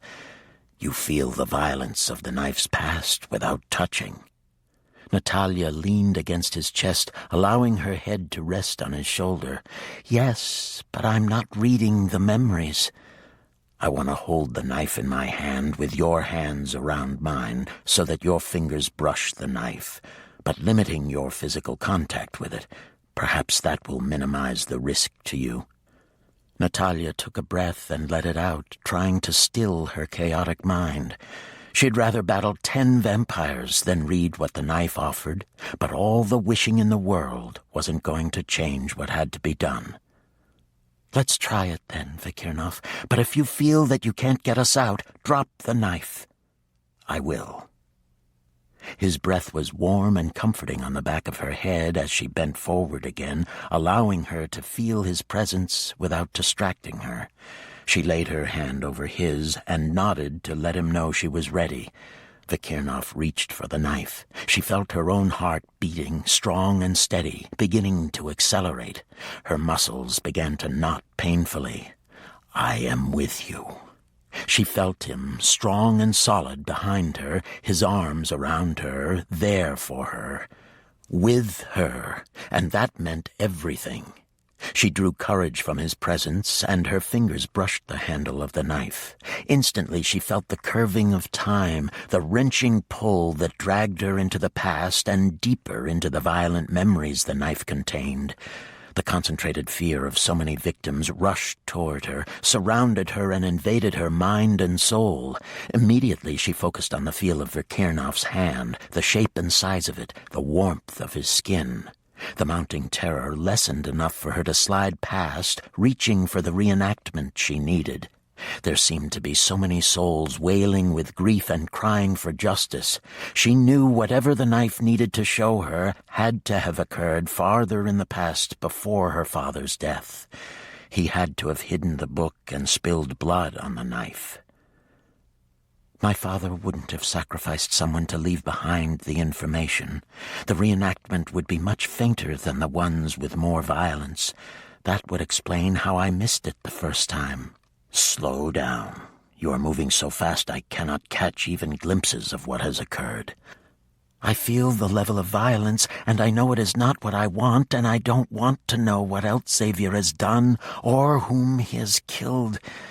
Her voice trailed off, and she halted abruptly to find herself in the crystal cave.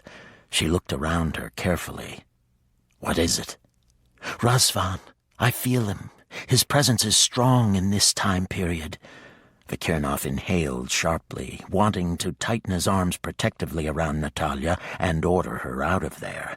How long ago was this? I can't tell. Recently, I think. I haven't felt the presence of my father yet. Vikirnov's instincts shrieked at him. This is unnecessary. You do not need to witness any violence Razvan commits. Keep moving, Natalia. She wanted to see her brother. She wanted to witness with her own eyes his betrayal. It seemed the only way to make herself believe that he had gone over to the side of the vampires to Xavier was to see the extent of his betrayal. Stubbornly, she watched as her brother sauntered into the ice chamber. He carried the ceremonial knife in his hand, and his eyes were glittering with some fierce emotion. "You cannot." Vikirnov inserted a mild push into his voice, not wanting to take command of her, but the taste in his mouth was bitter with warning. Razvan looked far too much like Xavier in his youth, a madman bent on accumulating power over others. Xavier had grown in power and stature very quickly with his natural talent, and he became convinced that he was destined to rule the world. The corruption of a once great sorcerer was complete when he discovered the rush of power the taking of life gave him. Furious that the Carpathian race seemed to be immortal, something he was not, he grew to despise them with a fanatical hatred that fed his own ego and determination to stamp them out once he had gained the secrets of their blood. Razvan wore that same smug, contempt-filled expression. The ice chamber was the same, yet not the same. Fewer orbs lit the cavern, and the ice formations were less abundant. On the far wall, the dragons were frozen in time, encased behind layers of ice.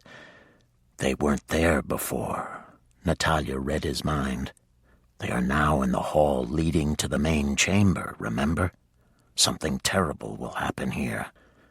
Vikirnov felt Natalia's heart pounding through her body, in her veins, threatening to burst as Razvan turned and beckoned someone toward him.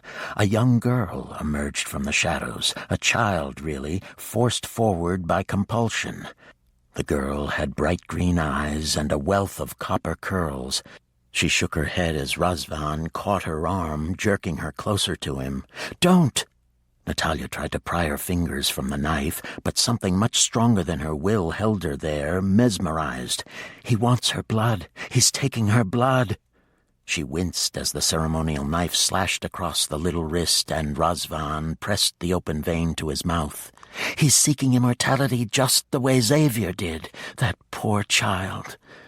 Vikirnov felt sick, wanting to close his eyes against the abomination that Razvan had become. The child looked very much like Natalia must have looked as a child, yet Razvan had no feeling for her. Her use to him was that of a blood bank. He wanted to stay young. He had children for the sole purpose of finding the ones with the necessary gene to carry the bloodline he needed.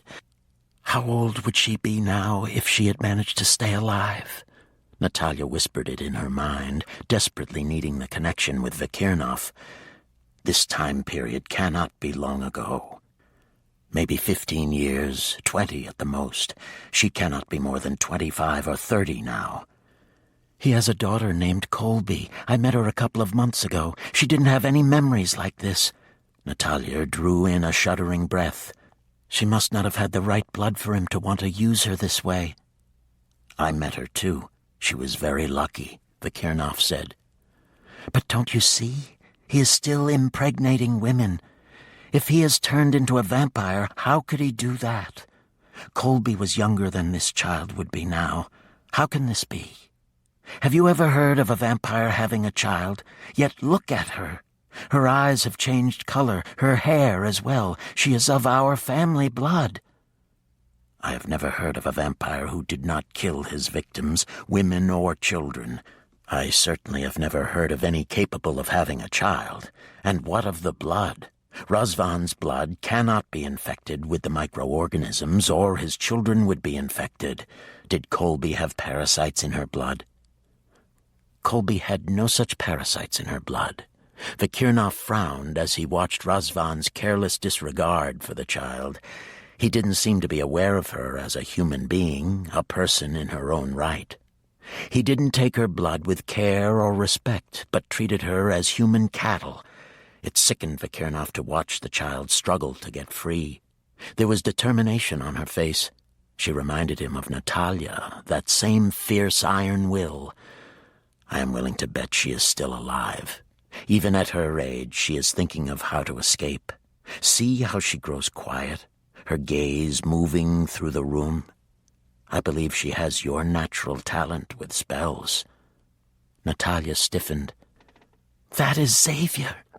She whispered the revelation telepathically, even though she was in his mind and no one could hear.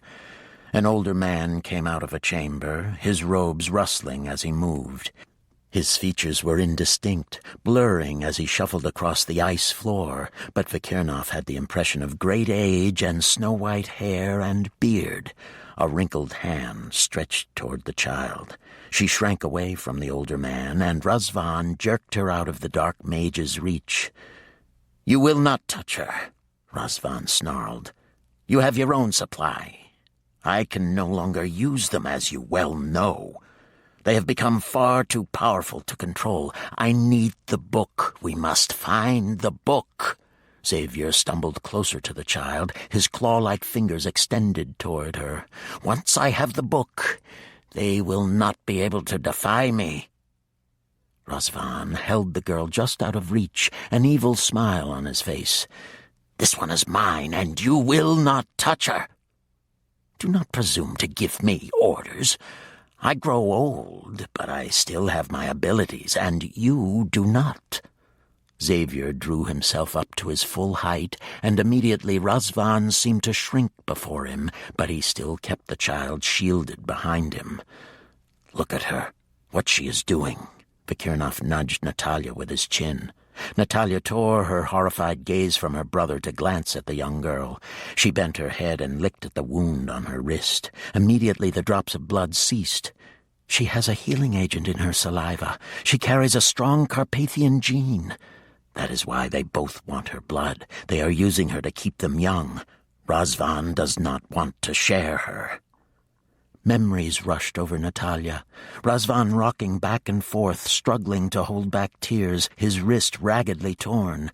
How had she forgotten? She had been the one to heal the wound, using her own saliva. It had taken Xavier a long time before he realized Razvan's blood did him no good other than to feed. The dark mage had begun to age, and that had sent him into wild rages.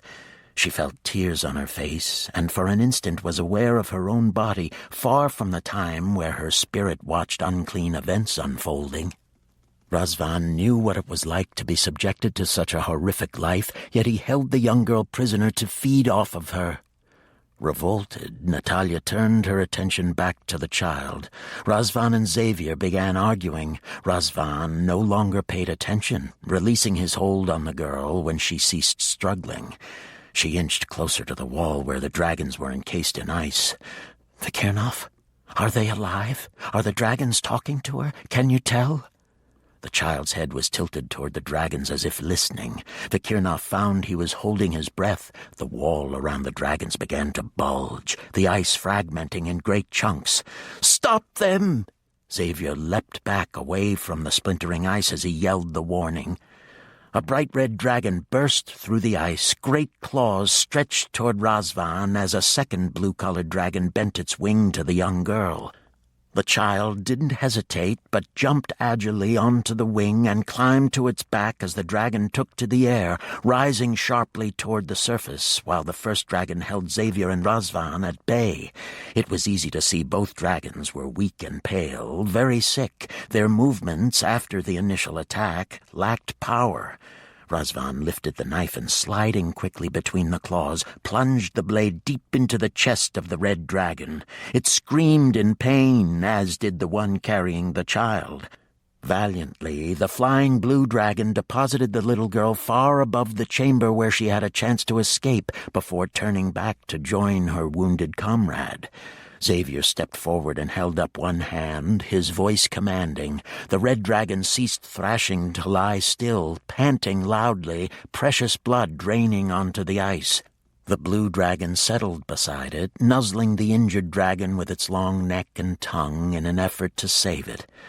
"We must go." There was an urgency in Vikirnov's voice. "We have little time."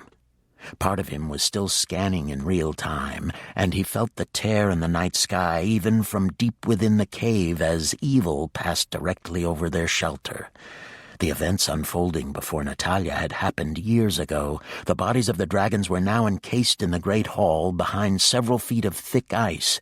Natalia already knew the price they paid for saving the little girl. As for the child, she could only hope the girl had successfully made her escape and was hidden somewhere in the world, safe from Razvan and Xavier.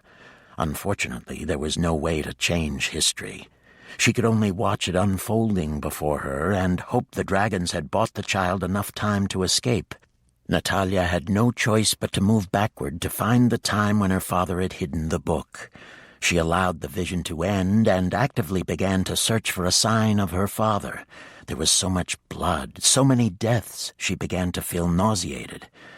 The small vignette Vikirnov had witnessed between Razvan and Xavier led him to believe that the two men, although in league with one another, were in a power struggle. Razvan couldn't hope to defeat Xavier with mage skills unless he had Natalia. It was suddenly very clear to Vikirnov. Natalia had the natural talent and she was highly intelligent. Instead of developing his own talents, Razvan had relied on Natalia throughout their childhood and early adulthood. Xavier had bought into the deception, thinking he had the twin with the natural skills. Where does Razvan's skill lie? Natalia's twin may have been lazy in some regard, but he had to possess the same keen intelligence as his sister. There was a small silence. Vikirnov felt her hesitation. In the planning of battles. Something inside Vikirnov shifted. Of course it had to be Razvan. Xavier and his grandson had joined forces with the vampires, had actually managed to unite an apparently large group of them in spite of their perpetual self-interest. The Malinov brothers were a huge boon to them. The brothers had already conspired to destroy the prince, and finding Xavier with his talents and hatred of the Carpathians to match their own must have seemed providence to them. Xavier would have kept Razvan around only if he was useful, and he had to be extremely useful. If Razvan held talents as a planner of battles, as extraordinary as his twin was in other areas, then the Carpathian people could very well be in trouble. The vampires had been harassing the prince and his hunters, continually weakening them with small battles, while sacrificing only pawns. I feel the pull of my father. There is much more violence associated with this than I expected. Vikirnov heard the wariness in her voice, and his heart went out to her. I am with you, Natalia. You are no longer alone. What was done happened years ago, and there is no changing the past. Try to view whatever happens from a distance, if at all possible. How could she view the torture and murder of her parents from a distance? He desperately wanted to spare her what was to come, and he felt helpless to prevent her pain. Natalia allowed his nearness to help comfort her as she reached for the events of the past. Her father came into view, striding through carnivorous plants, shrubs, and trees, while the ground trembled beneath his feet. The surrounding water, the color of dried blood, marked the area as a bog. She frowned, trying to recognize landmarks. He carried a package wrapped in oilskins and was obviously wary, continuously looking over his shoulder and scanning the area around him. He isn't carrying the ceremonial knife. For some reason, that alarmed her more than the darkened skies and flicker of lightning at the edges of the overhead clouds. She found herself straining to see through the foliage around her father. It was so dark the heavy clouds blocked any moonlight. Yes, he has it in his belt, Natalia. He also carried a small bag that looked as if some live creature wiggled inside of it. Distaste was strong in Vikirnov's mouth. Natalia let her breath out slowly. Her father moved with such confidence she almost missed the fact that there was a pattern to his steps. The bogs held sinkholes, the surface treacherous to those who didn't know their way through. I have to start again. Vikirnov remained silent, as careful as Natalia to mark the way through the bog. If they were to recover the book, they would need to know their way through the sponge-like marsh. His own heart tried to regulate the pounding of his life-mates. Together they etched out the pattern of steps used to gain the middle of the most wild and overgrown part of the bog. Her father knelt carefully and pushed the book deep into the stained waters, watching it sink slowly beneath the surface. All the while his lips moved as he murmured something softly, and his hands wove a graceful pattern in the air. Could you see his safeguards, Natalia? Vikirnov had caught some of the spell, but it was unfamiliar to him. Yes, the weave is complicated, but given time I can unravel the spell. His unspoken safeguard adds to the strength and complexity. I should be able to reverse the pattern and bring the book to the surface. I just don't know if anyone wants such a heavy responsibility. I doubt the book can be destroyed easily. If you found it, others will be able to find it as well. We can destroy the knife. Natalia watched as her father got to his feet and began the arduous journey through the large peat bog back to solid ground. He walked as if a great weight had been lifted from his shoulders. As he neared the very edges where the sphagnum moss grew the thickest, she saw movement in the surrounding bushes. The leaves swayed and dark shadows glided from one shrub to another. Her father continued his journey, moving into the meadows, turning toward the nearest village. He came to a halt and pulled a squirming rabbit from the bag. She knew he had brought the animal as a sacrifice, and she couldn't look at Vikirnov. She felt his disgust. She could see the dark shapes in the bushes directly behind her father. The urge to call out, to warn him, was overwhelming. The dark shape leapt on him, wresting the ceremonial knife from his hand and slashing it across her father's calves. It wasn't Xavier. but several of his minions, sent to bring her father back to the ice caves. He went down hard, the tendons cut so it was impossible to walk. Without preamble, the largest one lifted him and, ignoring his cries of pain, began to carry him back toward the mountain. "Drop it now!" Vakirnov ordered, giving a hard push as he did so. His hands were already loosening around the handle. She did not need to see what her father had been subjected to as Xavier tried to get the whereabouts of the book from him. It was only good fortune that the Dark Mage's henchmen had not seen Natalia's father coming from the bog itself, but rather circling the outskirts of it. Natalia found her fingers obeying even when her mind tried to cling to the sight of her father. The knife slipped from her hand, and Vakirnov allowed the weapon to drop to the floor. "Destroy it," she said. "I don't care how you do it. Just please get rid of it." He wrapped her up in his arms, rocking her gently back and forth. "I will be happy to rid the world of it, Natalia, but we cannot take chances with the book. Xavier must have questioned his servants closely, and he knows the area where they found your father. He must suspect the book is hidden somewhere in that region." "Not necessarily. He may not know when my father actually hid the book. It may have been weeks earlier. He may have thought my father gave the book to your prince." She laid her head back against his shoulder, grateful for the solid feel of him. Vakirnov had somehow gone from enemy to her solid foundation.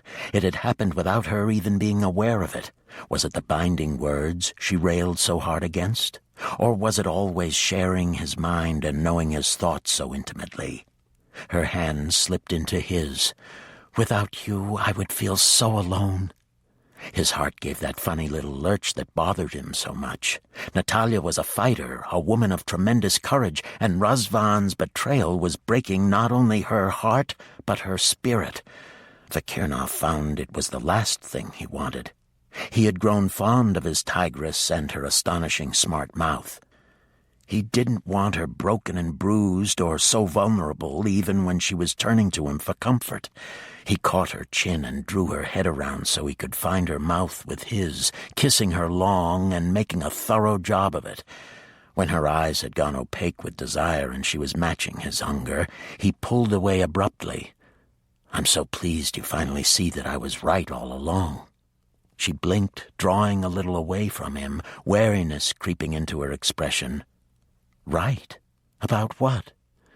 "The ritual binding words, of course. It was a good thing I said them and tied us together. With your stubbornness, we probably would still be dancing around one another." "My stubbornness?" Her green eyes glittered at him. "I think you invented the word." She pushed a hand through her tawny hair, sweeping it off her face to glare at him. "In fact, if you look up the word stubborn in the dictionary, your picture is right there as the definition."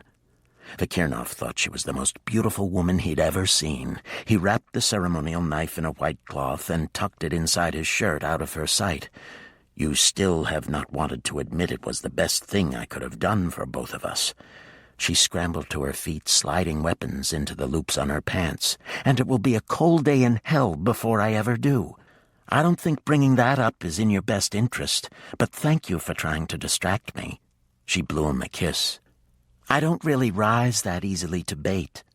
"Sure you do. You cheated. You were lurking in my mind." "I wanted to see what you really thought about just leaving the book where it is. I have reservations about turning it over to your prince." She thrust the pair of Arnie sticks into the loops on her belt. "I'm not certain it would be entirely safe with him." "Because Razvan is plotting to kill him." She winced but nodded as she strapped on her twin holsters. "Razvan's very good at what he does, and, quite frankly, with the vampires, Xavier, and Razvan against him, I don't think your prince is up to it." Vakirnov watched as she slid extra clips into several compartments of her pants. He was very aware she was pleased with his creation, nearly matching her original design, but improving slightly so she could move easier and reach whatever she needed quickly. "Mihail will not be defeated by any of them." "How do you know that? You don't even know him. I searched your mind for memories of him, but he was not fully grown when you left these lands. How do you know his strength? Why do you even trust him?" That book is more dangerous than you can know, and no Carpathian prince will easily destroy it, nor can he hope to wield its power. Once the book is in his hands, they will send everything and everyone they have after him. You'll be condemning him to death. Mikhail Dubrinsky will not be defeated by those who seek his death. He is extremely powerful, Natalia. It is in his blood, bred into his very genes, his bone and spirit and veins. He can be wounded, yes, but when push comes to shove, he can unleash a power greater than Xavier imagines. Mikhail will find a way to destroy the book, and in the meantime, he will protect it. She turned to face him, staying partly in the shadows to hide her expression. What if I don't want to turn the book over to him, Vakirnov? You never asked me how I felt about it. You assumed I'd be willing, but I am not someone to follow so easily. Vakirnov studied every nuance of her tone, for the first time uncertain if she was challenging him to make a point or if she really meant it. Her mind was closed to him, and although he could breach the barrier she had erected, it seemed an insult when she clearly wanted her privacy. Of course they had to turn the book over to the prince. What else would they do with it? He paced away from her, knowing she would read his agitation, but he didn't care. What would you want to do with the book? He made every effort to keep his tone flat, without any inflection whatsoever. Natalia shrugged. I haven't decided yet, but I'm not about to be railroaded into something I'm not certain is the right thing to do. The book is enormously powerful. It contains thousands of spells, magic so complicated and so dangerous that I don't think any but a mage should ever possess it. Vakirnov stiffened. You would use this book? His gut churned with protest, and his lungs began to burn for air. Her eyes took on a faint amber glow. Bands of light streaked across her face and hair as she shifted closer to the candlelight, reaching for the long sword in its scabbard against the wall of the cavern. At once she was far more difficult to see, blending into the shadows. If I chose to use the book, it would be my business, Vakirnov. You cannot dictate to me that I must retrieve this book and then turn it over to someone I don't know, I don't trust, and I don't respect. Vakirnov remained silent, forcing back his first response. She knew very little about his people, and it was true. He had arbitrarily decided for her what she should do with the book once she had recovered it, and he was pushing her to recover it. Natalia was not a woman to be forced into anything. Right now she felt cornered, and she was fighting back. Have I earned your respect? Her amber eyes glittered, taking on the eerie glow of the night creature. Yes, of course. One has nothing to do with the other. You aren't Mikhail Dubrinsky. You aren't asking me to give you the book for safeguarding. You're telling me to give it to him. Would you give me the book? Yes. She didn't hesitate. But not to give away, only to safeguard. Vakirnov let his breath out.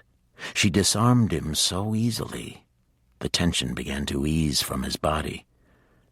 Do you want to keep this thing? I think of it as evil. Am I wrong to feel that way about it? The blood of my grandmother and 2 others sealed this book. Of course I think of it as evil, and more than ever, that means it can't fall into the wrong hands. I don't know your prince, and I don't find memories of him in you. How do you know his heart or his soul, Vakirnov? You want to hand him a weapon that could be the ruin of us all, and yet you do so on blind faith. She shook her head. I can't do it. Are you concerned that Mikhail will be in more danger? Partly. No one has to know he has the book. He will not try to wield the power, only to study Xavier's plan to rid the Earth of our species. Xavier must have spent centuries developing a spell to use against my people. I'm certain he did. The point is, you asked me to locate the book, and I did. Now you want me to recover the book and hand it over to someone I don't know. Does that make sense to you?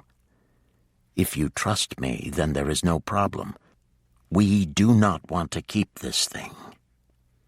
Isn't it better to leave it where it is for the time being, and if it becomes apparent Xavier is getting close to discovering its whereabouts, then retrieve it? Natalia stepped out of the shadows. Don't ask me to do this, Vikirnov. I can't go against what I feel is right, not even for you. You believe it is better to leave the book there? Why do you think vampires are looking for psychic women who have the ability to touch objects and read the past? Why do you think so many have gathered here? A war between vampires and Carpathians? I believe they are searching for the book. Xavier knows your father was found near the peat bogs. He has to be searching there. The safeguards will hold. Will they? Who taught your father the safeguards? Who taught you? Even Razvan knows the safeguards you use. They will not hold, and I think you know that. Then I'll guard the book. I'll hide it somewhere else, halfway around the world, somewhere he'll never think to look. Natalia. She threw her head back, exposing her throat, but her fists were knotted at her sides. Her name. Just that, nothing else. A wealth of expression in his voice. I'll find the damn book, Vic, but I'm not handing it over to the prince until I'm certain it will be safe. That is good enough for me, Einok and Yame. I cannot ask for more. He held out his hand. Let us go find it. Chapter 17. The peat bogs were unexpectedly as beautiful as they were eerie. Natalia paced carefully around the nearest edges just along the pine forest, where the water drained from above and seeped up from below to form the enormous marsh. Sphagnum moss grew in abundance. The feathery stems and leaves stretched out invitingly over the surface, beckoning her to come closer. Orchids and a dozen other plants flowered in or around the dark water. The ground, even close to the edges, was spongy, and each step she took shook the nearby trees. Some of these plants are huge. They are carnivorous. They eat insects, Vikirnov said. Still. Natalia glanced up at the mountain rising sharply above them. Parts of it were totally obscured by the thick mist. Pine trees grew in abundance, and some low branches partially dipped into the wide bog so that needles floated on the surface along with the thick vegetation. She pressed her palm over the birthmark that warned her when vampires were near. I don't think we're being watched. Do you feel any danger? Not from vampires, but lately I haven't been able to feel them close by. I think it has something to do with the parasites in their blood. I have no idea how they mask their presence, but it seems to be effective. He was still uneasy. The forest pressed too close, and the smell of the peat bog was overwhelming. Can you unravel the safeguards from here, Natalia? There was more fighting room. He preferred the solid ground to the spongy, waterlogged terrain. No, I'll have to be in the exact spot my father was. He'll have set it up that way as part of the protection. If they come, you'll have to keep them off of me while I retrieve the book. Once they know we're looking here, they'll drain the bog before giving up. The marsh was huge with sinkholes everywhere. In the moonlight, the stagnant water appeared deep and treacherous, despite the many plants blooming on the surface. You be very careful, Natalia. It was an unnecessary thing to say, but her hesitation, coupled with the heavy oppressive weight settling between his shoulder blades, increased his feelings of unease. Natalia tossed him a quick, saucy grin. Careful is my middle name. Vikirnov scowled at her. This is a serious situation, Natalia. Her eyebrow shot up. Really? I would never have guessed. I thought maybe it would be cool, campy fun, like in The Creature from the Black Lagoon. It didn't actually occur to me that it could be serious. There is such a thing as overconfidence. There was a small pause. What is The Creature from the Black Lagoon? Natalia shook her head in disgust. Just what have you been doing all these years? Don't you ever watch television? The Creature from the Black Lagoon is a classic. A must-see movie right up there with King Kong and Godzilla. You had to have watched them. When he looked blank, she sighed. A scientist becomes this mutant creature and lives in the lagoon, she trailed off. Never mind. But we have to work on educating you about movies. You're missing some great stuff. It's education. How do you think I learned about vampires? Vakirnov shook his head. I do not even want to know. Movies, of course. I've decided I'm going into the film business. I can make great vampire films. She took her first step onto the thin layer of earth that stretched over the waters of the bog. These mountains make a perfect setting, with the way the wind can't reach certain areas and blasts others, and how the fog lies in so thick, not to mention all the bogs and ice caves. I think it's been done, he answered. His voice was husky, and she glanced at him sharply. Vakirnov's heart beat in his throat as he watched her following in her father's precise footsteps, a pattern they had both memorized. It didn't matter that she was so careful and light on her feet, almost gliding as she placed her feet on the tufts of grass. He was afraid for her. Fear took on an entirely new meaning when it was for a loved one. Love. He tasted the word, tried it out tentatively. How did one equate the terrible, overwhelming emotion that had somehow crept up on him with that small word? Did he feel this way because she was his life mate, or because of who she was? What she was? He couldn't image wanting a woman without her penchant for late-night movies. And, as exasperating as it could be, when she didn't have a sassy, smart comment to make, it worried him. Was it love to wake up thinking of her before anything else? For centuries, hunger had been his every waking thought, and yet now even that had taken a back seat. Natalia paused, staring down at the two small blocks of grass, side by side, both looking as if they were solid. Look at this, Vic. Does this look the same? I don't remember two patches so close to one another. He swore under his breath as he took to the air and hovered just above her. There had not been two patches so close together. Over time, the bog had changed, plants growing, multiplying, and dying off naturally. Natalia was risking stepping into a sinkhole by following the pattern her father had provided. We could try finding the last step, and I could carry you to that spot. Natalia shook her head, glancing at him sharply. The pattern is part of the safeguard. Vakirnov was ashamed of himself.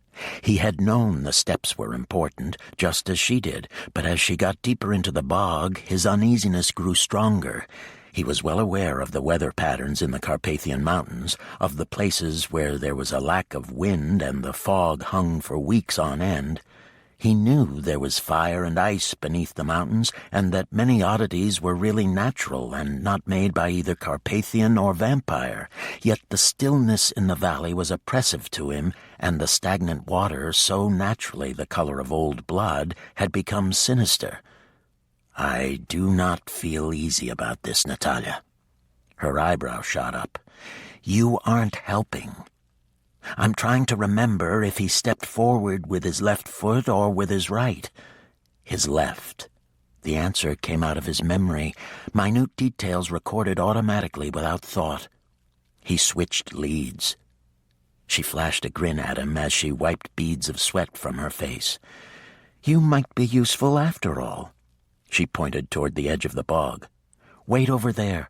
I don't want you hovering over me, making me nervous. She waited until he complied before leading with her left foot. Vakirnov folded his arms across his chest, assuming his expressionless mask. It is good to know you are finally coming to the conclusion that I am useful. His fists clenched so tight, his knuckles turned white, and his muscles began to ache from the terrible tension that continued to rise in his gut. In the forest behind them, the trees started to sway gently, almost imperceptible at first, but Vikirnov's acute hearing picked up the rustle of the pine needles, and he swung around alertly. There was a little moonlight shining through the woods, and the branches were illuminated in a ghostly silver. The needles appeared more like skinny fingers with sharp nails reaching out toward the bog. The ripple of unease grew stronger. Vikirnov turned so he could watch both the forest and Natalia as she proceeded through the swamp. She stepped forward a second time with her left foot, swayed precariously so that his heart jumped into his throat.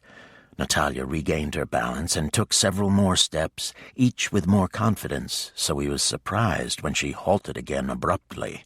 "What is it?" "I don't know." Her hand slid to her sword, touching the sheath for the comfort of knowing it was close. "Did you hear something?" "The wind?" But it wasn't the wind. There was barely a wind. Voices sounded in the distance, wailing and crying, the rise and fall faint but discernible. "You wish it was the wind. It's going to be something nasty," Natalia predicted. "The sound has increased with every step I've taken, and look at the surface of the water." Vikirnov stepped closer to the edge of the bog. The ground shook, and several plants vibrated with the motion. He halted instantly, his gaze riveted to the surface rather than the plants. The water was stagnant and should have been still, but it moved in peculiar patterns, not fast or abruptly, but rather so slowly that it was almost imperceptible. Yet when he peered closer, faces seemed to stare back at him. "Are there bodies in the bog?" "Ugh!" Natalia drew back, staring down at the surface, her fingers grasping her sword hilt. "That's gross. I didn't even think of that. I don't think there are bodies in the swamp, but now I'm worried something dead is going to reach up and grab my ankle and yank me in." The moment she uttered the words, there was a small silence. She reached down to rub at the finger marks on her ankle.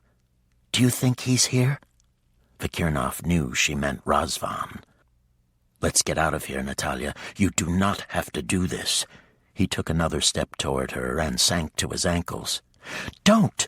She said it sharply, shaking her head adamantly. "I have to do this. We both agreed. If I don't now, I'll never come back. I need you to give me confidence." He swore under his breath, resisting the urge to take to the air and snatch her back from the center of the bog. "You do not ask very much of me, do you?" "You know, when you started in about the entire life-mate thing, I didn't protest too much because you were kind of cute." Natalia pulled her gaze away from a shimmering face with its mouth open in a scream. She took several more careful steps, sure of the pattern, and stopped only feet away from where her father had hidden the book. "At the time, I didn't realize how incredibly bossy you are, or how grumpy you can be." "Kind of cute? You didn't protest too much?" Vikirnov echoed. "In all your late-night movies, did you ever come across a character named Pinocchio?" Natalia burst out laughing. "Of all the movies, you had to have seen that one. That's so you." He grinned at her. "Actually, I did not see it. I read the book, but I knew it was made into a movie, and the character was someone you could relate to. It's a good thing you're over there and I'm over here. I'd push you into one of the sinkholes and just leave you to contemplate your sins." Natalia gave a little sniff. "I may have stretched the truth slightly, at least the kind of cute part, but I didn't lie." She took the last few steps through the bog until she was standing in the exact spot her father had stood in years earlier. "This is it. I feel my father here. Now it gets complicated." All around the small island of grass where she stood, the faces forming in the surface of the water gathered, mouths gaping open, sightless eyes wide. Some of the faces were larger than others, rising up like small waves and trembling as if made of gelatin. "See, this is the kind of thing to put in movies," Natalia said. "Only no one would believe it. It's plain freaky." "What do they want?" "They are the guardians of the book. I imagine if I make a wrong move, they're going to let me know very fast." She took a breath and let it out, slowing her pounding heart and stilling the strange roaring in her ears. "If they grab me, I have high expectations that you'll dive into the water and do something to get me back." He shrugged, feigning nonchalance. "It has taken me a while to train you in the ways of submissive life-mates. I would not want that time to be wasted." She flicked a quick glance at him. Just his presence, calm and confident, his wide shoulders and strong, beloved masculine face calmed her churning stomach. "So let's get it done, and when it's over, you are going to strike the word submissive from your vocabulary right along with your little slip of a girl. At this rate, I will not be allowed to speak." "And your point would be?" "I am not making any promises." She smiled. It was barely there, a brief curve of her mouth, and then gone again, but his heart contracted. "Somehow I knew you'd say that." The warmth faded from her eyes to be replaced by fear.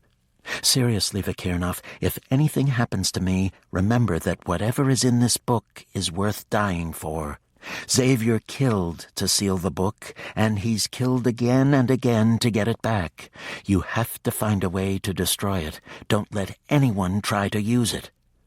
I will be damned angry if anything happens to you, and you have never seen me truly angry before.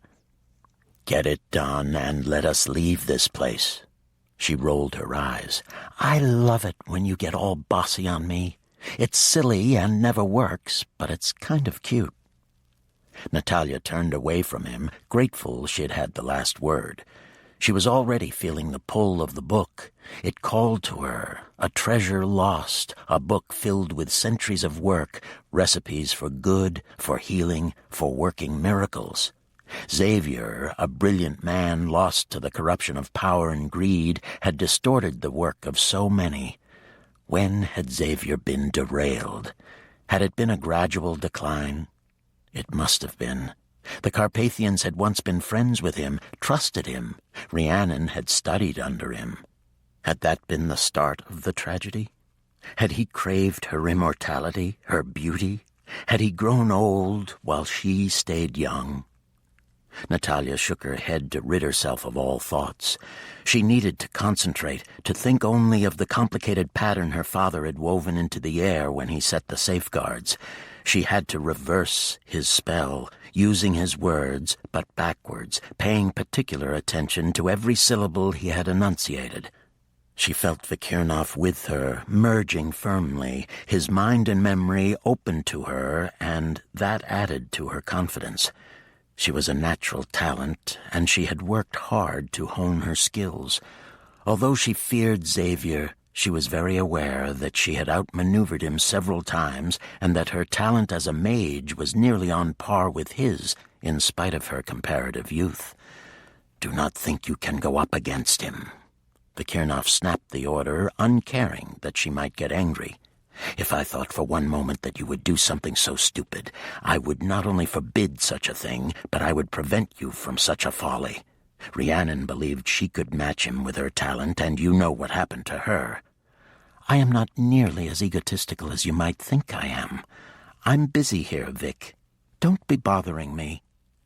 It occurred to her, even as she turned away from him, that Vikirnov was as reluctant for her to put her hands on the book as she was to touch it. She brushed his mind with warmth, with reassurance. Vikirnov held his breath as she began to weave a graceful pattern in the air. She turned slightly to mimic the exact angle her father had taken. Her voice, soft and melodious, but commanding, called on the elements to aid her.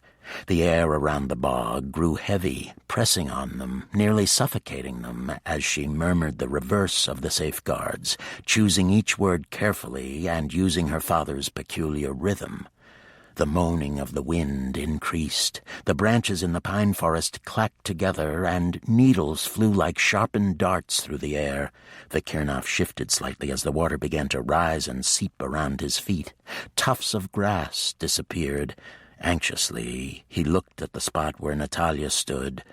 Water lapped at the toes of her boots. The faces on the surface surrounded her tiny square of grass, empty eye sockets watching her every move, waiting for one mistake, one misstep. Admiration grew for Natalia as he watched the way her hands swayed in the air, never faltering, never trembling. Merged as deeply as he was with her, he knew her fears, yet she stood in the center of the bog, encircled by danger without flinching, looking magnificent.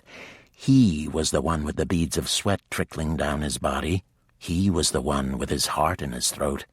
He was on the balls of his feet, ready for action, ready to take to the air and reach her should something go wrong. All the while he watched her, his heart swelled with pride. It was nearly impossible to believe she was really his life-mate. She seemed an extraordinary miracle of which he would never be worthy. The air shimmered as her hands dropped to her sides. The faces in the water moaned softly, emitting cries of protest as the book ascended from the murky depths.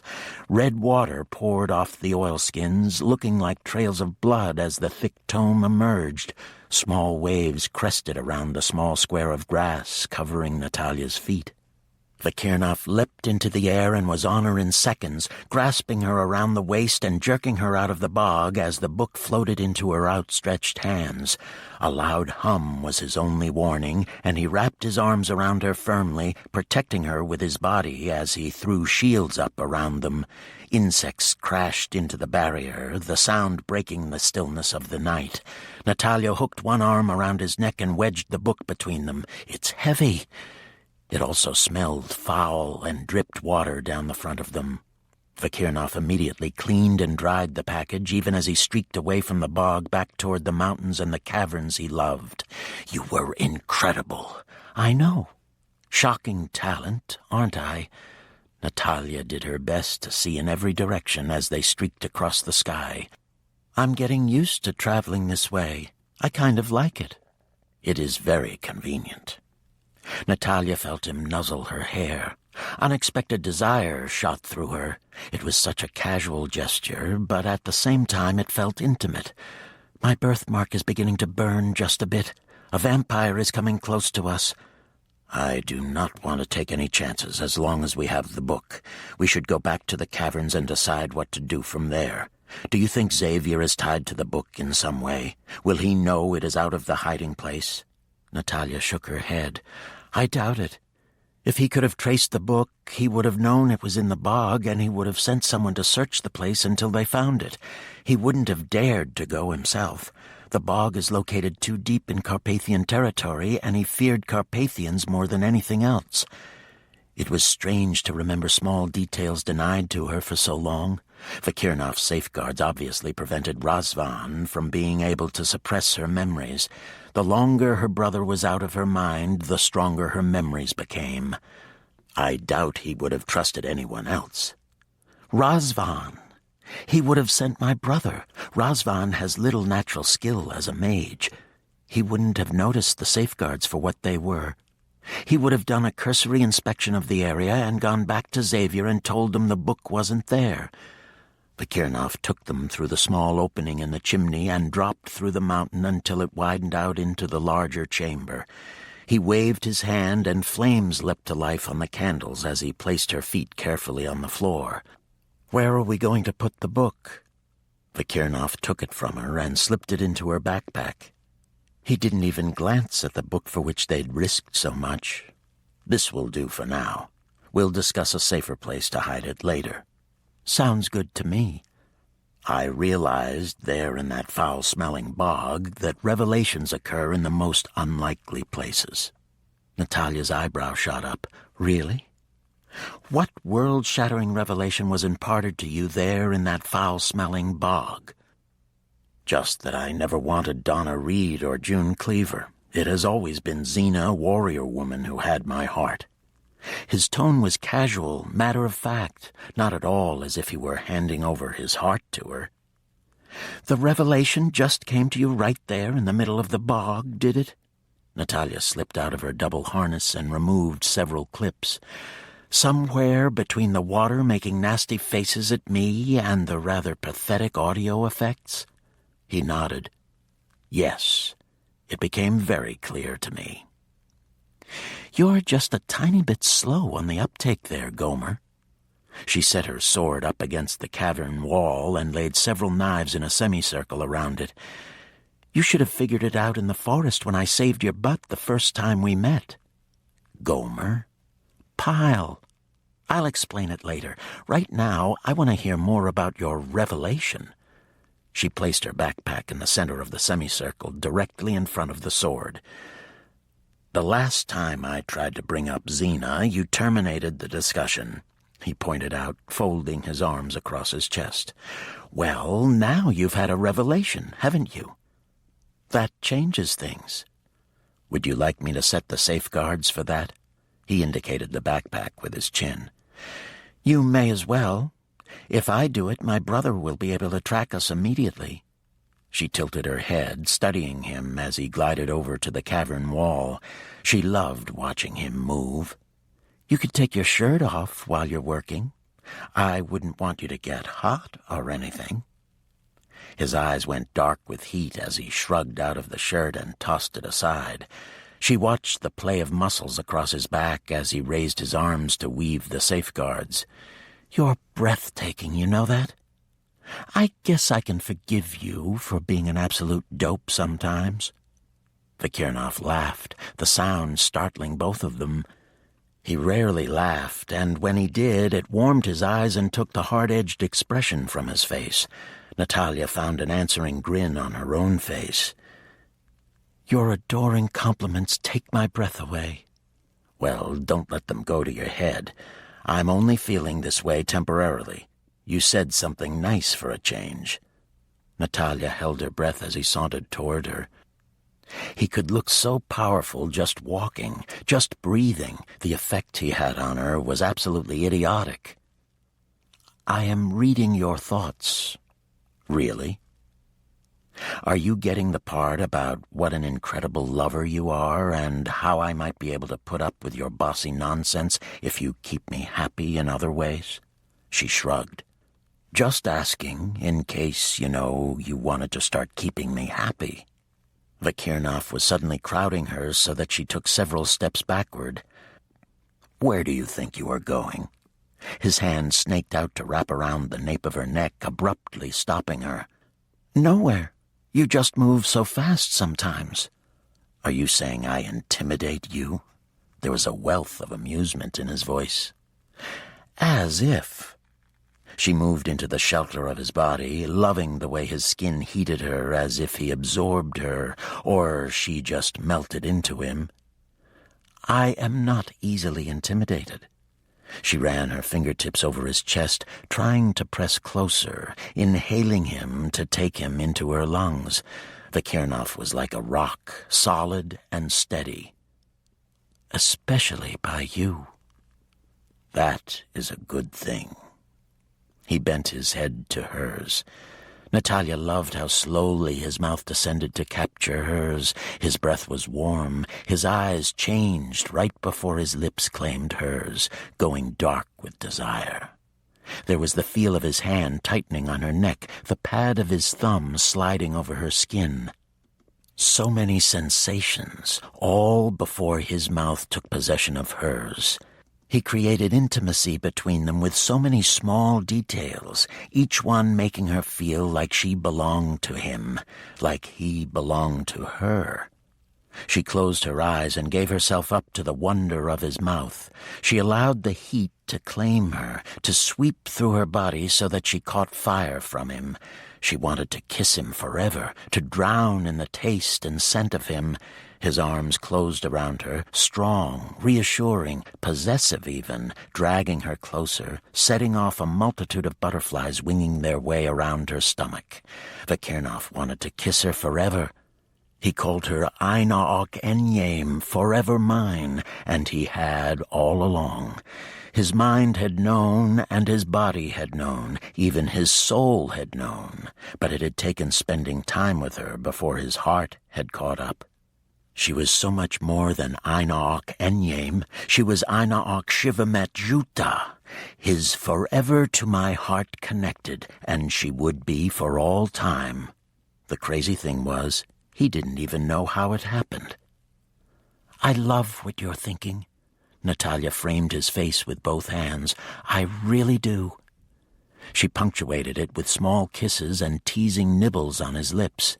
"But I want all of your attention on making love to me, the actual making love to me, not thinking about how much you love me." She gave him a small, sexy smile. "You can do the thinking about loving me so much afterward." Amusement crept into his eyes, stealing her breath. "You want the actual thing?" She nodded.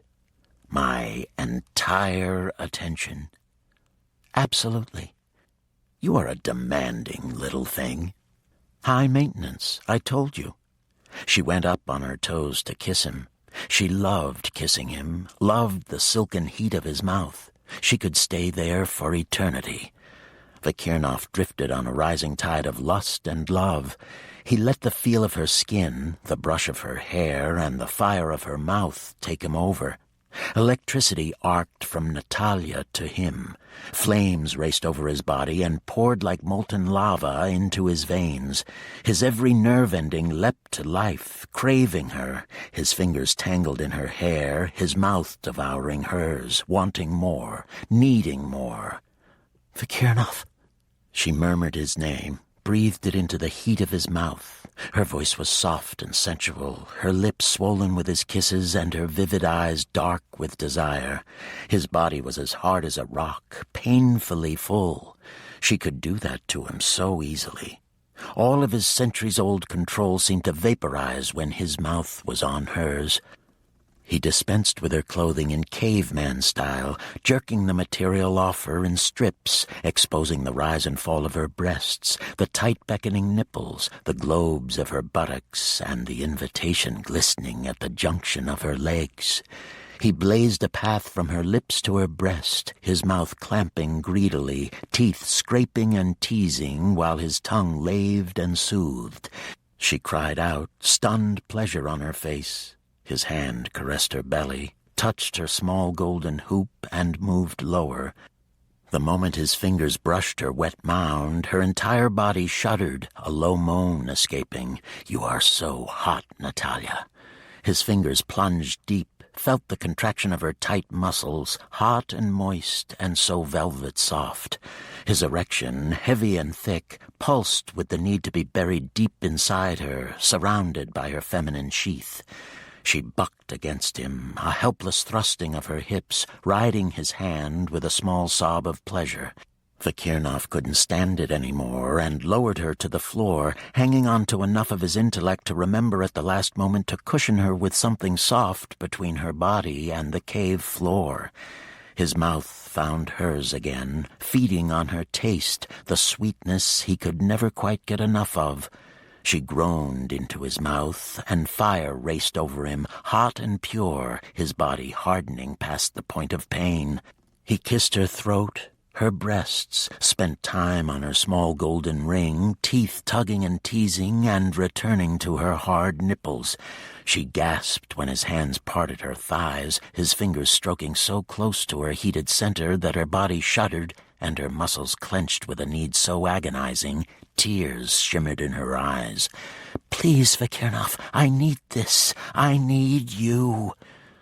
That soft little plea was more than he could stand.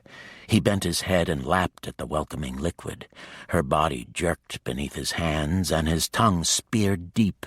She screamed, her hips bucking, but he pinned her with hard fingers, holding her to him to drive his tongue hard and deep. Stars seemed to explode around her. Lights dazzled her. Natalia couldn't catch her breath, couldn't think. Her body fragmented, shattered her so that she thought she might die from sheer pleasure. He didn't stop, teasing her with lightning-quick flicks of his tongue, stroking the hot knots of nerve endings into another hard release that left her lungs burning and her head spinning.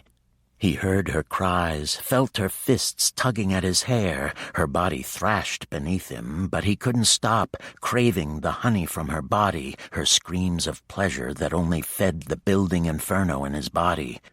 He suckled her, tongue thrusting and probing, forcing her body into another tier of sensation where she could only mindlessly plead with him, and her body was slick and hot with the shocks of multiple orgasms. Vakirnov rose over her, his eyes black with hunger, a snarl of passion on his lips. His hands kept her thighs apart as he pressed against her pulsing entrance.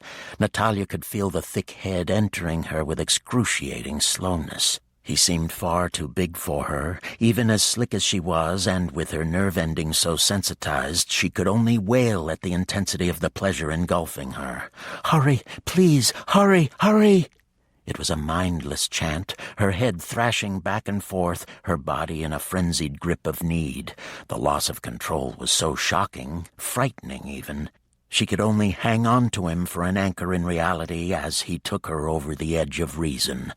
He gave one powerful thrust, surging forward, burying himself deep, stretching her tight muscles impossibly, driving into her hot core.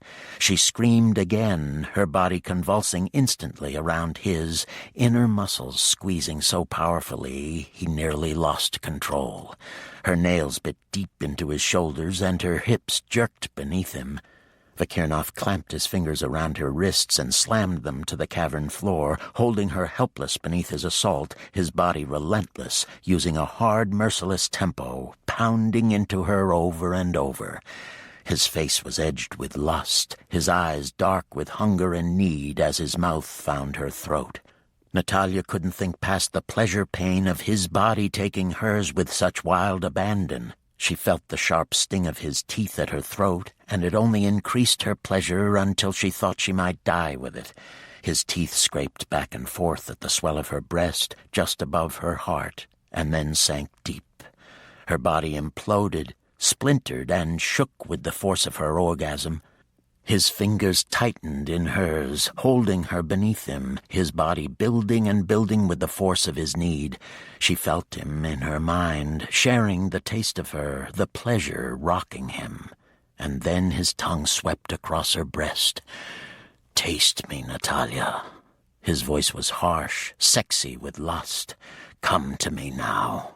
Come into my world." It wasn't a plea, it was a command.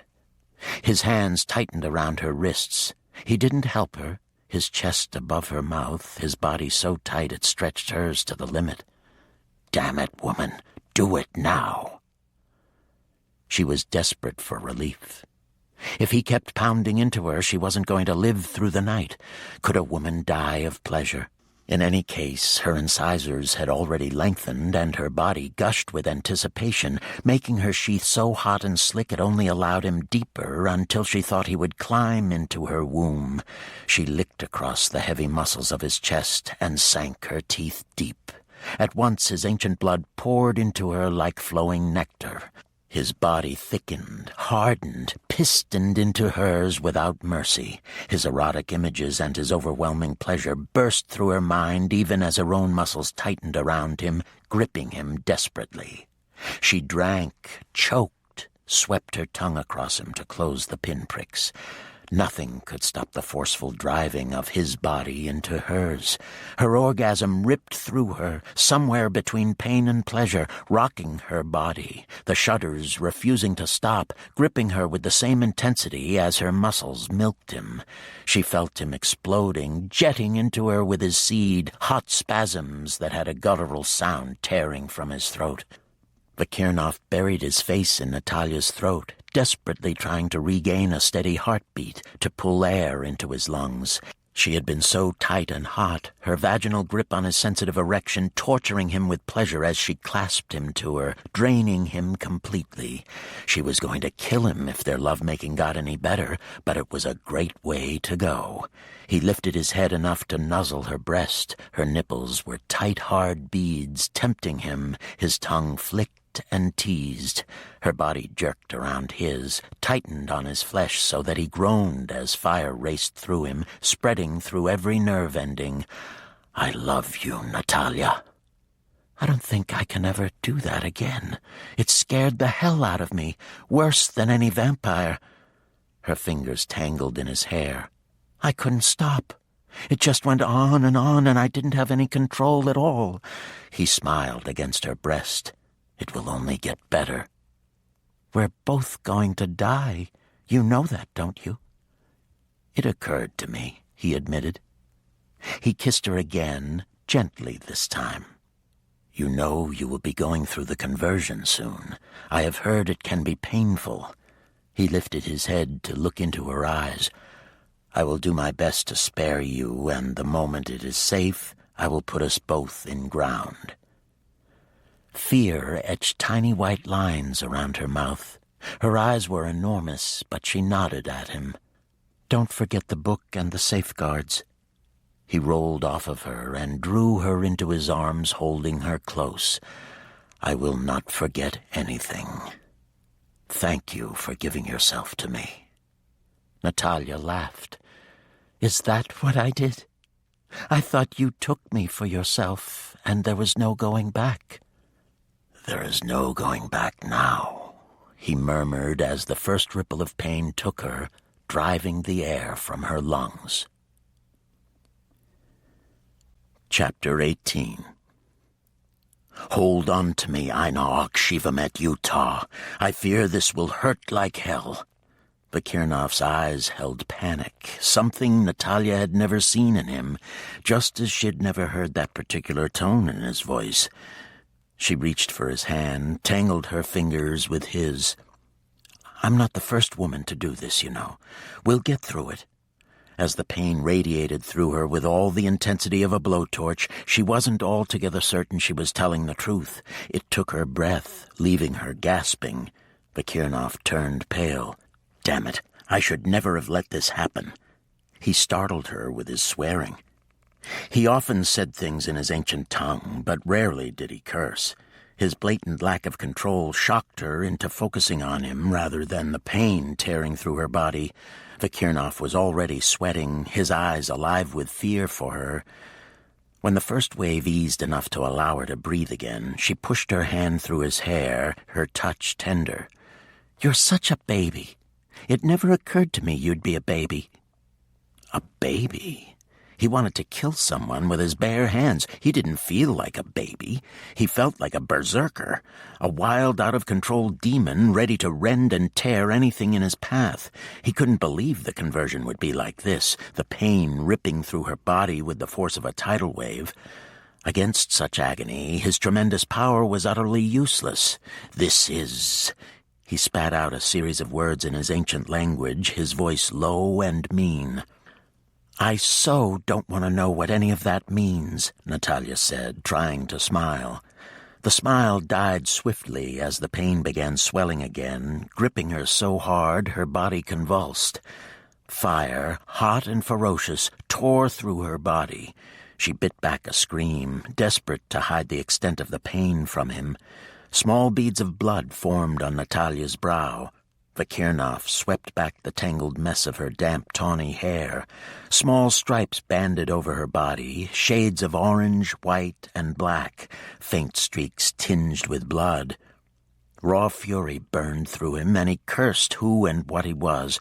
The way she tried to be so damned protective of him shredded his heart. He came up on his knees, soaked his shirt in the coolest pool in the cavern, and wiped the sweat from her face as gently as he could. Natalia suddenly pushed at him, tried to pull out of his mind, turning her face away from him. But he stayed firmly merged, his blood pounding through his veins.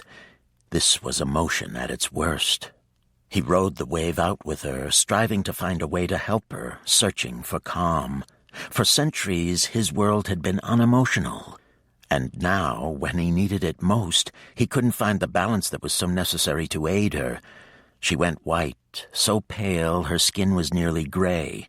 The bluish tinge to her lips had his heart pounding in alarm, but his hands were gentle as he wiped her face and throat. She caught his arm. "Stay with me." "I am not going anywhere." "You can't possibly become vampire, can you, Vakirnov?" He knew her fears were because of her twin brother. She had lost him, the last person in her life to really love her. Now she feared losing Vakirnov. He brought her hand to his mouth, kissed her knuckles, opened her clenched fist, and pressed a second kiss to the center of her palm. "Thanks to you, no, not ever." She attempted a smile, trying to tease him, wanting to reassure him. "Then you owe me big time, and I intend to collect." It was starting again, the torch in her stomach, burning through her lungs and heart and every organ. She tried to breathe through the pain, was desperate for air, for a way to stop the agony just for a moment so she could regroup. Tears burned in her eyes and streaks of blood ran down her face. "I'm sorry," she whispered, her fingers tightening around his. "I'm going to be sick." "That is good." He swallowed the bile in his own throat, feeling desperate. He wanted to wrap his body around hers, find a way to protect her, to take away every second of the pain. "That is a good thing. It will help you rid your body of toxins." She tried to crawl away, wanting to get into the shadows, but she was too sick, her body shuddering with pain, collapsing before she could reach the darker edges of the cavern. Vakirnov tried to touch her, to help her, but she shook her head, pushing his hands away, unable to bear being touched with her skin so sensitive. He waved his hands at the candles flickering closest to her, and the lights went out, leaving her with a semblance of privacy as she was sick over and over. "This sucks," she announced, rolling over to lie still, conserving her strength for the next round.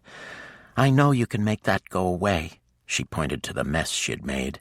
"And I really detest throwing up, so remove it, please."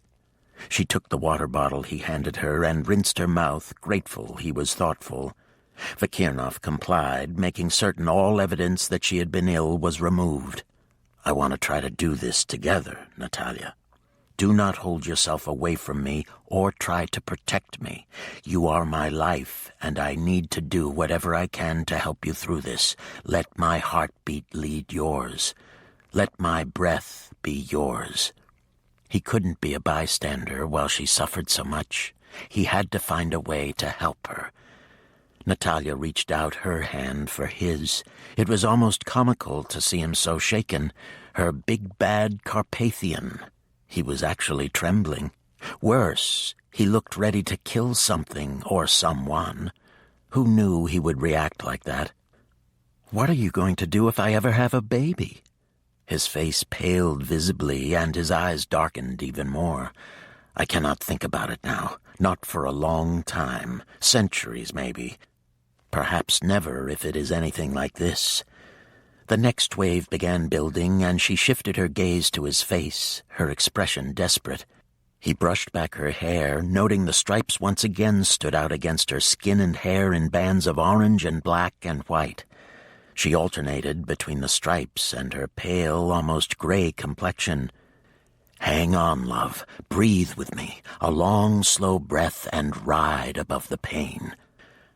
Her gaze clung to his, her grip on him so tight he thought she might crush his bones, but she followed his breathing, long, slow breaths, moving air in and out of their lungs, staying above the worst of the pain. Her body shook, and the pinpoints of blood seeping through pores alarmed them both, but she was able to get through the wave without convulsing. "I don't want to lose my tigress." She lifted her head when he put his arm around her neck to hold her up so she could rinse her mouth again. "It wants my tigress, and she is fighting it. I don't want to give her up. She's a part of me just like breathing." There was anxiety in her voice, a plea in her eyes. "The conversion is reshaping organs and tissues. Essentially, you are reborn as a Carpathian. I can still see the stripes. It is your nature to be a tigress, not part of your species. I do not believe you will lose who you are." He brushed the damp strands of tawny hair from her face. "You will always be Natalia, and the tigress is part of your soul. I feel her locked with me. You will not lose her."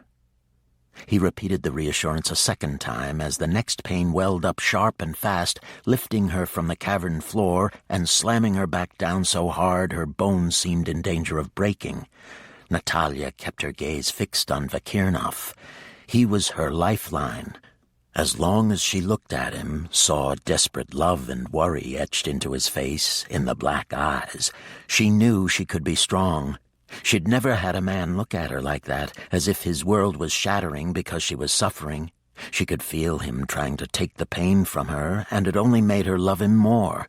He was such a powerful, steadfast man, yet all his personal stoicism dissolved in the face of her suffering. She stroked his face, her fingertips smoothing the deep lines as the pain subsided. "I'm not afraid of this, Vakirnov. I'm really not." He swore again. She hadn't heard him say so many swear words in all the time they'd been together. "I am. I knew it was bad, but not like this." He pressed his forehead against hers, smearing blood across both of their brows. "It has to be over soon." "It will be."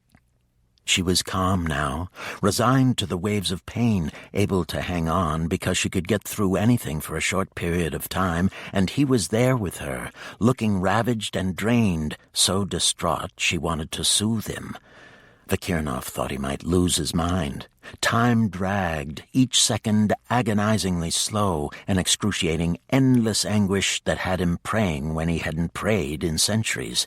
He had never felt so helpless or useless in his life. His Natalia, so courageous, undergoing such torment for him, for his way of life. When finally he thought it would be safe to send her to sleep, she smiled at him. Smiled. Vakirnov wanted to weep. The way she looked at him with such love in her eyes humbled him. He couldn't believe she could see him that way, not after such an ordeal. There was love in her eyes, a warmth that seeped into the coldness of his bones and brought him back to life. "You really are a baby, you know." There was utter weariness in her voice. She was so tired, yet she couldn't help wiping at the blood-red tears streaking his face. "Only where you are concerned. I am going to lock you in a tower and keep you safe for well over 100 years. It will at least take that long to get over this night. I really hate to have to admit this, because I've almost worked out the counterspell to undo the binding ritual, but I have fallen madly in love with you." There was a small, deliberate sigh in her voice, as if she were annoyed that she could possibly have fallen in love with him. His burning lungs found air. That small sigh was enough to tell him she was still Natalia, his warrior woman, and she wasn't going to cave in because she was flat on her back. "I hate to disagree with you when you're obviously unable to defend your position, but the ritual binding words are not a spell. You cannot undo our marriage." She closed her eyes, but a faint smile curved her lips. "Then I shall endure." He burst out laughing, a mixture of relief and amusement, tears still leaking from his eyes, gathering her up in his arms as he opened the ground, exposing the rejuvenating soil rich in minerals. "I am putting you to bed where you will not be able to torment me. I need recovery time from this ordeal." Her eyebrow shot up. "You need the recovery time?" "I nearly had a heart attack." The pain was welling up again, seizing her organs, squeezing like a vice, so it felt as if she might really be having a heart attack. "Stop talking and more action." Vakirnov sent her to sleep instantly, a strong command that was probably unnecessary, but he wasn't taking any chances. He sat for a long time cradling her in his lap, rocking gently back and forth, more to soothe himself than her. He stared down into her beautiful face. When had he become so consumed by her? He couldn't imagine his life without Natalia. Her lashes were thick and black, feathery crescents under her eyes. He noted the dark circles that hadn't been there before. He had never considered himself a man of violence. He lived in a world of violence and did what he had to do. Hunting was a way of life. Battles and wounds and destroying evil were simply how he lived. It was never personal, never emotional. Yet now, with Natalia, all that had changed. He couldn't bear her to be in pain, not physically and certainly not emotionally. He buried his face against her throat. He had a demon in him, and it wasn't the monster who had lived and roared for blood. This unexpected demon had risen up, demanding retribution, wanting to smash and destroy simply because Natalia was in pain. He couldn't stand to see her that way, so pale, in agony, trying valiantly to protect him. Vakirnov didn't like discovering he was a violent man, but it was there, deep inside, and he wouldn't hide from it. Natalia had seen him, demons and all, and she hadn't turned away from him. For that alone, he loved her. He carefully unraveled the safeguards surrounding Natalia's weapons and her backpack. The book would have to be with them at all times until he could convince Natalia to turn it over to the prince. He could understand why she wanted to safeguard the tome herself. She knew next to nothing about the Carpathians, a dying species with too few women and even fewer children, and that meant she didn't know the prince or his capabilities. Mikhail was one of the most powerful Carpathians alive, and if anyone could keep the book safe or find a way to destroy it, it would be Mikhail. The backpack floated into his hand, and he settled down into the rich soil.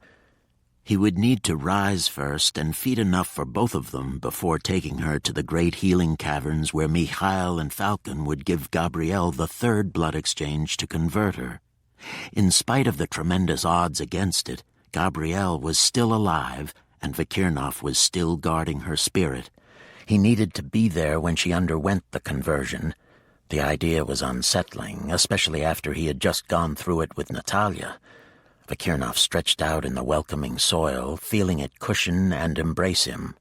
He settled Natalia's limp body beside him while he curled up around her, the backpack under both of their palms where it would be safe, and she would see upon awakening that he had kept his word. The safeguards were some of the strongest he'd ever woven, wanting to ensure Natalia's safety. He swept his hand across her bare skin. Sleep well, sleep deep. He brushed a kiss over her lips and lay still beside her, calling to the soil to cover them. Vakirnov woke hours later at the precise moment the sun set. All Carpathians were aware of the rising and setting of the sun, yet it was so ingrained in them they gave it very little thought. He scanned the caverns above and below them, and then finally the open areas surrounding the caves before opening the earth. As he gathered Natalia in his arms, he thought for the first time in centuries about the sun and how important a part it had played in the life of his life-mate.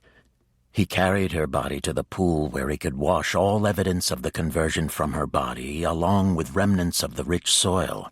He didn't want her to wake afraid, or worse, sorry that she had chosen the Carpathian way of life. He loved the night, embraced it as his world, but someone who had walked in the sun might have trouble adjusting. He nuzzled Natalia's throat, whispering to her to awaken. He caught her first breath in his mouth, took it into his lungs and held it there, feeling her heart flutter against his hand. She sighed, a soft sound of love that made his heart leap. The pads of her fingers trailed over his chest, a wisp of movement so light it felt like the flutter of wings, yet it seemed she burned her brand forever into his skin. Her fresh scent rose up to torment him, to tease his senses and harden his body. Natalia's long lashes lifted, and her brilliant green gaze stared into his, darkening with hunger, with desire. "Hello." Her voice was soft, incredibly sexy, and every muscle in his body tightened and hardened. "Hello." She couldn't fail to notice the evidence of his desire, thick and pulsing with energy and heat. "I'm alive." Her fingertips smoothed over his face. A slow smile curved her mouth. "Hang on 1 minute and let me make certain everything is working properly." Vakirnov frowned as she rolled over and jumped to her feet, stretching lazily. He propped himself up on one elbow, a faint smile on his face as she shifted shape. The tigress bounded around the cavern, joy in the playful leaps before she rubbed her fur along his body. He sank his fingers into the thick pelt and caressed her face as she lay beside him. Natalia shifted back again, laughing up at him. "She's still there." "I knew she would be." Natalia sat up, a fluid movement of grace and elegance, shifting to straddle his lap. Her body was already hot. He could feel her, wet and slick, pressed into his thigh. His hands caught her hips, trying to position her where he could join them, but she resisted, shaking her head. "I want luxury this evening. I think I deserve it." He swallowed hard. Luxury might be the death of him. "You deserve anything you want." "I want to touch you." She lowered her head so her lips could skim his chest, feather light, just enough to drive him mad. "Like this. I love touching you."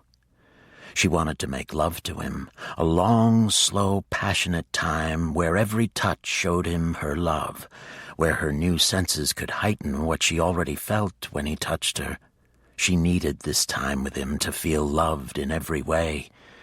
His hands cupped her buttocks, lifted, massaged, and rubbed, pressing her closer to him, his body so eager for hers, his heart was nearly exploding out of his chest.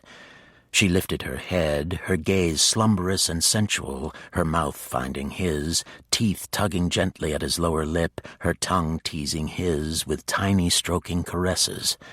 He felt each one vibrate through his body, coming together in his groin. The ache grew into a distinct pain, his erection heavy and stiff and throbbing for relief. Her mouth left his, and she alternated tiny kisses and bites across his throat and down his chest. Her hands pushed at the wall of his chest until he leaned back, resting against the side of the pool. Water lapped at his thighs and legs, splashed droplets over him. Natalia didn't seem to notice, intent on tracing every muscle with her tongue and teeth.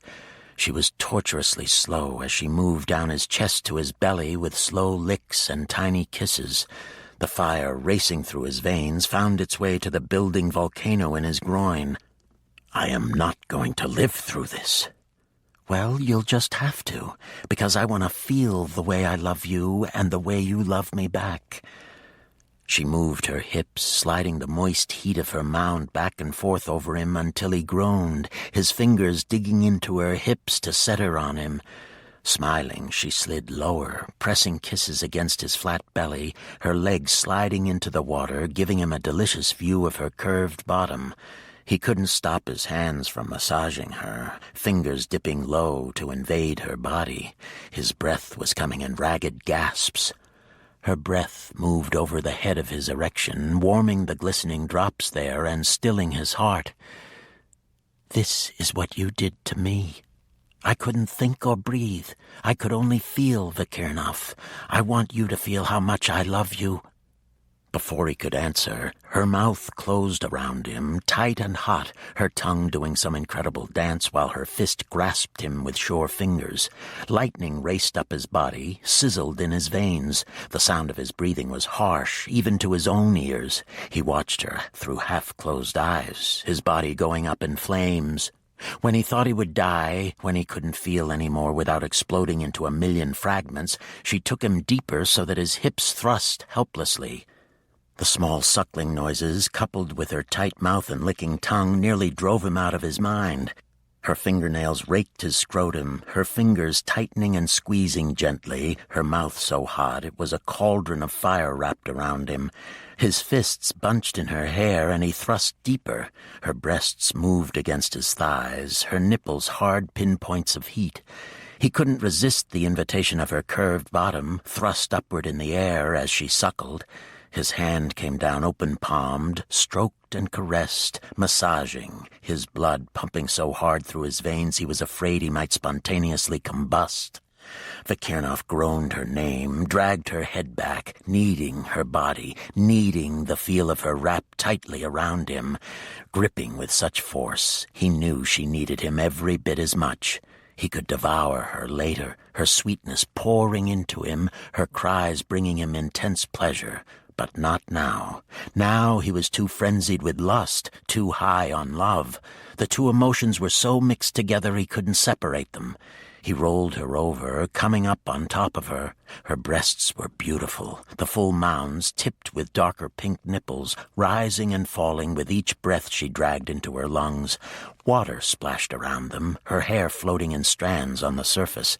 The ledge held her in position, her body firmly lodged in the cradle of rock. He stroked her soft skin from her neck to her hip, stretching her beneath him like a sacrifice. "I love the feel of you. Do you have any idea what it is like for me to touch you like this?" He stroked her again, this time his palm taking a path over the swell of her breast to the V at the junction of her legs. Deliberately, he merged his mind with hers so she could feel the fiery sensations in his own body, the driving need of the male of his species to dominate and control. Her eyes darkened with hunger, with excitement. The tigress in her would never accept a mate less than Vikirnov.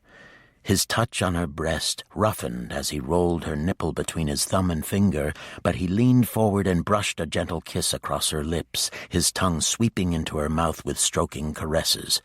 The contrast between the tenderness of his mouth and the roughness of his hands sent heat sweeping through her body and left her womb clenching in desperation. His teeth nibbled on her chin, his hair sliding like silk over her so that every nerve ending jumped to life. He licked her nipple, paused, lowered his head to taste again. His tongue flicked her several times, making her so aware of the sensual erotic spot. Teeth scraped, lips kissed. Her head thrashed back and forth, and when his mouth closed, hot and tight over her breast, suckling strongly, she cried out his name, fingers tugging at his hair, nails digging into his back. "Hurry up!" she panted the command. He lifted his head, his smile wicked. "You wanted slow and lazy. I am giving you what you wanted." Deliberately, he kissed his way across her belly, tonguing the ring, teeth tugging at it, before dipping lower.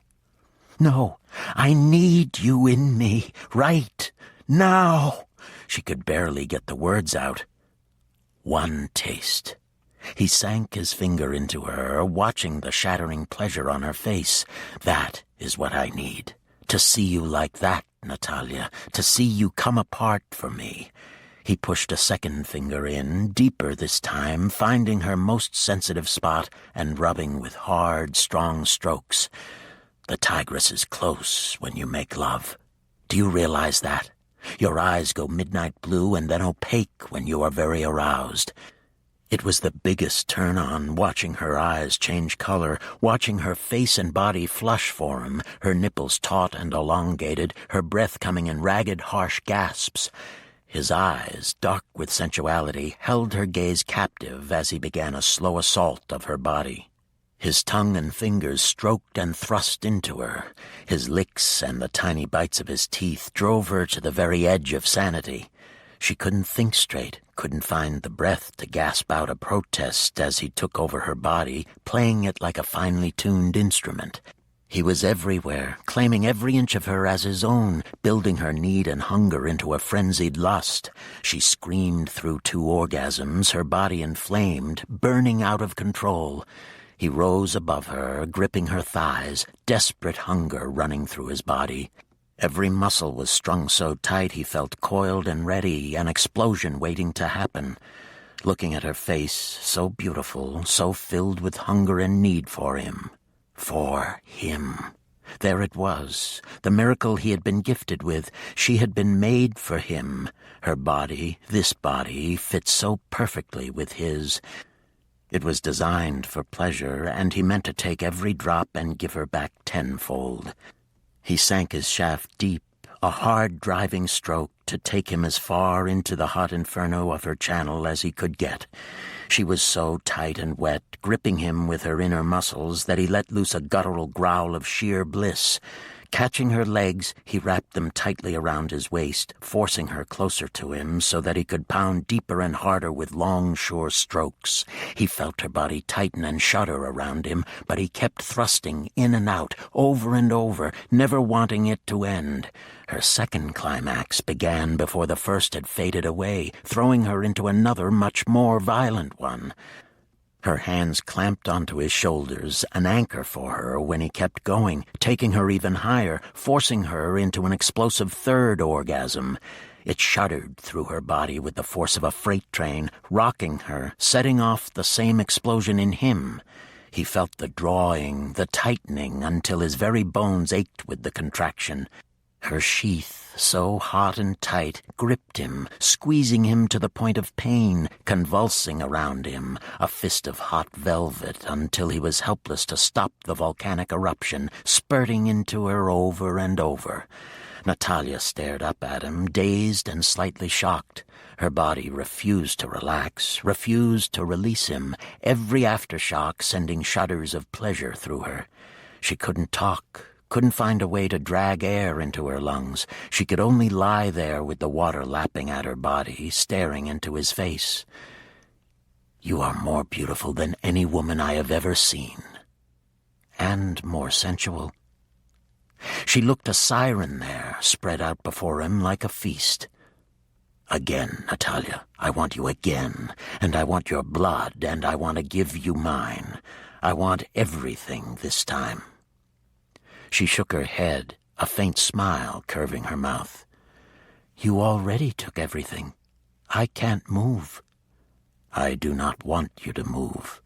I want you to feel." Natalia couldn't move. Exhausted, her body still crying for more, she looked into his eyes, so dark, so intense with desire. His hands were everywhere, his teeth and mouth, and his tongue. She pressed her mouth to his chest, drinking when he demanded, fire pulsing through her, multiple orgasms rocking her when his teeth pierced deep and his body thrust again and again into hers. She couldn't believe she could want more, but desire consumed her, Vikirnov's needs feeding her own. She couldn't seem to get enough of his body, and there didn't seem to be enough ways for him to sate himself with hers. "We're going to die if we keep this up," she warned when she could talk again. "I have centuries to make up for." His hands stroked her breasts. "I will never get enough of touching you like this." Natalia rolled over into the heat of the pool. "I'm going to be so sore I won't be able to walk." "You look pale. I think you need to feed." Even as she said it, a flare of jealousy spurted through her. What if he bent his head toward another woman, knuckles brushing her breast? What if the woman looked at him with desire, her body growing wet and hot as he approached her? A low snarl escaped, and Natalia swam toward the center of the pool. If she ever smelled another woman's scent on him, he would find out what it was like to rouse the tigress. Something was wrong, but Natalia couldn't figure out what it was. They'd made love, she had been so happy, but with her mixture of heightened tigress and Carpathian senses, she suddenly felt the presence of another woman. She did. He might deny it all he wanted, but there was another woman in his life. Vikirnov watched her with speculative eyes. Very soft stripes banded her hair and flesh as she moved through the water. He touched her thoughts and smiled.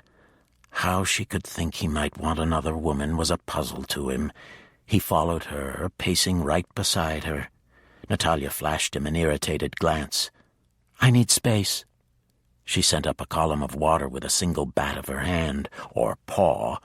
In the flickering candlelight, even with his amazing night vision, he couldn't tell whether she had partially shifted. Her blue cat's eyes had gone stormy, opaque, shimmering with translucent colors and a warning. His body tightened all over again. Natalia's warrior woman brought out the dominating male in him. He couldn't help it, or the intense desire sweeping through him. "You need me." Her eyes glowed with heat. "Back off, Vic, before you get into trouble. I feel her so close to you." He reached out and caught her to him, standing up so the water pooled around his hips. "There is no other woman, and there will never be another woman." The words hissed between clenched teeth. "I feel her." Tears shimmered in her eyes, and she tried to push him away with the flat of her hands. He caught her wrists, seeing her very real distress. "This makes no sense." His voice trailed off.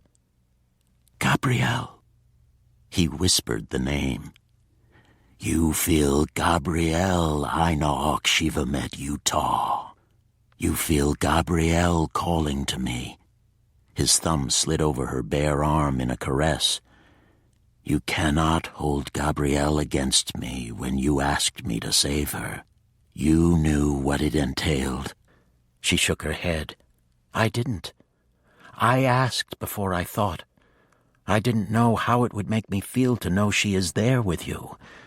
Her spirit is light. She is uncertain whether she wishes to remain when her life will be changed for all time. I am the holder of her spirit, and I can give her freedom. Release her into the other realm. Is that what you wish? The tigress fought for supremacy, struggled to rule when jealousy ate at her. You are my heart and my soul. You are my woman. It is your body I wish to possess, your body I fantasize about, and your blood I wish to taste. I do not want you to feel afraid that I will betray you, especially after all you have given for me. Natalia covered her face with her hands. Stop, don't tempt me. What a horrible person I am to even consider such a thing. Don't you dare allow her to slip away. I have every confidence in myself as a woman. That might be more bravado than she wanted to admit. Vakirnoff's appetites had not only surprised but slightly shocked her. He had a way of making her so out of control, so filled with desire she would do anything for him, and that not only was terrifying but fascinating to her. If you did betray me with another woman, I doubt I could hold the tigress in check. Life mates cannot lie to one another. We are too often in each other's mind for a deception to be effective. I neither want nor need another woman. He drew her closer, pressing his body against hers. They call us to the healing cave. Mihail will convert Gabrielle and bring her into our world. Once it is safe, she will be put into the ground for several days to give the soil a chance to heal her. Joy and Tryon, Gabrielle's kin, will have a chance to complete their journey to be here when she rises. I will no longer be needed. His arms went around her, and he rested his cheek on the top of her head. I'll need you. She rubbed her hands down his back. I'm sorry I'm not those perfect women. Perfect women? He lifted his head to look down at her, confused as usual. He could never follow her train of thought, and he even had the advantage of getting into her head. I have no idea who you are talking about. June Cleaver and Donna Reed, your pin-up fantasy women. There was a bite in her voice, even when she tried to tease. He groaned. Are you ever going to let me off the hook? I do not want those women, or any woman like them. I want you. His teeth bit into her shoulder in a small reprimand. Only you. I can hear the Carpathians calling us now. How many of them will be there? Vakirnoff heard the apprehension in her voice.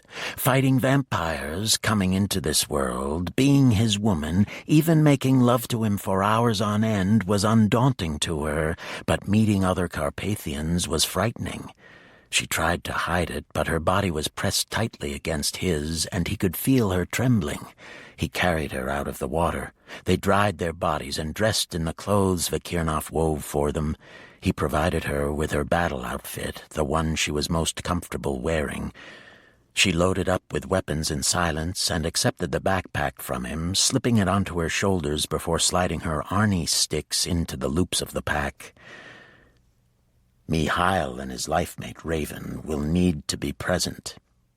I am certain Falcon and Sarah will be there as well.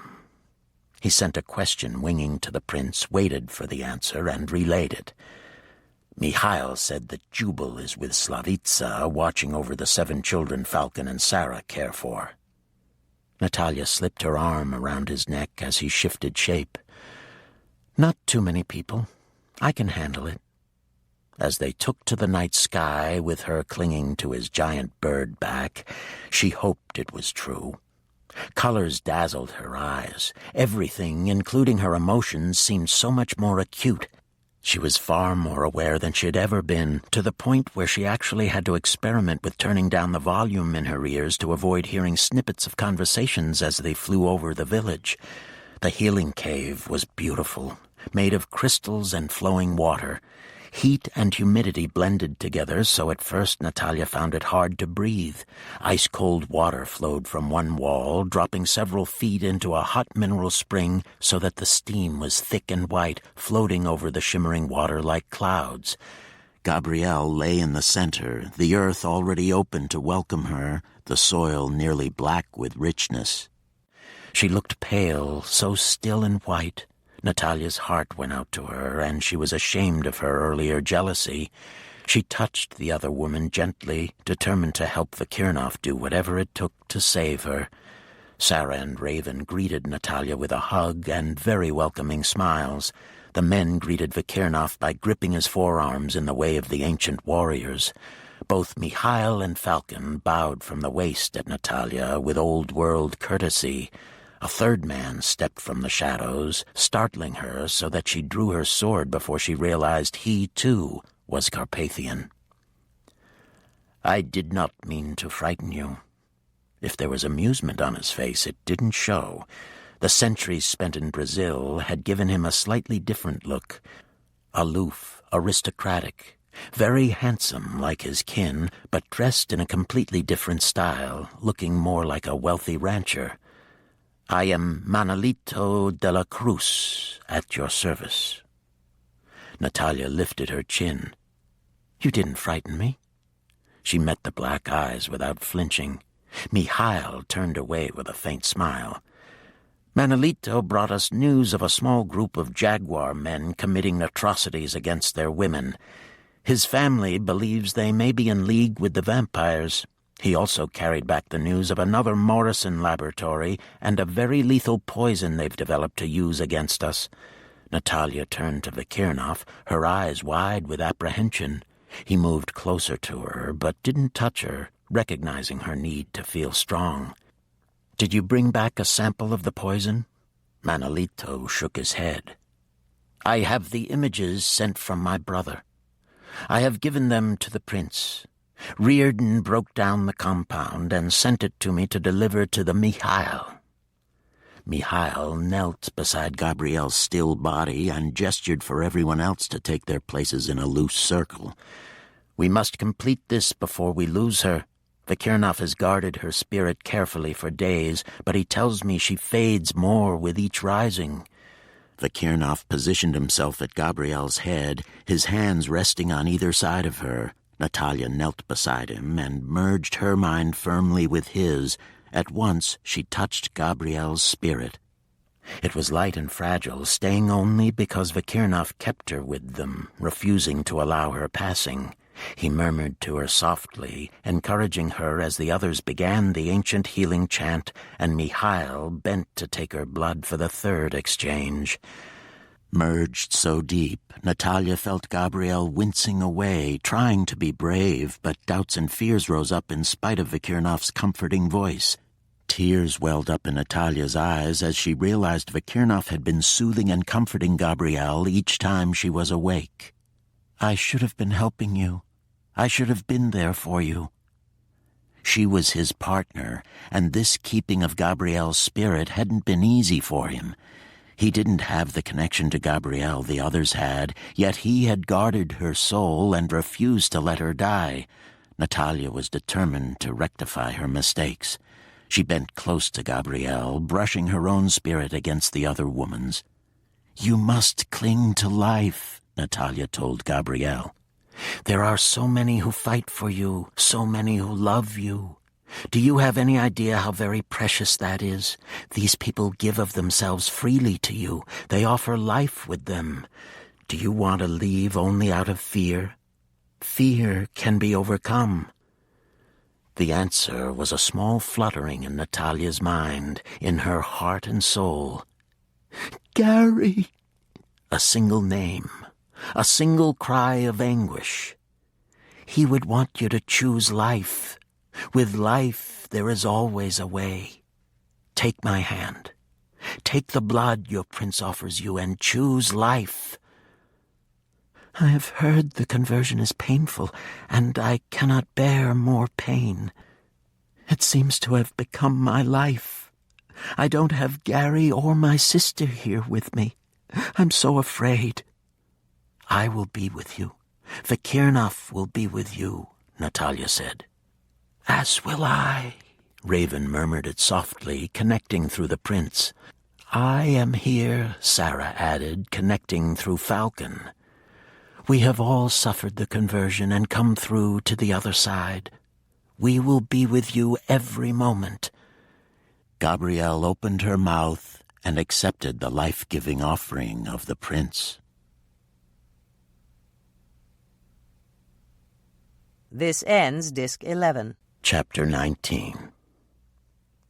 The Dubrinsky home was beautiful, with high ceilings, a stone fireplace, and wood floors. Most of the rooms had floor-to-ceiling bookshelves. Natalia was surprised the house had a huge, well-stocked kitchen. Raven grinned at her. We always maintained the illusion of being human.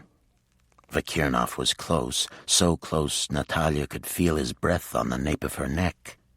They had fed together, finding a farmer and his grown son before joining the others at the Dubrinsky home.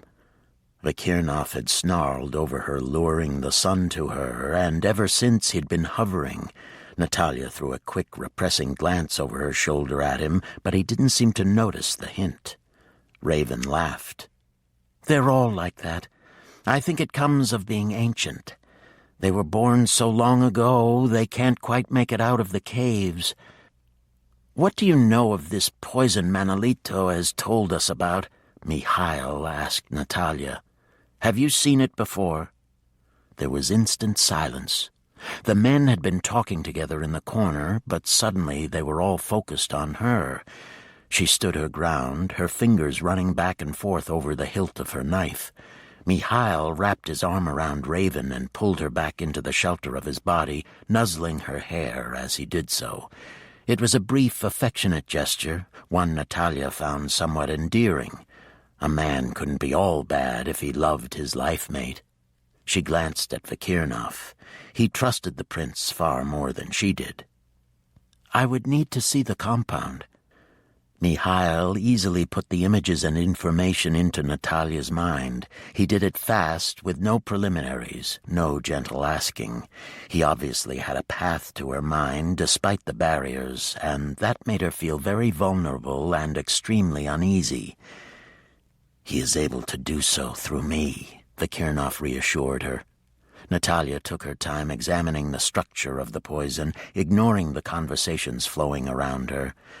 Ordinarily, Natalia wasn't nervous in social situations. She never had anything to lose, but she knew how tied to these people Vikirnov really was. He hadn't spent time with them in centuries, but he thought of them, fought for them, identified with them whether he realized it or not. She didn't want to embarrass him by saying or doing the wrong thing. She knew she had a smart mouth, and curbing it in the face of so much testosterone was going to be difficult. At once Vikirnov flooded her mind with warmth and silent laughter. I will enjoy watching the show. Ha, ha, ha. I'm so glad you like fireworks. She flashed a small grin at him. I'm extremely fond of fireworks. I recognize parts of this poison, but it isn't all mine. They've mixed some of my earlier experiments. Mikhail nodded. Gary Jensen developed a poison against us some time ago, and parts of his poison are mixed with the newer chemicals. The vampires are definitely in league against us, Falcon said. They have been planning for some time. Xavier is involved, Vikirnov announced, reaching for Natalia's hand. He is alive and conspiring with the Malinov brothers. As Vikirnov was speaking, another man entered the house. He was tall, with broad shoulders, thick black hair, and startling green eyes. That Xavier lives does not surprise me in the least. His gaze swept past Vikirnov and found Natalia. He went utterly still. For a moment it seemed as if he had ceased to breathe. You are the exact image of Rhiannon. His penetrating gaze seemed to see straight through her to every dark deed she'd ever committed. "Rhiannon was my grandmother," Natalia said. "Was?" Ordinarily, the demand in his voice would have irritated her, and Vikirnov was already moving to put himself between her and the stranger, though for her protection or the stranger's she wasn't certain. Something in the man's face saddened her. The man, whoever he was, bore an uncanny resemblance to her father. "Xavier killed Rhiannon long ago," she explained. "She is dead?" Though no expression crossed the man's face, she was certain the news struck him hard. "You are certain?" "I am capable of accessing the memories in objects, particularly if violence is associated with the object. Xavier used his favorite ceremonial knife to kill her. I saw it happen through the knife, and Vikirnov witnessed it as well." The man closed his eyes as if in pain. "I'm sorry," she added. "Did you know her?" "Forgive me, little sister. I should have introduced myself. I am Rhiannon's brother, Dominic. I have long sought my beloved sister in the hopes of finding her alive. It is good she lives through you." Dominic clasped Vikirnov's arms. "Eka, Comte. I had hoped one day to see you again." "You are wounded," Dominic shrugged. "I had a run-in with Maxim Malinov, and we had ourselves quite a little battle." "He was the dragon in the sky the other day, wasn't he?" Natalia asked Vikirnov, excited. "What did he call you?" "Yes. He has always been a superb warrior. He called me brother and warrior. Coming from Dominic, it is a great honor. It is why I was late this rising. I meant to attend the healing, but fear my wounds needed a few extra hours in the soil to ensure I was fit to aid our people should the need arise." All the while he spoke, his gaze continued to flicker over Natalia. "I would see the memories of the murder of my sister with my own eyes, Vikirnov." Vikirnov readily complied, and Natalia looked away, out the window, refusing to brush their minds while they exchanged information. She could not bear to relive the past again. "I have long used the disappearance of my sister as my reason for remaining on this earth. I thought once I knew what happened to her, I would seek the dawn. But I must know about her children." "My father is dead," Natalia spoke up. "Xavier murdered him. I don't know what happened to my aunts. They were triplets, 2 girls and a boy. My father thought his sisters had to be dead. He rarely spoke of them." Natalia pressed a hand over the suddenly burning birthmark and looked anxiously at her life-mate. "Vikirnov, they are coming." "Who is coming?" Falcon asked, rising from where he'd been sitting with Sarah. "Vampires," Dominic answered, his palm covering his side over the same birthmark. "The dragon is burning. They are already here." Mihail thrust Raven behind him, looking out his window. "I do not feel their presence." "Nor do I," Falcon agreed. He was at the opposite window. "I feel them only through Natalia," Vikirnov said. "This is what has been happening everywhere and must have something to do with whatever they are putting in their blood." The first explosion rocked the house, sending a shower of wood and debris down on them. An orange-red ball drove through the roof, the top story, past them and down to the basement below, spreading flames everywhere it touched. Instantly, several more fireballs hit the house from every direction. Explosion after explosion shook not only the house, but the ground. Flames shot up the walls and danced across the ceiling. Faces appeared in the rolling waves of fire, laughing and taunting. The ceiling collapsed in large burning chunks. Vikirnov drove Natalia to the floor, covering her body with his own as he threw up a hasty shield, trapping oxygen inside. Mihail and Raven and Falcon and Sarah huddled together, while Manolito and Dominic raised similar barriers. The breath slammed out of Natalia's lungs, leaving her gasping and fighting the weight of Vikirnov's larger frame. She pushed at him, trying desperately to get at her weapons. Mikhail is creating a vacuum, sucking all the air from around us to put out the fire. Be still. Vakirnov gripped her shoulders, holding her down with the casual strength of his species. Freaking idiot, next time warn me. I might have slit your throat thinking you were the enemy, Natalia snapped. Her heart was pounding. The world was in flames around her. The fire roared so loud it hurt her ears, and the faces writhing in the conflagration stretched their lips wide with wild shrieks of laughter. The tigress didn't want to be held down. Every survival instinct was roused, desperate to fight for freedom. Natalia focused on lying still beneath Vakirnov to keep from running.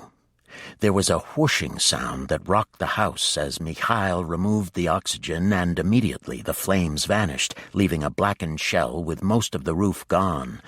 The eerie silence clawed at Natalia's nerves. Before they could move, the orange-red fireballs began pounding what was left of the structure again. And the flames leapt to life. Several bombs rained down on them from directly overhead, tearing gaps in the floor, exposing the chambers beneath in the basement. We have to get out of the house, get to the underground chamber and go through the ground to safety. Natalia recognized Mikhail's voice. He was calm, but there was an underlying urgency. At once their shelter disappeared, and Vakirnov's weight lifted from her body. She sprang to her feet and raced toward the nearest hole in the floor. Walls of flames raged around them, the heat so intense she could barely breathe. No, we cannot go that way. Vakirnov gripped Natalia's arm before she could jump, dragging her back against him, pressing her face into his chest to help alleviate her burning lungs. That way is closed to us, Mikhail. They await us with traps in the ground. You are certain? Mikhail asked. Vakirnov nodded. Trust me. Natalia touched Vakirnov's mind and realized he was using her connection to Razvan. He had turned the tables on her brother, reaching out on her telepathic path to her twin, unraveling the familiar safeguards and searching his mind for information. I should have thought of that.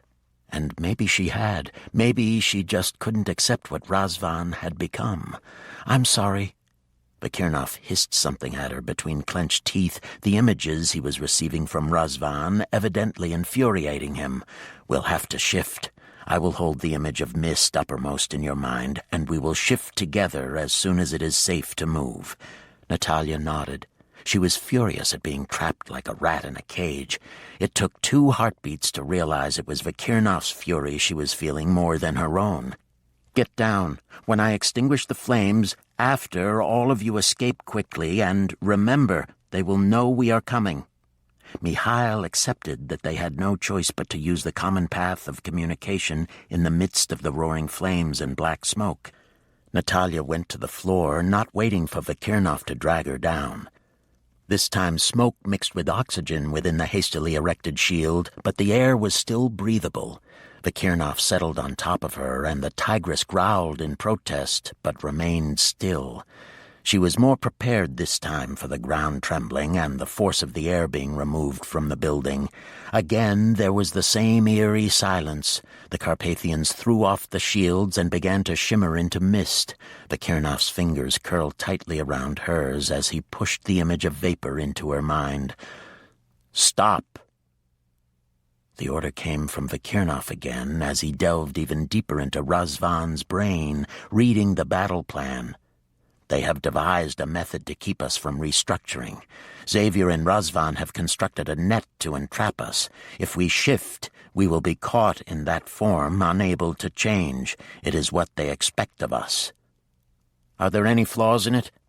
Mikhail didn't waste time with argument or bother to hide the conversations from the vampires. They wouldn't know yet where the Carpathians were getting their information. Let us all see what they have done. It is much more than that, Natalia confirmed. If we try to use much of our magic, it will backfire on us. I think we have only the weather left to us. He could not prevent that. Dominic backed her up. She is right. Do not try to shift or use magic of any kind other than the lightning or the wind and rain. They think to force us to use the old ways to fight. And they hear us. Feel their triumph? Natalia reached for Vakirnov on their private telepathic path. Razvan and Xavier cannot spread the shield too thin. If we get to the forest, we will be able to shift, find a way to get that message to them all. Will do. Natalia's heart nearly exploded in her chest, it was pounding so hard. The urge to run was nearly overwhelming. She glanced at the other two women and saw the same desperation on their faces. Sarah's hands covered her stomach protectively, and Natalia's heart lurched. She met the other woman's gaze, and Sarah nodded slightly at the question in Natalia's eyes. "Vakirnov, we have to get them out of here right now." Already the fireballs were slamming into the house, this time coming through the sides of the structure. "We have to fight our way out." Mikhail sounded calm. "Keep the women in the center." Natalia drew her guns. "Not this woman." Vakirnov bent low, his fingers biting deep into Natalia's wrist as the smoke swirled heavy around them. "Stay close to me, right beside me." "Sarah is expecting a baby. Keep an eye on her." Natalia refused to allow him to treat her as less than the warrior she was. If he couldn't handle who she was, he needed to know it now, and so did she. "We need to get out now." The entire house creaked and strained as it crumbled. The men burst through the doors and windows in a synchronized escape, the women right behind them. Natalia fell back to cover Sarah as the vampires leapt on the hunters, ripping and shredding, masked with animal forms and teeth and claws. They were everywhere, so many of them Natalia's heart froze at the sight, an army of what had to be clones tearing at the hunters aggressively. She saw Falcon shove Sarah back as a huge monster of a bear dropped from the branches of a tree directly onto his shoulders. Sarah rushed the creature, intending to use her bare hands if necessary. Natalia shot the thing, emptied a full clip into the throat and heart as she ran toward it, pushing past Sarah to protect her. She kept running, snapping a fresh clip into her gun and firing again almost at point-blank range. The bear fell back under the assault, shifting to its natural vampire form. Falcon punched his fist through the chest cavity and tore out the heart. Lightning streaked from the sky to destroy the heart and incinerate the body. Natalia caught sight of Vakirnov battling 3 of the creatures. Already his clothes hung in strips, and blood gleamed on his back from several blows the vampires had landed. One already lay on the ground, and she could see a 5th one creeping up behind him. Her heart in her throat, she leapt between the vampire and Vakirnov. She shot the huge creature again and again, but it kept advancing until it was on top of her. She felt hot, foul breath on her face, saw the hatred in the red-rimmed eyes. Shoving the gun against the chest, she fired in rapid succession straight into the heart. The vampire jerked with each explosion, but the claws only dug into her arms deeper. Natalia dropped the gun and palmed a knife, slamming it with all of her force into the monster's throat. "Get off of me!" She pushed him away from her, kicking out with repugnance, scoring a hit to the chest, knocking it farther back. Vakirnov thrust Natalia out of his way, his eyes wild with fury. Lightning arced in the sky, zigzagged overhead, and punched into the earth, sizzling through the vampire's body, taking the heart as it did so. "Do not dare to put yourself in danger like that again for me." He was shaking with rage, and his fury spilled over into his voice. He would not lose her, not like this.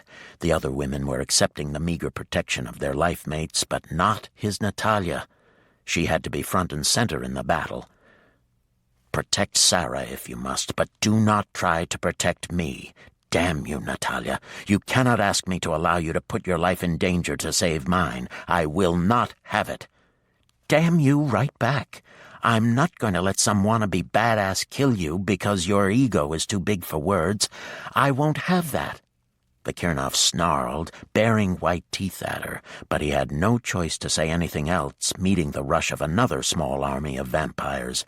Natalia glanced to her right and noted Dominic and Manolito were fighting with lightning swords, long flashing lights that sizzled with heat as they sliced through several clones. She drew her sword and grinned at Sarah. "I want one of those." She indicated the lightsabers with her own sword. "You said we could use weather?" Sarah asked. Natalia nodded. "They couldn't prevent that.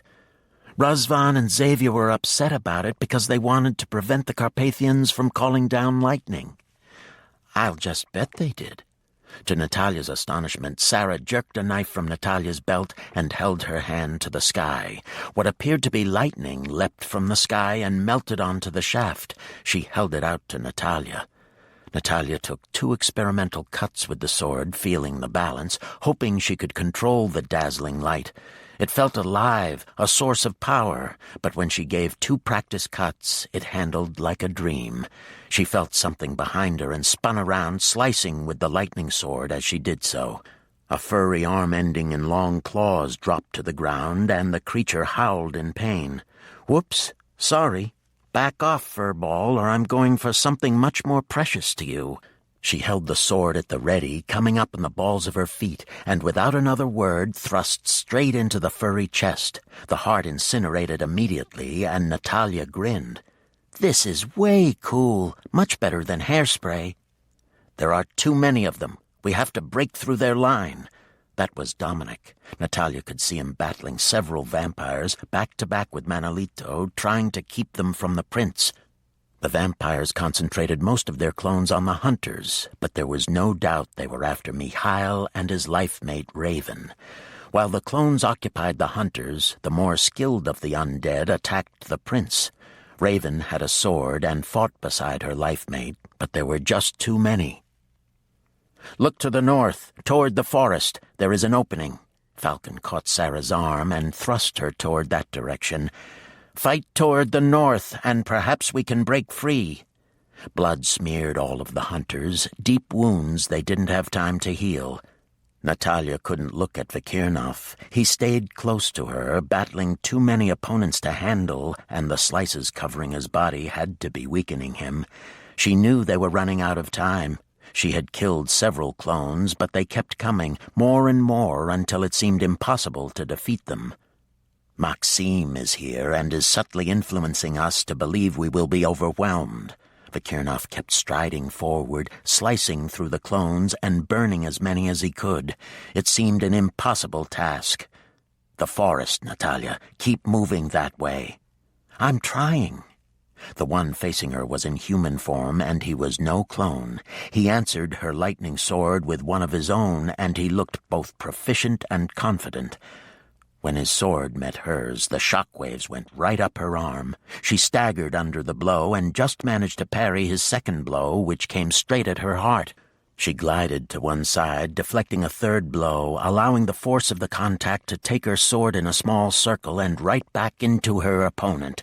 He screamed with rage, driving at her hard, forcing her to retreat away from the north and safety. Natalia parried blow after blow, all the while trying to move away from the direction he was taking her. There was something in his eyes, a glow of triumph that frightened her. Determined to stop backpedaling, one of the worst mistakes any fighter could make, she stepped to the left. Roots erupted around her foot, circling her ankle and holding her captive. Natalia swung her sword at the vampire and let the blade continue on its natural path, slicing through the vines. Blood erupted, and the plants withered and fell lifeless to the ground. Vikirnov rose up behind the vampire, swinging his own lightning sword. The head went flying, and Natalia thrust through the heart. They turned together to fight off the small trio of clones coming at them. The noise around them seemed deafening. Vikirnov dropped back in an attempt to get Natalia out in front of him where he could better defend her. All the while, his sword was thrusting and parrying. A part of him watched her. It occurred to him they would probably die here. The rage in him calmed. She was fighting beside him. His warrior woman, his miracle, the ultimate life mate created to be his match in every way. If they had to go down, they would go together, as they were meant. Tears stung his eyes at the realization of what she was, the skills she possessed, and the way she loved him, enough to place her body between his and death. "I love you," he had to tell her. Had to let her know he understood what he had in her, even there in the midst of the battle, especially there. She sent him a small smile as she thrust her lightning sword straight through a clone's heart. "Of course you do. How could you not?" "Go!" Vikirnov's voice was urgent. Natalia turned and ran, trying to make for the forest and the tight knot of Carpathians fighting their way towards the one small hole in the enemy lines. Sudden awareness wrenched at her mind and pulled her back around. She was yards from Vikirnov, but she could see him clearly, and he was surrounded.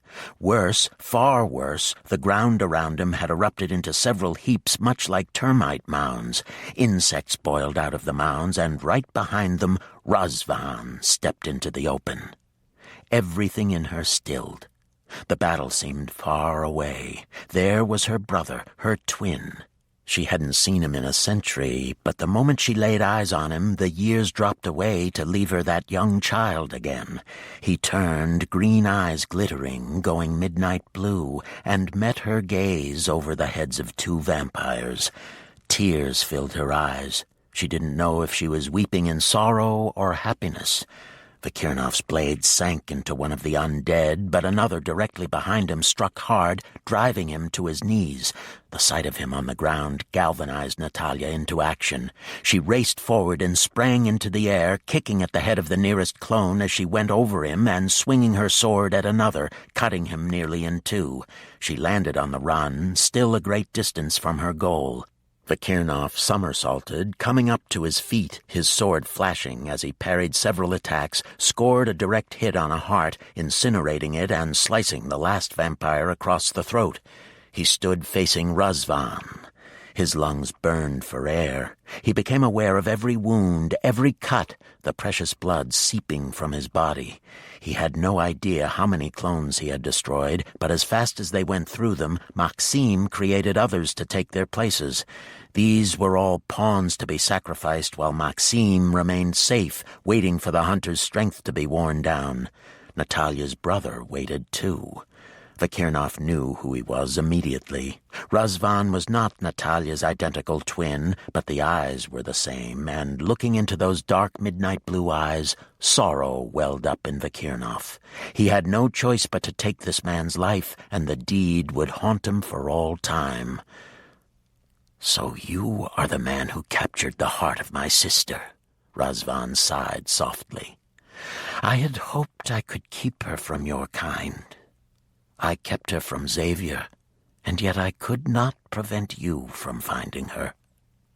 Vikirnov remained silent. Razvan's voice was a soft beguilement. It was unlike that of the vampire, which was a mere illusion. Razvan's voice was real, filled with purity and truth. How could that be if he had turned vampire? Why wasn't he attacking? "I cannot allow anyone to harm her. What trick you have used to make her believe you love her, I do not know, but I will find a way to clear her mind." Vikirnov frowned. Had Razvan actually committed the hideous crimes he was accused of? Had Xavier managed to corrupt the scenes of the past? He shook his head, trying to think clearly. The things Razvan said made no sense. Natalia knew she would never get there in time. She could see Razvan inching closer to Vikirnov. His movements were so slow he didn't appear to move, but he was. She touched Vikirnov's mind and read his confusion. Razvan was a master of using his voice. She had forgotten that, forgotten to warn Vikirnov. Worst of all, she had put the reason for hesitation in Vikirnov's mind, and Razvan was capitalizing on it. Razvan inched closer to Vikirnov, drawing a curved dagger from his sheath and palming it, the blade against his wrist where Vikirnov couldn't see it, but she could. Despair overtook her. Terror for Vikirnov choked her. "Kill him, Vikirnov!" She issued the order even as she threw her sword. Natalia knew she was too far away, but she had to try. She used every bit of strength she had, forgetting she was now completely Carpathian.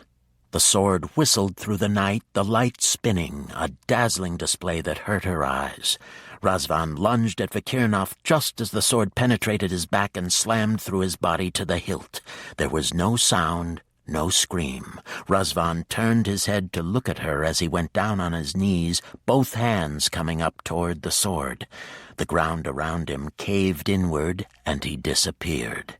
His blue gaze went green and locked with hers as he slipped beneath the soil. The last thing she saw was the shock and horror in his expression. Natalia screamed as she covered the distance to her brother, reaching toward him. She hadn't had time to think. She could only choose, not weigh whether or not Razvan could be saved, and now it was too late. What had she done? Why had she been so accurate when she had thrown the sword? The earth was already filling in over him. She dropped to her knees and began to dig with her bare hands, great sobs choking her. "What have I done? What have I done?" Natalia's shattered cry nearly tore Vakirnov apart. He ran toward her, catching her up, his arm a band around her waist, jerking her off the ground. "Natalia, stop it. Leave him. We have to go. Do you hear me? We have to go now." The clones surged toward them, and Vakirnov shook her, his gut twisted with pain. "Natalia!" He refused to let her go, even when she looked at him without recognition, when she looked so bruised and tormented and fought him like a madwoman. "Look at me, damn it!" He shook her again. "Look at me!" She swallowed hard, her gaze focusing on him. Quickly, she looked over to the clones converging on them. "I'm all right now. Really." She swiped at her eyes and drew her other gun, firing several rounds into the clones, temporarily driving them back. Vakirnov shoved her in front of him, pushing her toward the Carpathians fighting their way to punch through enemy lines. Manolito had turned back to aid them, running in front of Natalia, and for once she didn't object to the protection. Vakirnov knew they were in trouble. They had to get out of the trap Maxim had set for them, or they would all die here. There were far too many clones, and all of the hunters had suffered injuries. Worse, Maxim hadn't even shown himself. "Mikhail says help is coming," Manolito reported. "We have to make it to the forest and hold out a few more minutes. Grigory and Jacques have returned and are coming as quickly as possible." Vakirnov glanced toward the prince fighting his way toward the other Carpathians. He was still a distance away to their left, and in spite of the desperate situation, looked calm. Mikhail fought back two of the lesser vampires to give Raven time to follow Dominic through the narrow gap in the enemy line. At once the prince found himself surrounded and cut off from the other hunters. The vampires and their clones began to converge upon him like a wild pack of frenzied wolves. The others were too far away to help. Vakirnov shifted directions and went to aid Mikhail. Natalia ran in a fog of misery, feeling crushed under the weight of losing her brother all over again. She knew she had no choice, but she wished she had had more time. She glanced over her shoulder to assure herself that Vakirnov was alive and well. She couldn't bear to lose him, too. Skidding to a halt, she spun around. He was off to her left, already battling his way toward the prince. "What are you doing? Go with the others." Vakirnov joined the battle, whirling like a mad demon, his sword slicing bodies and driving through the clones to get to the vampires pressing Mikhail. He cut a wide swath, shouting for the prince to work back toward him. Natalia snarled, the stripes in her hair and on her skin more pronounced than ever as the tigress rose close to the surface. She shot at the vampire nearest Mikhail, targeting first his heart, then his throat. If she could get him down, even for a few minutes, with Vakirnov taking out the others, Mikhail could fight his way free to join the other Carpathians. Once out into the forest, they could shift and use other skills. Then the tide might just turn in their favor. The vampire shuddered and turned toward her, his mouth gaping wide with curses, his teeth bloody and jagged.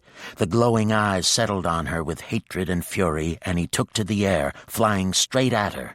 Out of the corner of her eye, she saw Mikhail cut down the other vampire, ripping the heart from the chest. Lightning arced, and to her astonishment it struck the vampire flying at her, knocking him right out of the sky. Vakirnov glared at her, and she knew he had been the one to aid her.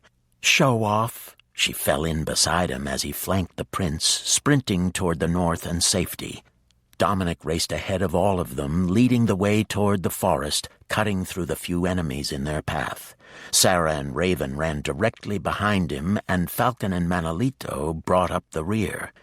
They were close to the timberline, and Natalia felt a sense of relief sweeping through her, even though the clones were rushing to fill the break in the line. To her horror, Dominic hit something invisible. Sparks flew, rained from the sky, and electricity sizzled and arced.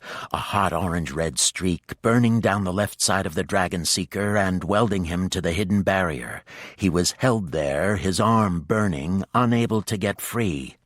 Pain radiated over his face, but he remained steadfast, turning as far as he could, transferring the lightning sword to his one good arm. The Carpathians came to an abrupt halt, formed a loose semicircle facing outward, and waited for the master vampire to appear. Natalia stepped up close to Dominic where his arm continued to burn, caught in the hidden shield. The edges of the weave were more evident close to his arm.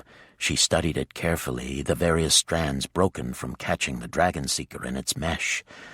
"I think I can bring this down." Natalia made the announcement in a low voice. "If you buy me some time, I can bring it down." Mikhail glanced sharply at Vikirnov, who nodded at the unspoken question. "She's good. Better maybe even than Rhiannon." "Take it down then," Mikhail said. She shoved a full clip into her gun and handed it to Sarah with extra ammunition. "If you and Raven help me, we can get this done fast." Sarah nodded. "I'm with you. Tell me what to do." Raven stepped up beside them, and the three women moved close to the barrier, inside the loose circle the men had made. Natalia blocked out the rising fear and the sound of battle to concentrate on the feel of the shield.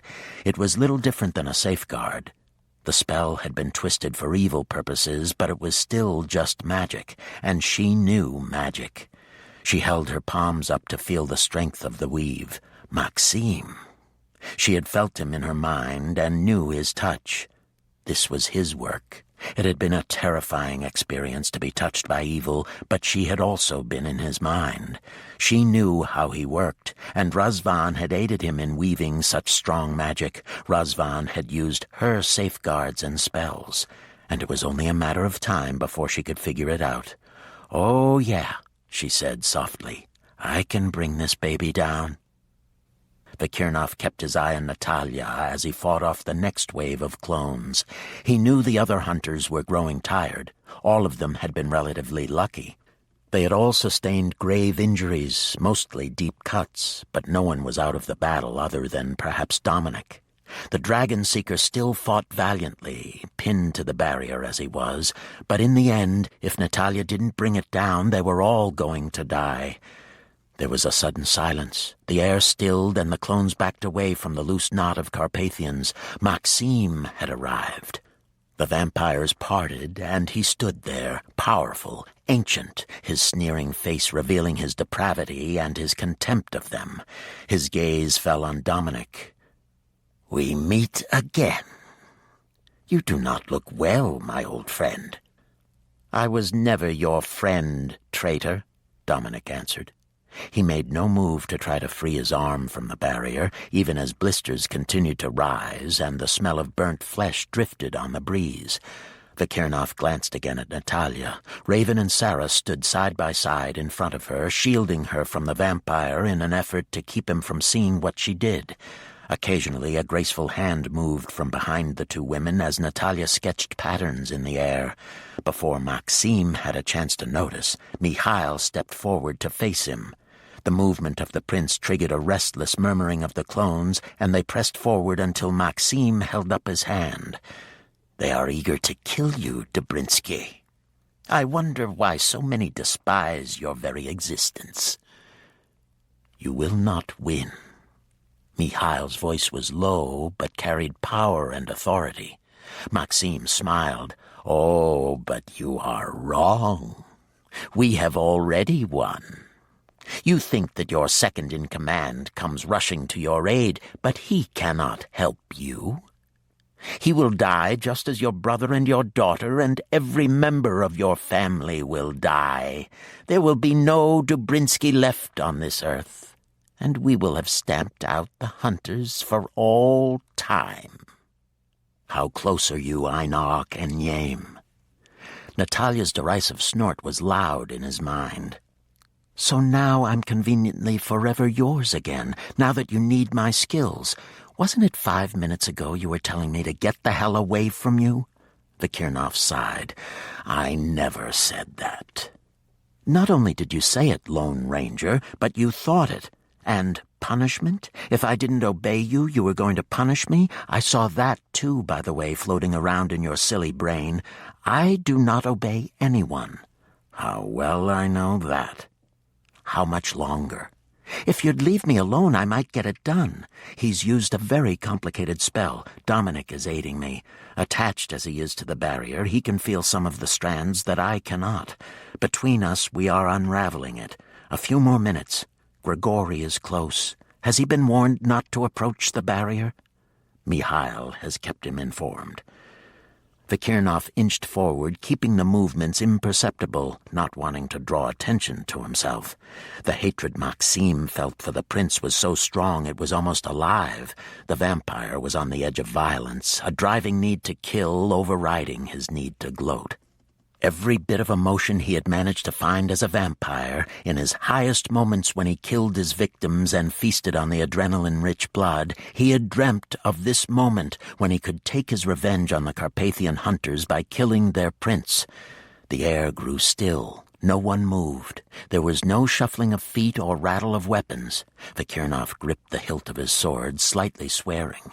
The Carpathians were severely handicapped without the use of their magic. Maxim had the full use of his powers and an army he could replenish at will. The sky erupted right in front of them with an army of vampires and clones, so many they hindered one another as they flew at the small band of hunters. Mikhail stepped forward to meet the attack, but Vikirnov, Falcon, and Manolito stepped in front of him. Lightning swords streaked through the air, cutting everything in the path. As fast as body parts fell to the ground, animals sprang up, rats with sharp teeth rushing at their legs to cut them down. Sarah stepped forward and began to fire steadily, one bullet at a time, a calm display of marksmanship in the midst of the chaos. Raven caught up the sword Dominic threw to her while he forged a new one. She went back to back with her life-mate, fighting off the airborne attacks. Suddenly Maxim appeared behind Manolito, ripping the sword from his hand and slicing a razor-sharp talon across his throat. He moved with such speed he was a blur. Vikirnov whirled around, slicing through the vampire's leg with his sword, but Maxim was only a shadow, insubstantial, already gone, melting away behind his frenzied army. Manolito went down, and several rats rushed him. Vikirnov kicked two of them away and was forced to fight off several clones flying straight at him. "Natalia, get the damned thing open. They are all over us." "I've got a small opening. Dominic is covering it."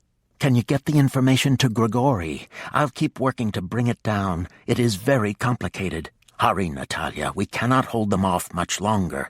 Keep your pantyhose on." Vikirnov wasn't about to ask what that meant or where she got the phrase.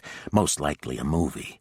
He had tried to convey the urgency of the moment, but he knew unraveling a spell of such magnitude wasn't easy and in some cases impossible. His sword cut through two others. Sarah and Raven rushed to his side and dragged Manolito back behind the fighting hunters to Dominic. Raven knelt beside him, her hands pressed to his throat, the healing chant filling their minds as they fought. Mikhail took Manolito's place, and the sight of him whipped the vampires into a killing frenzy. Falcon staggered back, several deep cuts on his chest and face. Vikirnov leapt the distance between them to cover him, taking great sweeping cuts with his sword. When he glanced back at Mikhail, he couldn't even see the prince with the army swarming around him. Darker shadows swept across the knot of fighters, and Vikirnov's heart sank as Maxim appeared. He had no choice but to abandon Falcon to aid the prince. Should they lose Falcon, they would lose Sarah and her unborn child. Vikirnov took 2 steps toward the prince and was driven back by several clones. He heard a groan and turned his head just in time to see Grigori burst out from behind Dominic, who was shuddering with pain. Small dots of blood beaded the dragon-seeker's brow. The burns had spread across his shoulder, down his arm, up his neck to his face. He clenched his teeth together as Jacques pushed past him, rushing to join the battle. Only then did Dominic free himself from the barrier and slump to the ground. Grigori went straight for the knot of vampires, wading through them with his incredible strength, his silver eyes blazing. Jacques dragged Falcon back, and together with Vikirnov tried to hold back the growing army. It didn't matter how many they cut down. Maxim simply replaced them, replicating them at an astonishing speed. The barrier had to come down soon, or they would all die.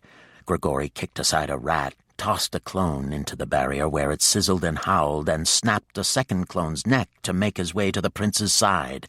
As Maxime reached for Mikhail, Grigory slammed his weight into him. He went through the vampire, staggered and caught himself, whirling around to find the master vampire close, a small, smug smile very much in evidence. "I had hoped you would join us," Maxime greeted him. "I always oblige." Grigory circled to the right.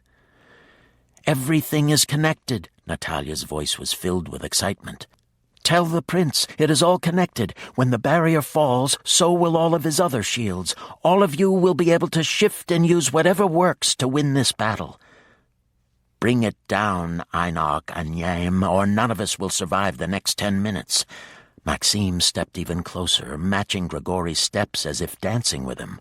All the while, that small, ugly smile of contempt played over his thin lips. As Grigory slammed his fist deep, Maxime twisted slightly, taking the punch, trapping the hunter's hand in his body, his ribs squeezing sharply, acting like a guillotine. Grigory's face blanched, and he dragged his arm back without his hand. A fountain of blood poured out. All of the Carpathians could hear Grigory's life-mate's scream of agony reverberating through their minds. Maxime plunged his own fist into the hunter's chest cavity, driving through bone and muscle to reach the beating heart of the prince's second-in-command. "It's down! It's down!" Natalia cried and whirled to join the battle. "Stop!" The single word was issued with such authority and power everyone stilled. Mikhail stepped close to Grigory. "Release him, Maxime." "I am going to tear out his heart." The fingers dug deeper, ripping at arteries. "You have far too high an opinion of the Daratrazanov family as your second-in-command, Mikhail. You would have been better to look to the Malinov family." Grigory, instead of making a second attempt to get at the master vampire's heart, reached back toward Mikhail. His torn body shuddered. The only thing keeping him standing was the fist burrowing around his heart. He made no sound, but he reached for his prince with his bloody stump of an arm. Mikhail stepped forward and gripped Grigory's wrist, cauterizing the wound as he leaned close and sank his teeth deep into his jugular. There was a stunned silence, broken only by Maxime's scream of rage as he dug frantically, trying to remove the hunter's heart. Mikhail's other hand caught Maxime's forearm and pulled as he swept his tongue across Grigory's neck to close the pinpricks. When Mikhail lifted his head, he looked different. His skin glowed a warm golden color. He forced Maxime's arm out of Grigory's chest, and the hunter fell to the ground, clutching his mangled body. Mikhail stepped away from the other Carpathians, his arms outstretched, his eyes closed, his mind reaching, drawing, expanding. Streaks of light flashed from Mikhail to Grigory to Falcon, Dominic, and Jacques. The bands of light connected Raven, Sarah, and Natalia, leapt to Vikirnov and Manolito. The power swelled until the earth vibrated with it. Natalia felt the connection of all Carpathians, near and far, ancient and new, vampire or hunter. Every skill, every talent, every bit of knowledge poured from their minds into a single person. She blinked rapidly in astonishment as Mikhail's feet left the ground. Blinding light shot from his fingertips, from his mouth and eyes, streaking across the army of clones, shattering them so that they fell empty and lifeless all around the master vampire. The lesser vampires began to burn, skins smoking and melting, faces distorting. They ran in circles, howling in fear. Maxime tried to shift, sliding back to his shadow spirit, a form he often used to move quickly and without being seen. But Mikhail's light was too strong. There in the dark of night, there were no longer any shadows to slip into. The light struck his face, his skin, and small holes began to form, little pinholes enlarging slowly all over his body. He roared his hatred. He thrashed, spewing insects and acid, fighting to get away from the light. Mikhail only rose higher, shedding more light, until even the eyes of the hunters burned and they had to shield their eyes. Maxime's skin began to split and peel. Long strips fell to the ground and sizzled under the heat of the unbearable light. His long pointed nails curled and turned black. Noxious smoke poured from his body and rose upward, absorbed by the light, and Maxime shrieked louder, raising his arms in an effort to take back his fading spirit. The vampire's chest split apart, and worms poured out of his body, the blackened, wizened heart spilling into the radiant light. Maxime stretched his arm toward the organ. The heart tumbled back toward the vampire, but it was already beginning to smolder. The organ burst into flame, and the vampire could only watch in horror. His hair, skin, even his teeth began to smoke. Grigori stirred, and with an effort dragged himself over to Mihail. The hunter staggered to his feet and reached his one good hand toward his prince. Mihail caught it. The light arced between, surrounded them, and for one long moment shone through them. When Grigori pulled Mihail back to the ground, Grigori's hand had already regenerated. Mihail walked over to Maxime and stared into the red eyes. My opinion of the Daratrazanov family will always remain the same. Maxime slid to the ground in a puddle of melted flesh, the eyes staring up at Mihail and Grigori. Black smoke drifted up from the pupils. Tiny flames burst through the smoke to incinerate the last of the vampire. There was a long silence. A wind rose and cleared away the stench of blood and battle. Natalia let out her breath slowly and reached for Vikirnov's hand. "Okay," she said. "He can have the book." Chapter 20. Vikirnov stood shaking his head, his narrow gaze on Natalia as she leapt over a boulder, danced through a small creek, all the while wielding her lightning sword in and out of the trees, fighting imaginary opponents. "Nothing is safe anymore. You have lost your mind." Her laughter floated back to him, touching him, warming him. "I'm practicing to be one of the 3 Musketeers, or, better yet, Luke Skywalker. I could see myself being Luke Skywalker. Totally." "Why not Princess Leia?" Natalia stopped and spun around, mouth open in astonishment, her sword pulsing with light. "You've seen Star Wars." He folded his arms across his chest and grinned at her. "I believe everyone has seen Star Wars." Natalia held the lightning sword in the air and grinned. "No wonder you all thought of making these swords. They negate the need for hairspray and flamethrowers." "I have never needed either." He indicated the pulsing blade of the sword with his chin. "We use lightning. It is much more lethal to reshape it." "I didn't have that advantage." She stared hard at the sword, and it wavered, but didn't disappear. "Bloody thing annoys me when it doesn't mind." He shook his head, laughter warming his eyes. "You are trying too hard. Picture it gone. It is not quite the same thing as using a spell. You always think first of spells." It was true, Natalia knew, but it was still aggravating. Vikirnov had awakened her with kisses, made love to her several times, and even provided blood for her. She found it amusing that he had gone hunting without her, not wanting her to feed from another man. Perhaps she felt the same way about his taking blood from a woman, but she wasn't going to admit that to herself or him. She concentrated on the sword, and thankfully it disappeared. She had a tendency to get violent with weapons if she happened to have a bad practice session. "You know, Mr. Smug, it might be good for you to practice a bit every now and then. I thought your skills with a sword were a little rusty. You rely too much on other things, and when the melting vamp, which was disgusting, by the way, took your toys away, all of you bad boys had a bit of difficult time. It was a good thing I was there to save you." Yes, it was.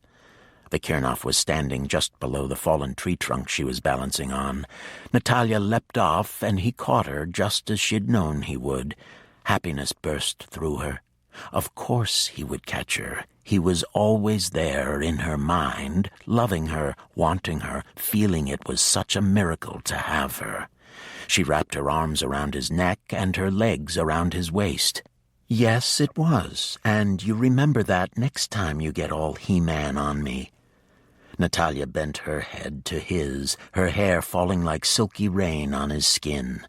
It was the most sensual thing in the world, and she'd barely touched him. He felt a series of small butterfly licks over his pulse, and immediately his blood began to pound in response. "You always smell so good. Even in the heat of battle you smell good," she murmured, her body rubbing much like a cat's along his. Her tongue did another flickering dance over his pulse and down his throat. Once her teeth scraped, feather-light, but her touch seemed to burn right through his shirt to brand his skin. "Sometimes, Natalia, I do not think I can survive without touching you." His hands cupped her rounded bottom, giving her support. At the same time, he applied enough pressure to press the heat of her core tightly against his suddenly hard erection. "I never imagined being this happy," she confided, resting her head on his shoulder, her teeth tugging at his ear. "Even when I thought we might not make it through that battle, I looked at you fighting, and you were breathtaking. I was proud that you were mine." Her tongue did a little foray over his pulse again, and his erection thickened, jumped in response, his blood catching fire.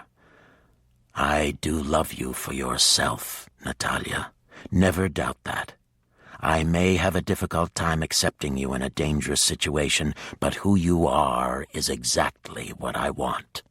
Her soft laughter teased his senses, gave him another heady rush. A strange roaring started in his ears. Vikirnov sank down onto the fallen log, urging her to straddle him. She cuddled close, fitting snugly in his lap, just the way he loved. "I'm what you need. If it wasn't for me, Vic, you'd be a bossy, snarling grump." Her teeth tugged at his bottom lip. "Don't get me wrong, it's a little thrilling to have you get all masterful and try to be the dictator." Her tongue fluttered along the seam of his lips, sent a flame burning through his body. Her touch was so light, barely felt, yet it shook him, tightening every muscle until the blood rushed to his groin to center there. But more than that, he felt the shift in his heart that left his eyes burning with unshed tears. She tasted his skin, her tongue a delicate velvet rasp traversing along his collarbone. He had never thought that might be an erotic spot, but his entire body was strung as tight as a bow. "You have too many clothes on, Natalia." His husky declaration was somewhere between a plea and a command. He discarded his own clothes when the material of his trousers became too painful to bear over his bulging erection. If he got any larger, he was afraid he might split his skin open. "Do I?" She nibbled her way down his chest, sounding slightly distracted. "If I take off my clothes, I won't get to play anymore. You'll get all serious on me." His fingers bit into her waist. "I am getting very serious here. Feel how serious I am." He grounded his body against hers, feeling the answering heat of her right through her clothes. The friction made him groan with need. "I love it when you're wild and crazy and can't take me fast enough," Natalia admitted, her fingernails scraping along his chest with a small bite. "But this is so perfect, lazy and slow, eating you up. I love this muscle right here." Her tongue teased and flicked as she kissed her way over his chest. "I would not mind eating you up," he said. The sight of her, eyes going dark with hunger, the sensual look on her face, the slow torture of her hands and mouth were all going to kill him. He'd just had her 2 hours earlier, and yet he was burning from the inside out, so hot he feared he might go up in flames. She was so soft, so delicate, yet steel ran through her, and that excited him nearly as much as her wandering mouth. The idea has possibilities. She sat up, deliberately moved her hips restlessly, her mound in direct contact with his groin. Her fingers slipped the first button free, and his breath caught in his throat. Her blouse gaped open slowly, the unwrapping of a present. He moistened his lips with his tongue. She was driving him out of his skull. His body was pulsing, throbbing, his heart pounding blood through his body, gathering every sensation into one point in his body. The blouse fell away to reveal her breasts rising and falling with each breath she drew into her lungs. "I ache for you." She tunneled her fingers through his hair and drew his head to her breast, arching back when he latched on with a growl of pleasure, suckling strongly, his tongue and teeth tormenting her. He opened his eyes to look into hers. The dark hunger in his gaze robbed her of breath and spread heat through her body. "Get rid of the pants the Carpathian way," he commanded. There was such a husky need in his voice, everything feminine rose up to respond. She closed her eyes and wished herself out of the confines of her jeans. She wanted nothing but bare skin between them. His mouth was so hot she thought she might not survive the pleasure. "I'm not very good at this," she said with a sigh when nothing happened. "How long did it take the others to get this?" "You are great at this. Perfect. I distracted you." He sounded unreasonably pleased. "That must be it. I'm usually a very fast learner." Vakirnov threw his head back and laughed. She sounded so peeved right in the middle of their lovemaking that he couldn't help it. "You are so competitive." "I am not. I just ought to be able to do this, that's all." Her eyes glittered green-blue at him. "It can't be that hard. I picture it, right? That's all I need to do." Visualizing is not the same as thinking it. If you are thinking, make it go away, it will not happen. You have to visualize the pants gone. He massaged her bottom. "I can remove them for you." Her gaze narrowed and temper flitted across her face. "Don't you dare. I'll do it. I just gained a little weight and the stupid things are extra tight." His eyebrow shot up. "That's the problem? Weight gain?" His hand shaped the soft curves. "Could be. Maybe a few pounds." She shoved at his chest. "You're really asking for trouble now." His palm slid around to her belly. "I love this little hoop, but when you have our child growing in you and you really gain weight, are you going to leave this in for me to play with?" Natalia sobered completely at the thought of children. She swallowed hard, her gaze suddenly avoiding his. "You know that Xavier is always going to be a shadow in our lives. As long as he is alive, he will always be a threat to us and to any children we have." "I have no doubt that is true." His hand slid a caress through her hair, more comfort than sexual. "You don't seem very disturbed by it." "Xavier is his own worst enemy. He has been trying to stamp out our species for centuries, yet he lives in isolation, in fear. I do not see the point of living such a life. We are free to live out lives the way we are intended. We have the ability to be happy, and he does not. I do not fear Xavier. He fears us." Her teeth bit at her lower lip. Vakirnov frowned. "What is it, Einar Shiva met Utah? Tell me. I will not take it from your mind if you do not wish to share it with me." The tenderness in his voice was nearly her undoing. She swallowed the lump threatening to choke her and rubbed at her burning eyes. "Razvan, do you think he's really dead? I've always been so accurate, and I thought I'd killed him, but when I replay the battle over in my head, I'm not so certain. You saw Maxime, and even Grigori regenerated his hand, or Mihail did it for him, but the point is, there were so many unbelievable things. What if I didn't kill Razvan? What if he's still alive? The threat to us would be so much more. He'll never forgive what I did." Vakirnov drew her closer to him, stroking caresses down her hair, his heart beating in time with hers. "If Razvan is dead, Natalia, he will not only forgive you, but he will thank you. If he still lives, it is not really Razvan. His soul is long gone, and only the shell of his body remains. I've gone over it 1,000,000 times in my mind." Anxiety mixed with sorrow filled her eyes. "I swear my every intention was to kill him. I knew what he was doing the moment I looked at your face, and I wasn't going to allow him to hurt you. I am sorry you had to be the one." "No, it had to be me. I wouldn't have wanted anyone else to take his life. I love him, I'll always love him, and I'll mourn the brother I lost forever. It was my job.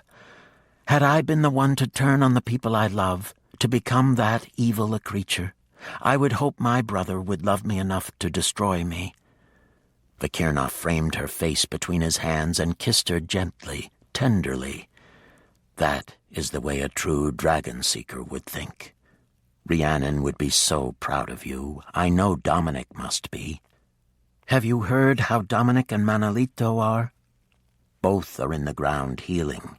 It will take some time for Dominic. Manolito's wounds were very serious, but Dominic remained on the barrier burning while he aided you in unraveling the safeguards. The burns were very severe. Grigori feared there would be scars, and Carpathians rarely scar. How awful. I could feel his pain occasionally, but he shielded me for the most part. I couldn't help him at all, even though I knew he was suffering. Carpathian males protect our women, Natalia. It is who we are. She rubbed his arm lightly, back and forth. I know I'm difficult.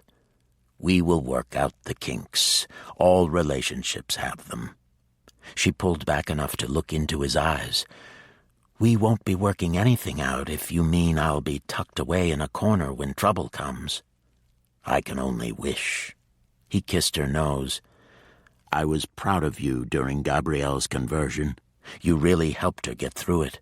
Hopefully when her sister arrives and she awakens, she will be happy. I think she will. Her main concern seemed to be for Gary and what the Carpathian males will expect of her now. If she loves Gary, I can't imagine anyone objecting to her being with him. Vakirnov remained silent, his hands sliding up and down her bare skin just to feel how soft she was. Natalia shivered under his touch, leaning closer so that the tips of her breasts pushed against his chest. I don't suppose your Mikhail can find a way to destroy the book. Even if he cannot, it will be safe in his care. He has no wish to open it, let alone use it. So I believe, until he figures out a way to get rid of it, we will not have to worry. I'm glad I don't have the responsibility of it. He was amazing. Have you ever seen that before?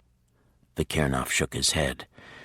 There were rumors, legends of the Dubrinsky and Deritrasonov alliance, that there was some weapon that could be unleashed, but I am uncertain just what happened. I am just grateful that it did happen. Me too. And did I say thank you for getting rid of that knife? I couldn't stand to know it was still in the world and might find its way back to Xavier. He caught her hips and lifted her off of him, setting her to one side. Natalia gave a small cry of joy.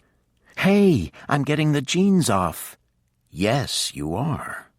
He flicked his hand toward her, and the offending material vanished.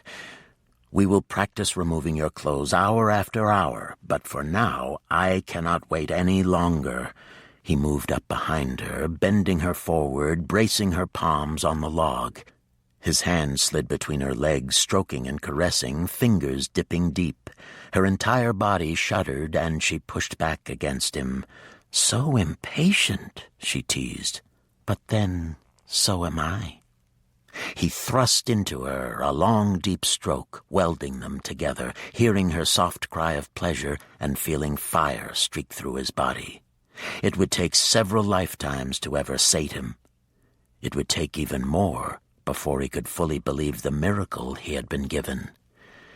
You are Ainaok Shivamet Utah, forever to my heart connected, as you are to mine.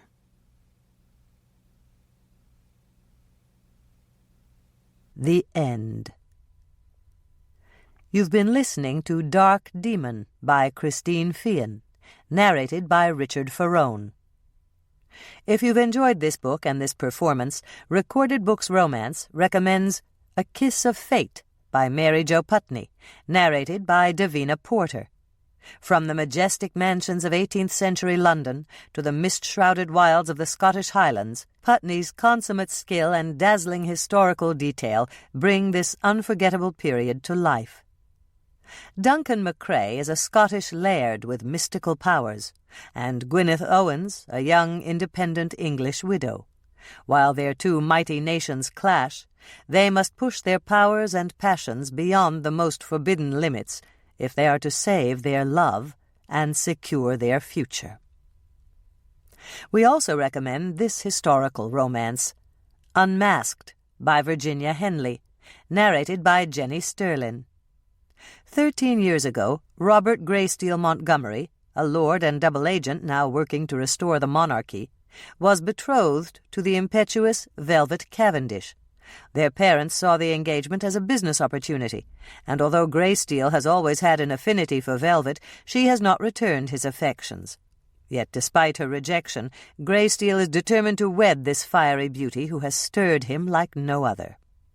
Virginia Henley weaves an enchanting tale of passion and intrigue set during England's Golden Age. You'll find a wide selection of titles in the Recorded Books catalog, including bestsellers, mysteries, classics, histories, and more. So to order another recorded book, or for a copy of our latest listing, please call the toll-free number found on the back of this book. Don't forget to ask about easy 30-day rentals by mail. On our website, you can browse our catalog, place orders, hear about our latest releases, or tune into narrator profiles and author interviews. So visit us there at www.recordedbooks.com. And thank you for listening to Recorded Books Romance.